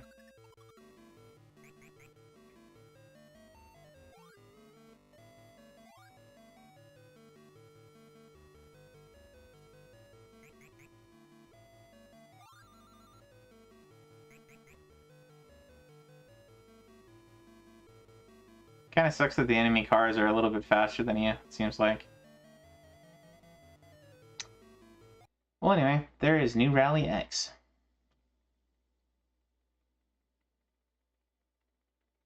There's up to 14 rounds. Alright, next up we got Bank Panic, which I will probably want to play eventually. So I played the Master System version of this one and the SG-1000 version, and it's termed as a gallery shooter. But basically, you have like a circular bank, and you're a cowboy or whatever, and you have buttons to shoot like one of 3 doors, and you have a button to like rotate left or right as you go. And as soon as you stop, like people that are coming to deposit money can come to the doors, or robbers can come to the doors, and you have to identify which is which and shoot the robbers before they shoot you. But you actually you get more points if you wait until the robbers draw their weapons. So like there's a little bit of risk reward there.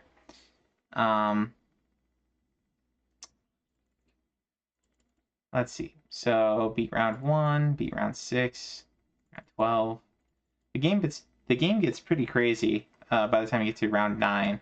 Like if you're not at the door that a robber's at, he can steal from you. A. He can also like plant a bomb. B. And if the bomb goes off, you lose a life. If you shoot a depositor, you lose a life. So it can be a pretty tricky game. I think Wise did the badge for the Sega Master System version as well. I think we both did that one. It's pretty fun game. A lot of people on RA have the badge for it for the Sega Master System version. But here you go. Here's the arcade original.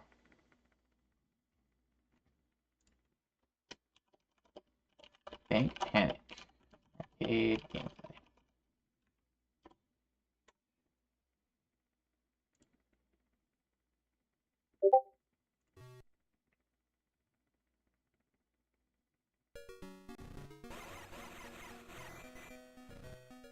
Oh yeah, there's kids with hats too. If you got to shoot the hats off them for some extra points.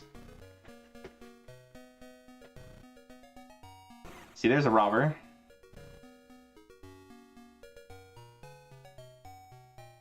And you have this kind of map up above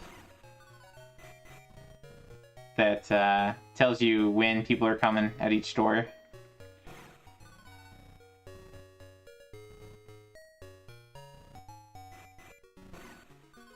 And sometimes the guys that are coming, the robbers, can hold regular depositors hostage.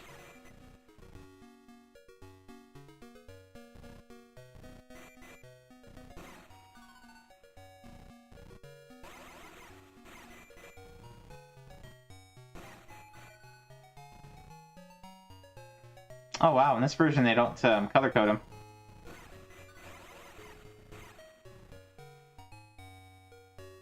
You don't know, you don't necessarily know it's a robber until he starts shooting. At least not from the, and you can probably tell from the, mask. Yeah, you complete a round if you get money in each bank teller, at each bank teller. Anyway, pretty fun game. Worth playing sometime. Sega Master System is probably the easiest one to badge. The SG-1000 versions, it's really hard to tell the difference between depositors and robbers. Right, next up we got Return of the Invaders from 1985. So it's a Space Invaders game, I think. Let's see. Collect different color power-ups. Enter the challenging stage. They earn at least 160,000 points. Earn the bonus from shooting invaders falling off screen 20 times. Bonus invaders do not count. And then encounter and destroy the Zircon mothership worth 36,000 points. Okay. So, Return of the Invaders. Arcade gameplay.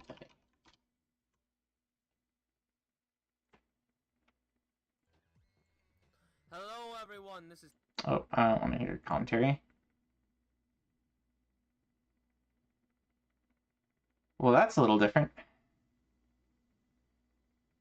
So this is like somewhere in between the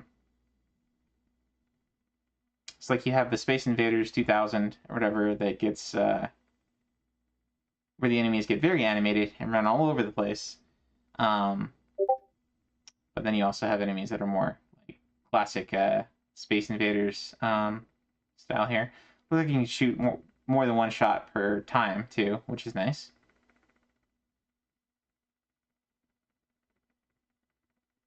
Bum, bum, bum, bum, bum. And there's the mothership. Oh, he got hit. Anyway, so that's the Space Invaders game. It's a little bit more complicated than some of the originals. There you go. Next up we got Bomb Jack Twin. Let's see. This is a 2D platformer. Collect a bunch of fire bombs. Earn 10,000 from a single enemy. Collect an extra life. Finish a bonus stage with 1 second remaining. Achieve an individual score of 1 million points. 2 million points. Okay, so Bomb Jack Twin. I'm gonna guess this is kind of along the lines of like Snow Bros and some of those other ones we've watched.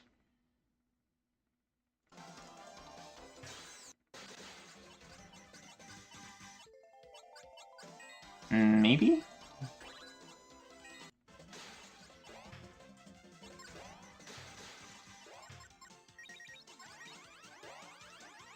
Oh wow, that's a heck of a jump.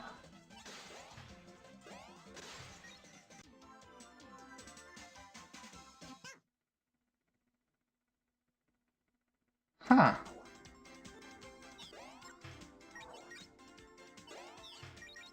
So you gotta collect all the bombs. Maybe before they explode.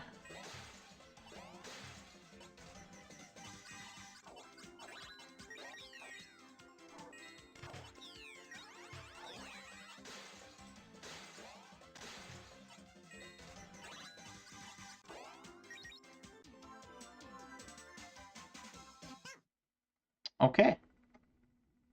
That's interesting game. Bomb Jack Twins. Okay, and we got Big Bang Mini. Finally a non-arcade game. Big Bang Mini on the DS. It is a shoot 'em up. Looks like it's firework themed. Let's see. Complete the tutorial. Yeah, Hong Kong, Aurora, Kamakura. Luxor, Savannah, New York, Janeiro, so that's probably Rio de Janeiro. Oh yeah, Rio de Janeiro. Paris, Abyss, beat the final boss.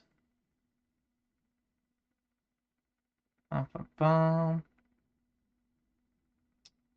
you're reaching complete different levels. Destroy 15 ships in a single session into the retro zone. Complete all the bonus in the arcade levels to unlock relax mode. Okay. Big Bang Mini on WS.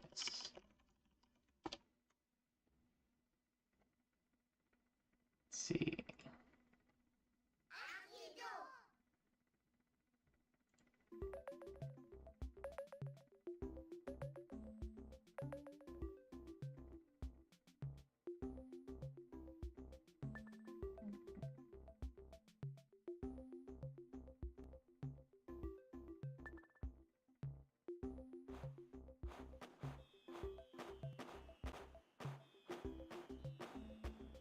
Okay, so you like shooting off fireworks? Interesting. A while then and that appears.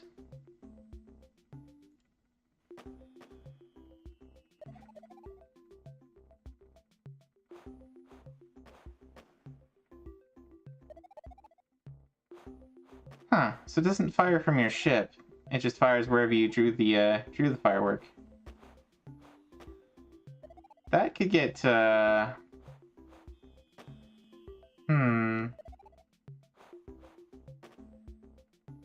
could get a little nuts.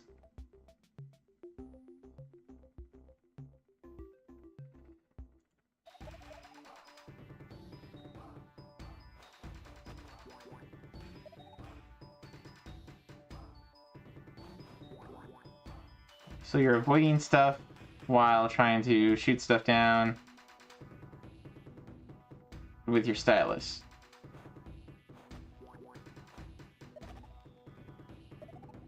So I guess your hands are kind of like this as you go? Huh.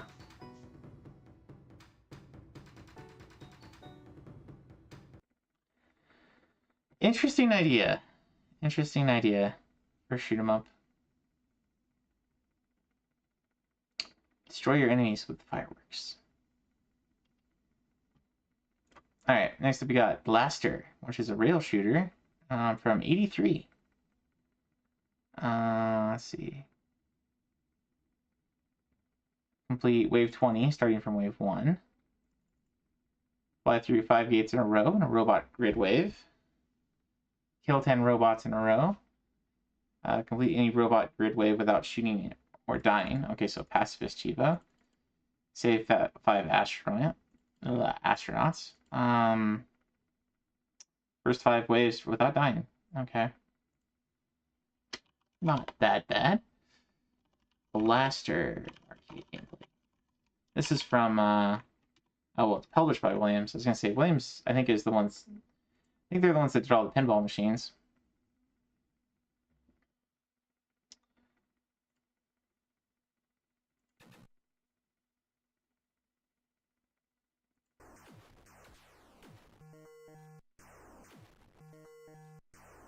Oh wow, this hurts my eyes.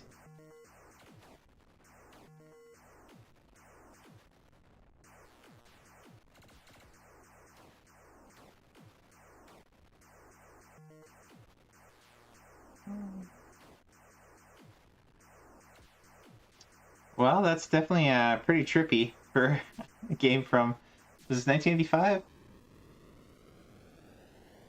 1983.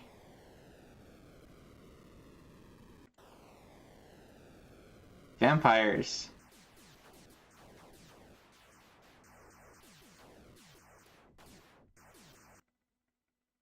A year older than you? Yeah, so there you go. Kind of a, I mean, they say rail shooter, but it looks like you got, with most rail shooters, you're like pointing and clicking at things to shoot them.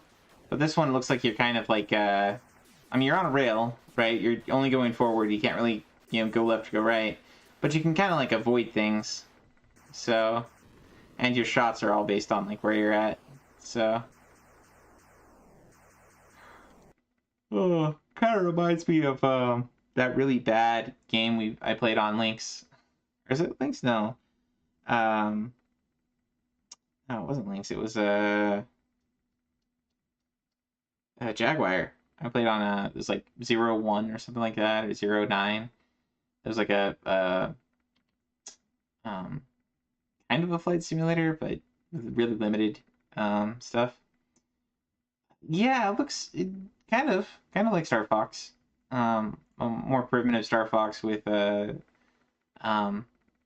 color set that's likely to give you some epilepsy, but Star Fox can give you Star Fox might give you epilepsy too. Ugh.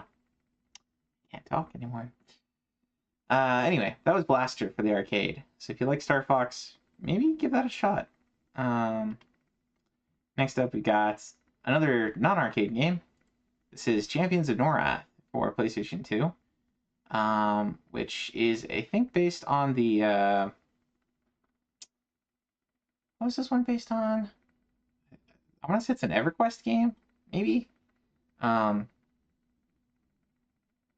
I thinking of that right? I might be misremembering. Anyway, so I think it's like a kind of a top-down hack and slash kind of game.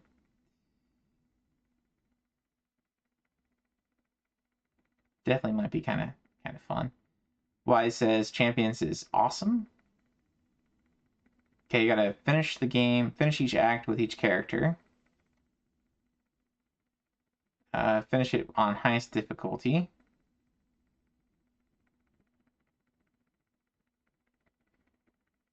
Get up to level 20 with each character. Get up to level 25 with any character. Get your resistances maxed out. Collect up to 1,000,000 gold. Loot a magic object. Equip a unique fire weapon in one hand and a unique ice weapon in the other. Equip or loot a unique weapon with electrical power. Poison, cold, fire. Get unique weapons of various kinds. At least magic items in all inventory slots. Unique items in all inventory slots. Alright. So, Champions of Norath. Let's take a look at this one. Norath, PS2. Gameplay.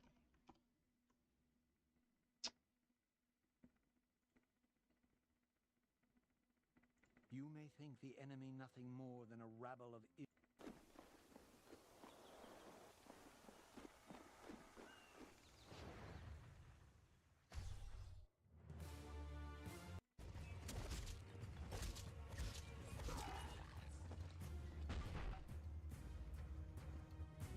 Okay, so it kind of plays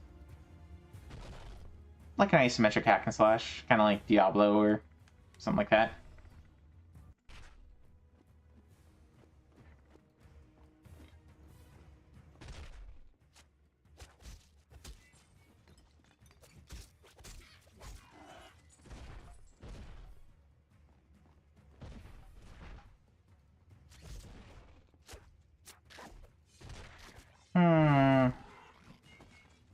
Seems like it's a little bit hard to aim things with different heights.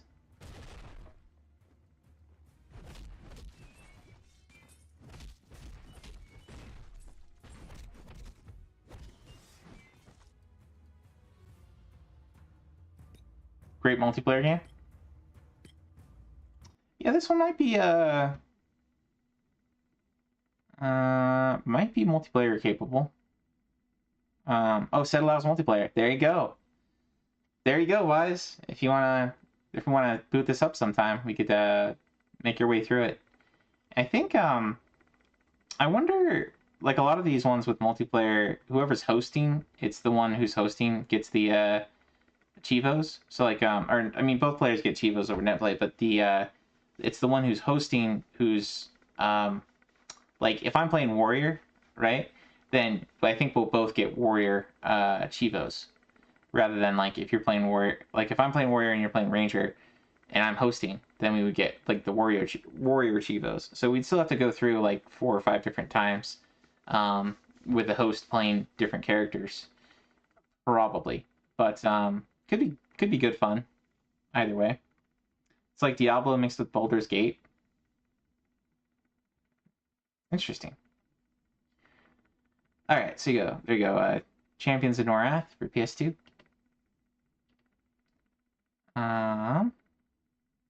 Never tried a set with netplay. Sometimes it's really fun. Sometimes there's a lot of lag. There's a lot of there's a whole hub. Let me link that hub here. Set allows multiplayer. Quite a few of the Dolphin games allow multiplayer as well. So like if you want to do Mario Party, you can get a bunch of the Chivos while playing multiplayer. Which is great because it's a multiplayer game. So, and Lego Star Wars. Manny and I were talking about playing some Lego Star Wars 2 together at some point. Next up, we got PsyOps: The Mindgate Conspiracy for PS2, which is probably another third-person shooter action adventure. There were a lot of these on PS2. We were talking about I think Dead to Rights a while back, and I mean obviously you've got the what is it? Not Painkiller, but the one where the guy's on painkillers all the time. I can't think of the name off the top of my head.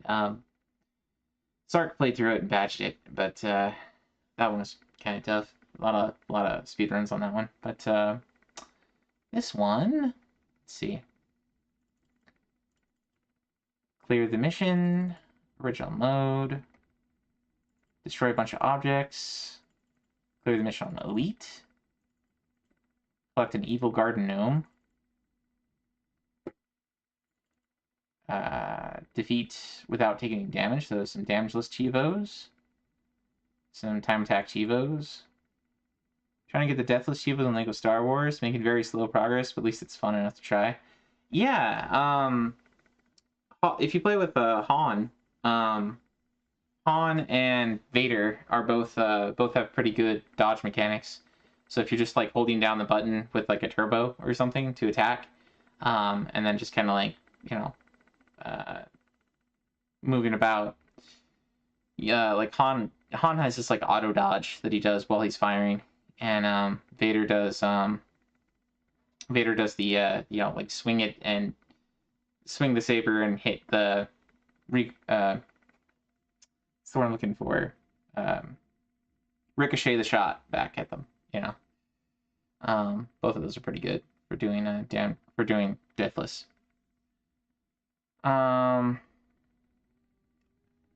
Let's see here.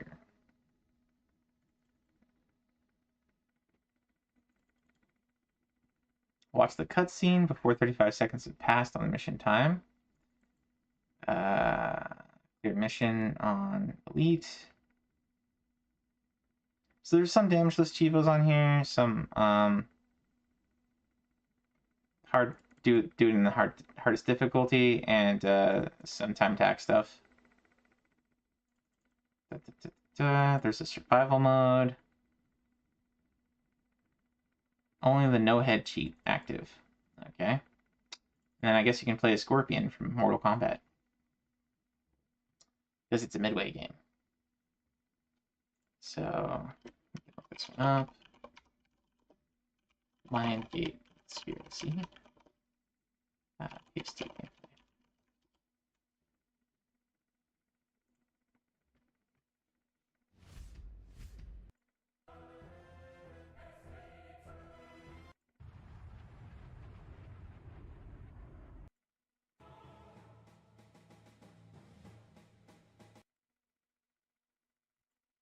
Get to the actual combat here.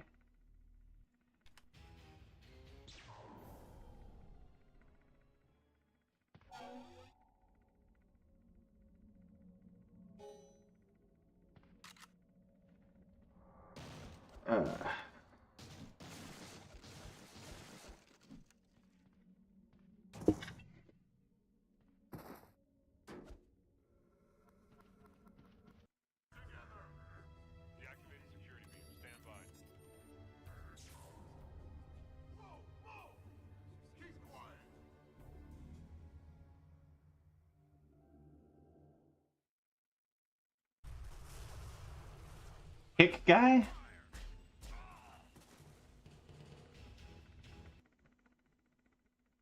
Psyops is really fun, underrated game, Wise says. Hey Cosmic, what are you saying? Kick guy?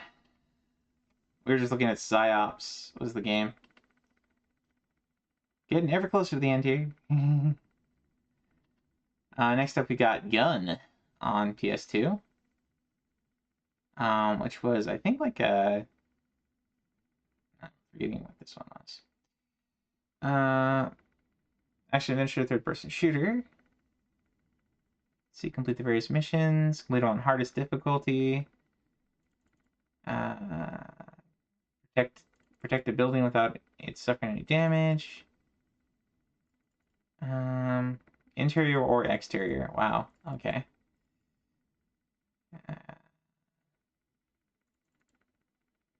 During the final fight, don't let the Indians damage the gunpowder barrels.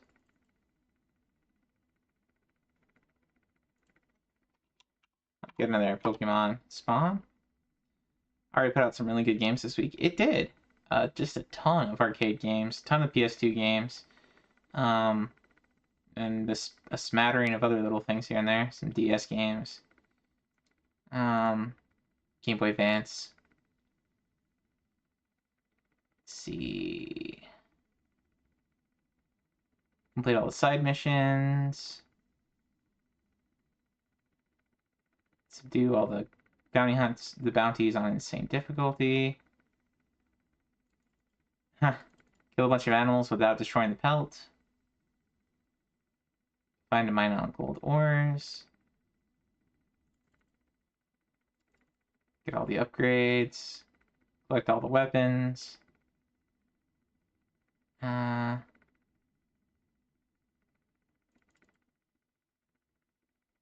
Kill all bandits during a bandit attack. Find infinite health fountains, buried ammo. 100% game progress. That's this gun.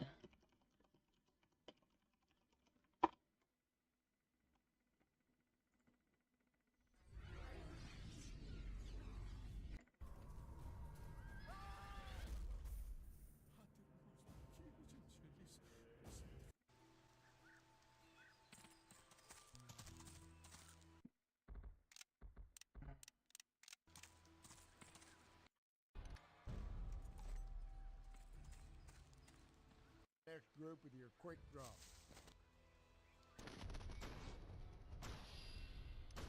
Oh, so you have kind of like a Deadeye mode. Try to get all these.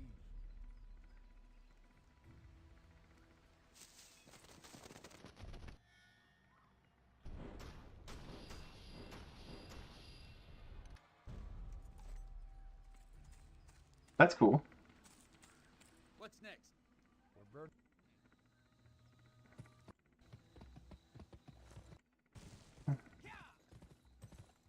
Skip ahead to some other gunfights, maybe?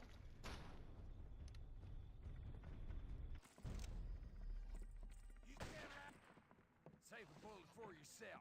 You ain't getting out of here.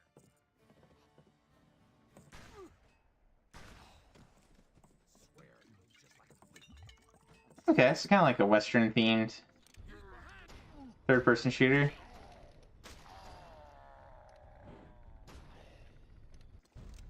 swap some lead, huh? Son of a bitch, set fire on that!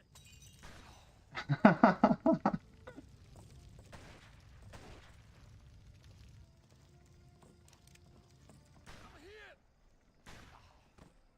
Oh yeah! If he comes running his This one had an adult warning on the RA site. Oh, did it? Oh, it does. Mature, you're right. I mean, PS2 era. God of War did have topless scenes. But, I seem to remember there being some, I mean, it's M-rated. So I remember some hubbub about this one when it came out, too. I forget exactly what the issues were. But, anywho, it looks like a Western-themed one. It might be rated mature just for the gore. For, like, because you're, cutting down stuff left and right. And, or, skinning animals and things like that. Who knows? Thank you for pointing out that. Thank you for pointing that out, though. Anywho, next up we got Metal Arms, Glitch in the System. So we've seen this one before. We've seen the GameCube version of this before. It's a third-person shooter, kind of like Ratchet and Clank. Very sort of cutesy main character. Little robot guy running around. Okay, so play the game on hardest difficulty. Good progress. Let's see here. Use your different weapons to kill things. Do some very specific things on various levels. Max out your various weapons. Collect a bunch of things. Find secret chips, find speed chips. Oh, okay, so there's some like time attack stuff. Speed chip challenge. Quite a few of those. Alrighty. So this is Metal Arms. I think we can skip that one because we've seen the GameCube version before. Next up, we got Monster Rancher. We're getting towards the end here. No, don't add more. Dang it. Alright, so Monster Rancher is kind of a, like, raise monster and then have it fight in combat kind of thing.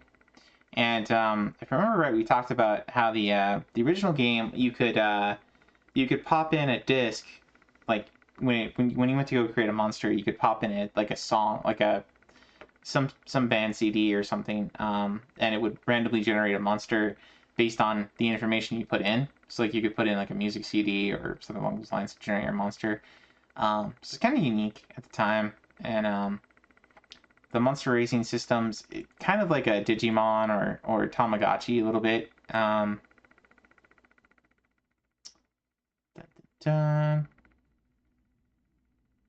Okay, so we get a S rank out the official tournament. Defeat various specific enemies. You wore out an almost new PS2 disc. Try playing this game in like 2 days. Yeah, the PS2, I guess for me it was the PS3. I had to go get my PS3 fixed because we kept swapping back and forth between PS2 and PS3 games, and the laser like switcher, the mechanism got worn out. But yeah, I could see the PS2 and PS1 weren't meant to switch out a bunch of games in a short period, that's for sure, or a bunch of discs. So that's not super surprising, but that's kind of crazy. Have a single monster on all the Big Four championship badges. To any CD if you're choosing. Ah, okay. So I guess with the emulator, maybe you can do that. You can swap in an ISO of any other thing, either a different game or a music CD or something.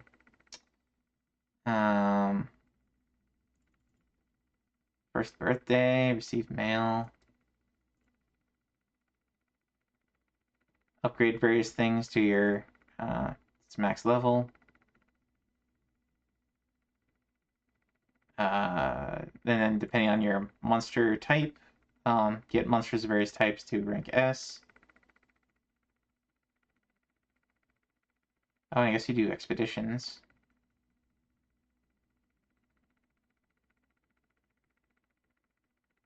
Create some magics. Yeah, I had a friend who played this game a lot. I didn't really delve deep into it myself, so not sure what the expeditions are. I don't know if you're like sending some of your monsters out or something.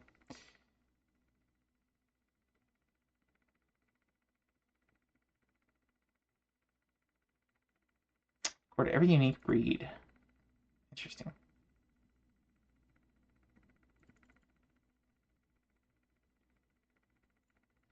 Okay, so a lot of sort of filling in the not dictionary, but encyclopedia, monster encyclopedia here. That could be quite a grind. 78 achievements, not the largest set out there, but pretty hefty. Pretty hefty. Next up, we've got a Naruto RPG. I guess I should look up Monster Hunter or Monster Rancher. Blah. Monster Rancher. Yes, one. This X.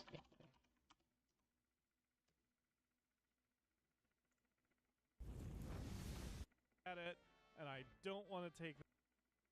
All right.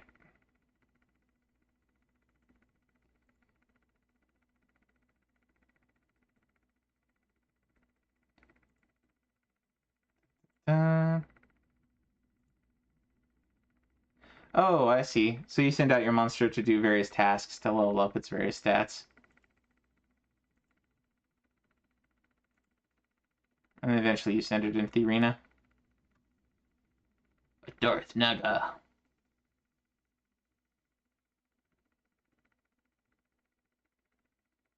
So I remember this game kind of playing out like the Coliseum, Pokemon, or Pokemon Stadium, kind of. But you have a little bit more, like it's a little bit more active I think. You don't get to... You kind of have to be a little decisive about what moves you want your monster to do. And I think sometimes the monster won't actually do the move that you ask it to do. So it's all about whether you got, like... I think there's like a loyalty stat or something. Something along those lines.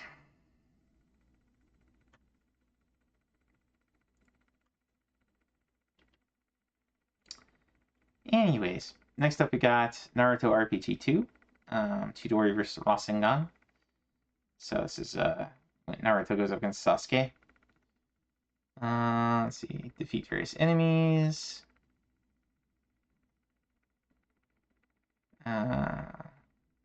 Complete various missions with a high rank. Hey Rio, welcome in. We are almost through the sets. And I think I'm just gonna call it with the end of the sets. Once we get there, because it's been like for almost 5 hours now, so very long stream. All right. Dun, dun, dun. Input secret code to unlock various things, and then perform various specials. Naruto RPG 2, Nintendo DS game. A lot of great stuff on RA this week. Sad that NPC 2 Arcade Set was taken down so quickly for no given reason. Oh, we didn't see that one yet. I imagine they were probably just still working on it. Like maybe it had some problems or something.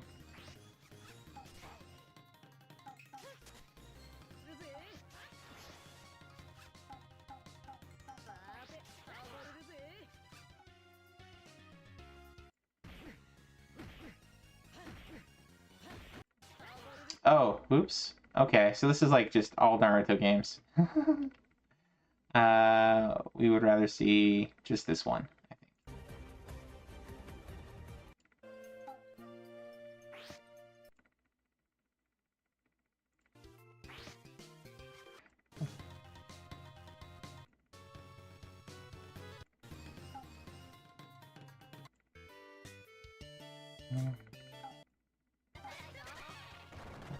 So it's an RPG, as you'd expect, with Naruto characters. So if you like RPGs, if you like Naruto, might be worth a look. I think I might add it to my list, just because.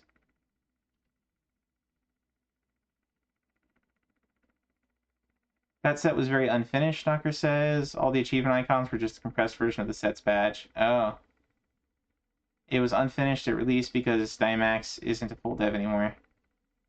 Ah. Okay. So, yeah, it needs some more work. And here we have yet another Jigsaw game from Nihonichi. I guess I have to do this one, since I've done the other two. I did Jigsaw Island and Jigsaw Madness. So, here we got Jigsaw World. Most of these are probably going to be the...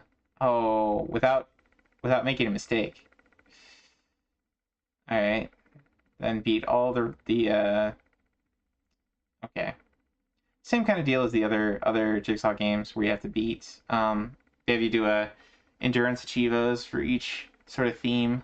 They want you to finish each puzzle. Like all the puzzles in a particular theme at a particular in a particular piece size in one go. So a lot of those. And then there's a story mode of some kind, looks like. Unlock all the puzzles in the puzzle mode.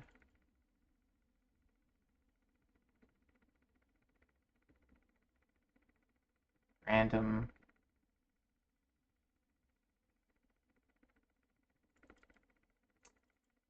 Okay, you gotta beat the story mode on hard. Usually the puzzles, like this one on hard, isn't that bad. But kind of plays out like Pieces. If you play Pieces on Super Nintendo. I think Jigsaw Island had the same kind of thing going too. Hello there, Master System Marceau. Welcome in. Thank you for the raid, sir. What were you playing? What were you up to? Oh, thank you for the follow. Much appreciated. Mr. Singar, or Mr. T. Singar. Welcome in, everybody. We are doing the ARIA review. We've been going for a while here. Usually I do sort of 3 sections to this show of like going over new sets, going over community highlights, and then trying one of the games. And lately, because I've been doing GameCube stuff, I've been kind of skipping the playing one of the new sets. And tonight, just because there's so many, I'm gonna skip the community highlights too because my voice is gone. But we are just about to the end here. But I do appreciate the raid. I did all the RA achievements for Sonic 1 Game Gear today. Nice! GG's, sir. GG's indeed. Yeah. Some of those Sonic the Hedgehog achievements are pretty rough. A lot of time attack stuff and so on. And getting all the Chaos Emeralds can be pretty tough. But yeah. So we went through all the new sets here over the last 5 hours. It's about 2.5 pages worth. Mostly arcade games. A lot of arcade games. Bunch of PS2 games. A PC-88 game. Yep. Lots of new stuff on RA today. This week, rather. Alright, so next one in our list here is Rolling Thunder on the arcade. It's Rolling Thunder. Arcade gameplay. This one, I want to say it kind of reminded me of like Elevator Action a little bit. So I think we've seen this one before, just not the arcade version.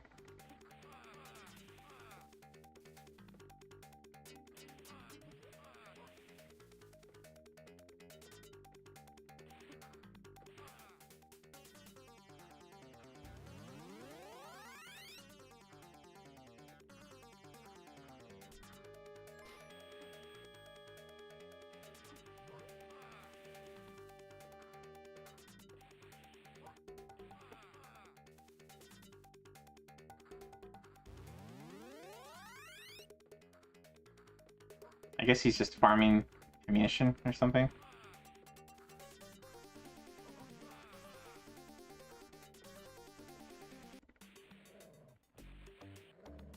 So you fight a bunch of different types of enemies in here.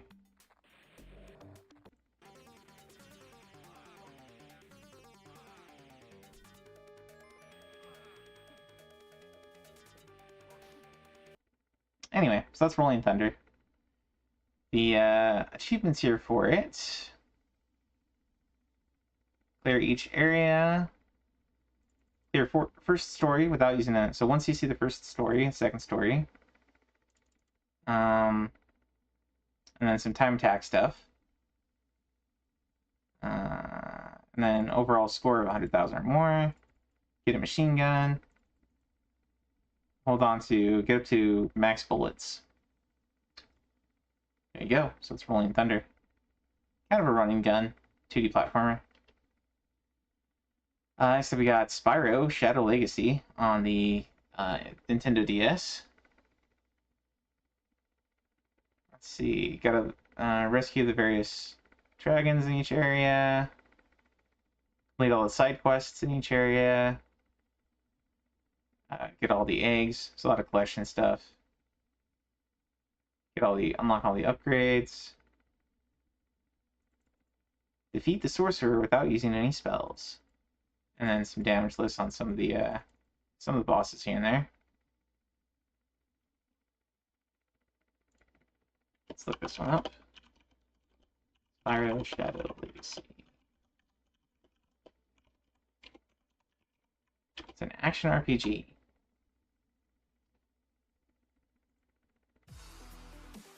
That's how it's titled.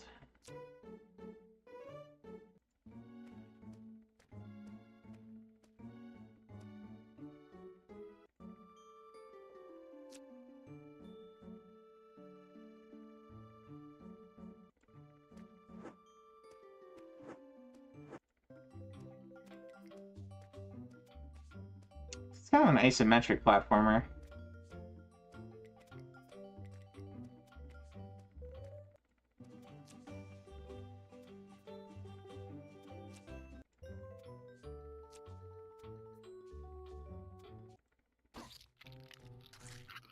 Here we go. Hey, Melky, welcome in.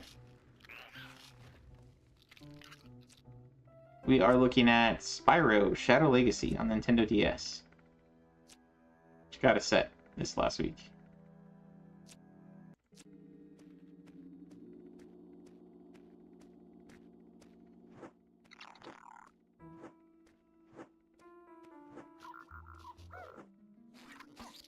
This game has a lot of creepy looking enemies.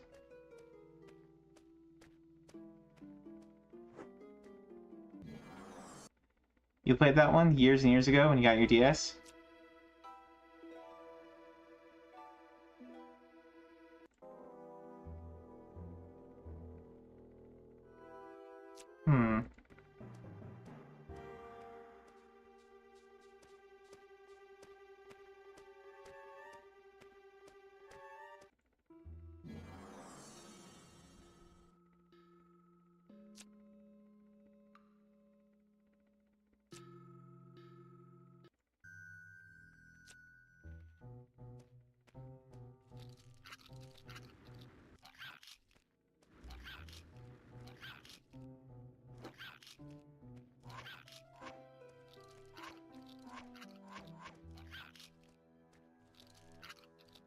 Hmm.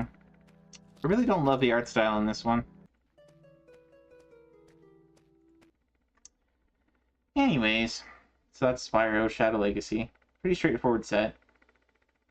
Aside from some of the damageless stuff there. Oh.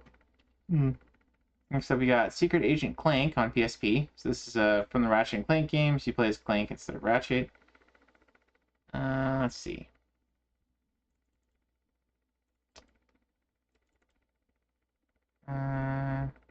Bunch of progress stuff.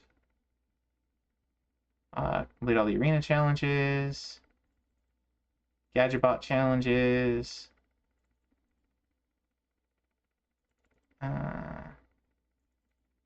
Driving, boating.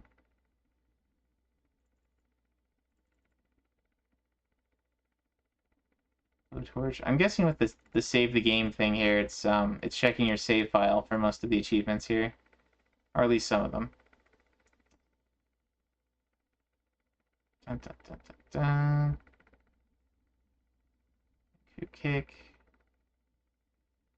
Upgrade a bunch of your stuff to max level.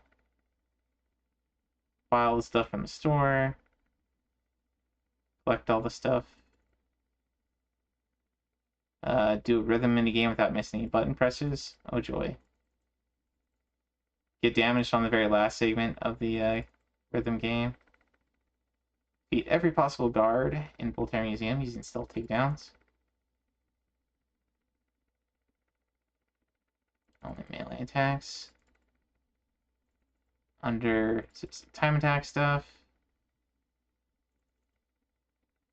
It's a lot of Chivos that are very specific to the type of the particular challenge that it's associated with.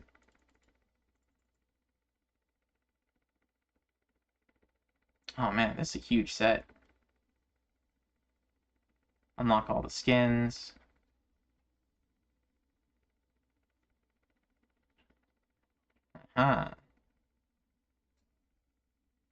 Looks like you have to have played the to get this Chivo. You have to have played the Size Matters game.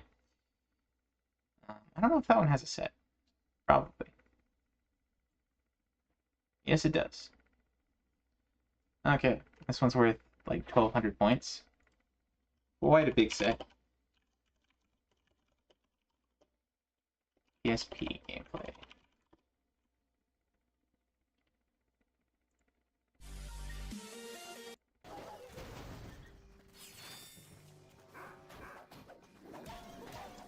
Okay, so just like Ratchet & Clank, it's kind of a 3D platformer, but less less ranged oriented or gun oriented. Because you just have Clank, you don't have Ratchet with all the guns.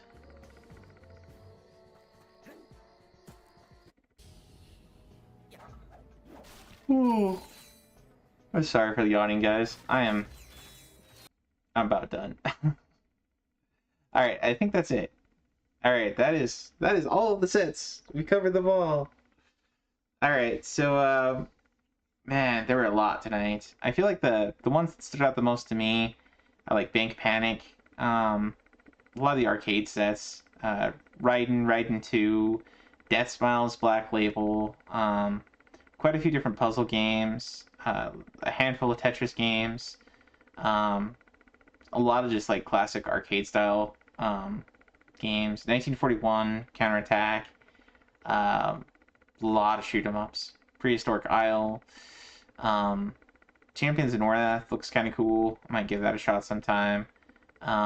Metal Arms I was gonna give a shot on GameCube sometime maybe. I might do this set too if I do that set.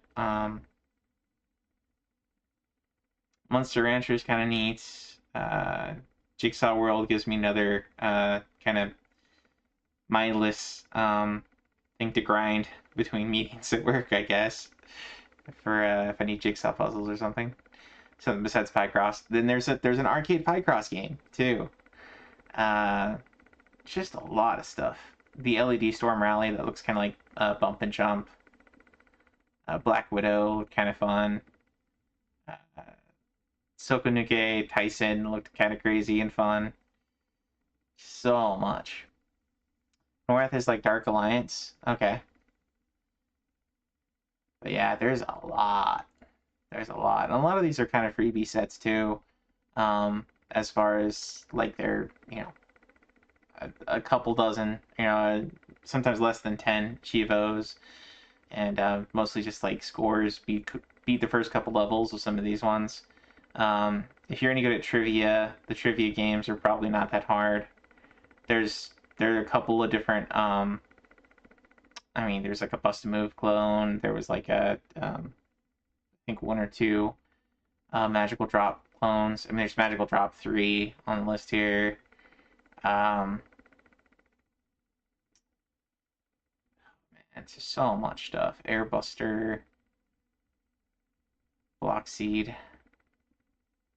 Saber, Red Earth if you like fighters, 2D fighters. There's the JoJo game, Athena on the arcade, Mock Breakers looked kind of crazy. It's like a track and field game, but in like the future with cyborgs and magic and stuff. Custom Robo. Custom Robo is a big one for a lot of people. Gonna play Monster Rancher on your lunch, but realized I didn't have it on your phone. Alright, well, I am done, guys. My voice is shot, and I'm starting to get a bit of a headache from looking at the screen too much. So we're gonna raid out. Thank you everybody for popping by. Thank you for the raids, Master System Marceau and Game Man. Thanks everyone for stopping by who did. Pulse, Wise, Frosty, Cosmic, Milky, Baho, all you guys, really appreciate it. Knocker, hope you guys. Oh, I'm not sick or anything. I'm just tired from a long stream. I mean, I am still kind of recovering from the leg infection, but I'm mostly there. Anyway, let's find a raid target out there. Who is on tonight? We got Pookums still going. I think he started before me. He was doing the Nightmare Circus game on Sega Genesis. Very janky. I think he was calling it his worst game he's ever played. Frowny's on. Frowny's playing some Addams Family Values. Who else is on tonight? Mile High Rule is on playing some Baldur's Gate 3. It's not really retro. And JFred is on playing some Uncharted Waters. Do any of those 3 sound good to you guys? Take a little community vote here. We got a 2D platformer, super jank, that Pookums is playing through. I think. Is he still playing it? Yes, he is. He's still playing it. 5 hours in. After a long a long night the other night. Good with anyone doing RA? Okay. Well, Frowny's not doing RA. J-Fred's not doing RA. They're doing retro games, but we'll go raid Pookums.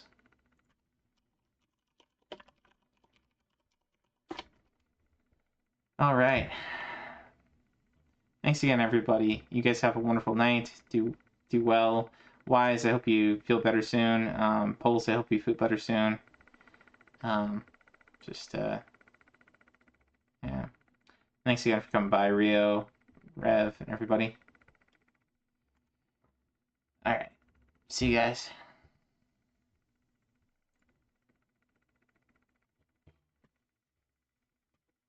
And for folks watching on YouTube, thanks for stopping by. Necro, welcome in. Hope it was a useful night for you.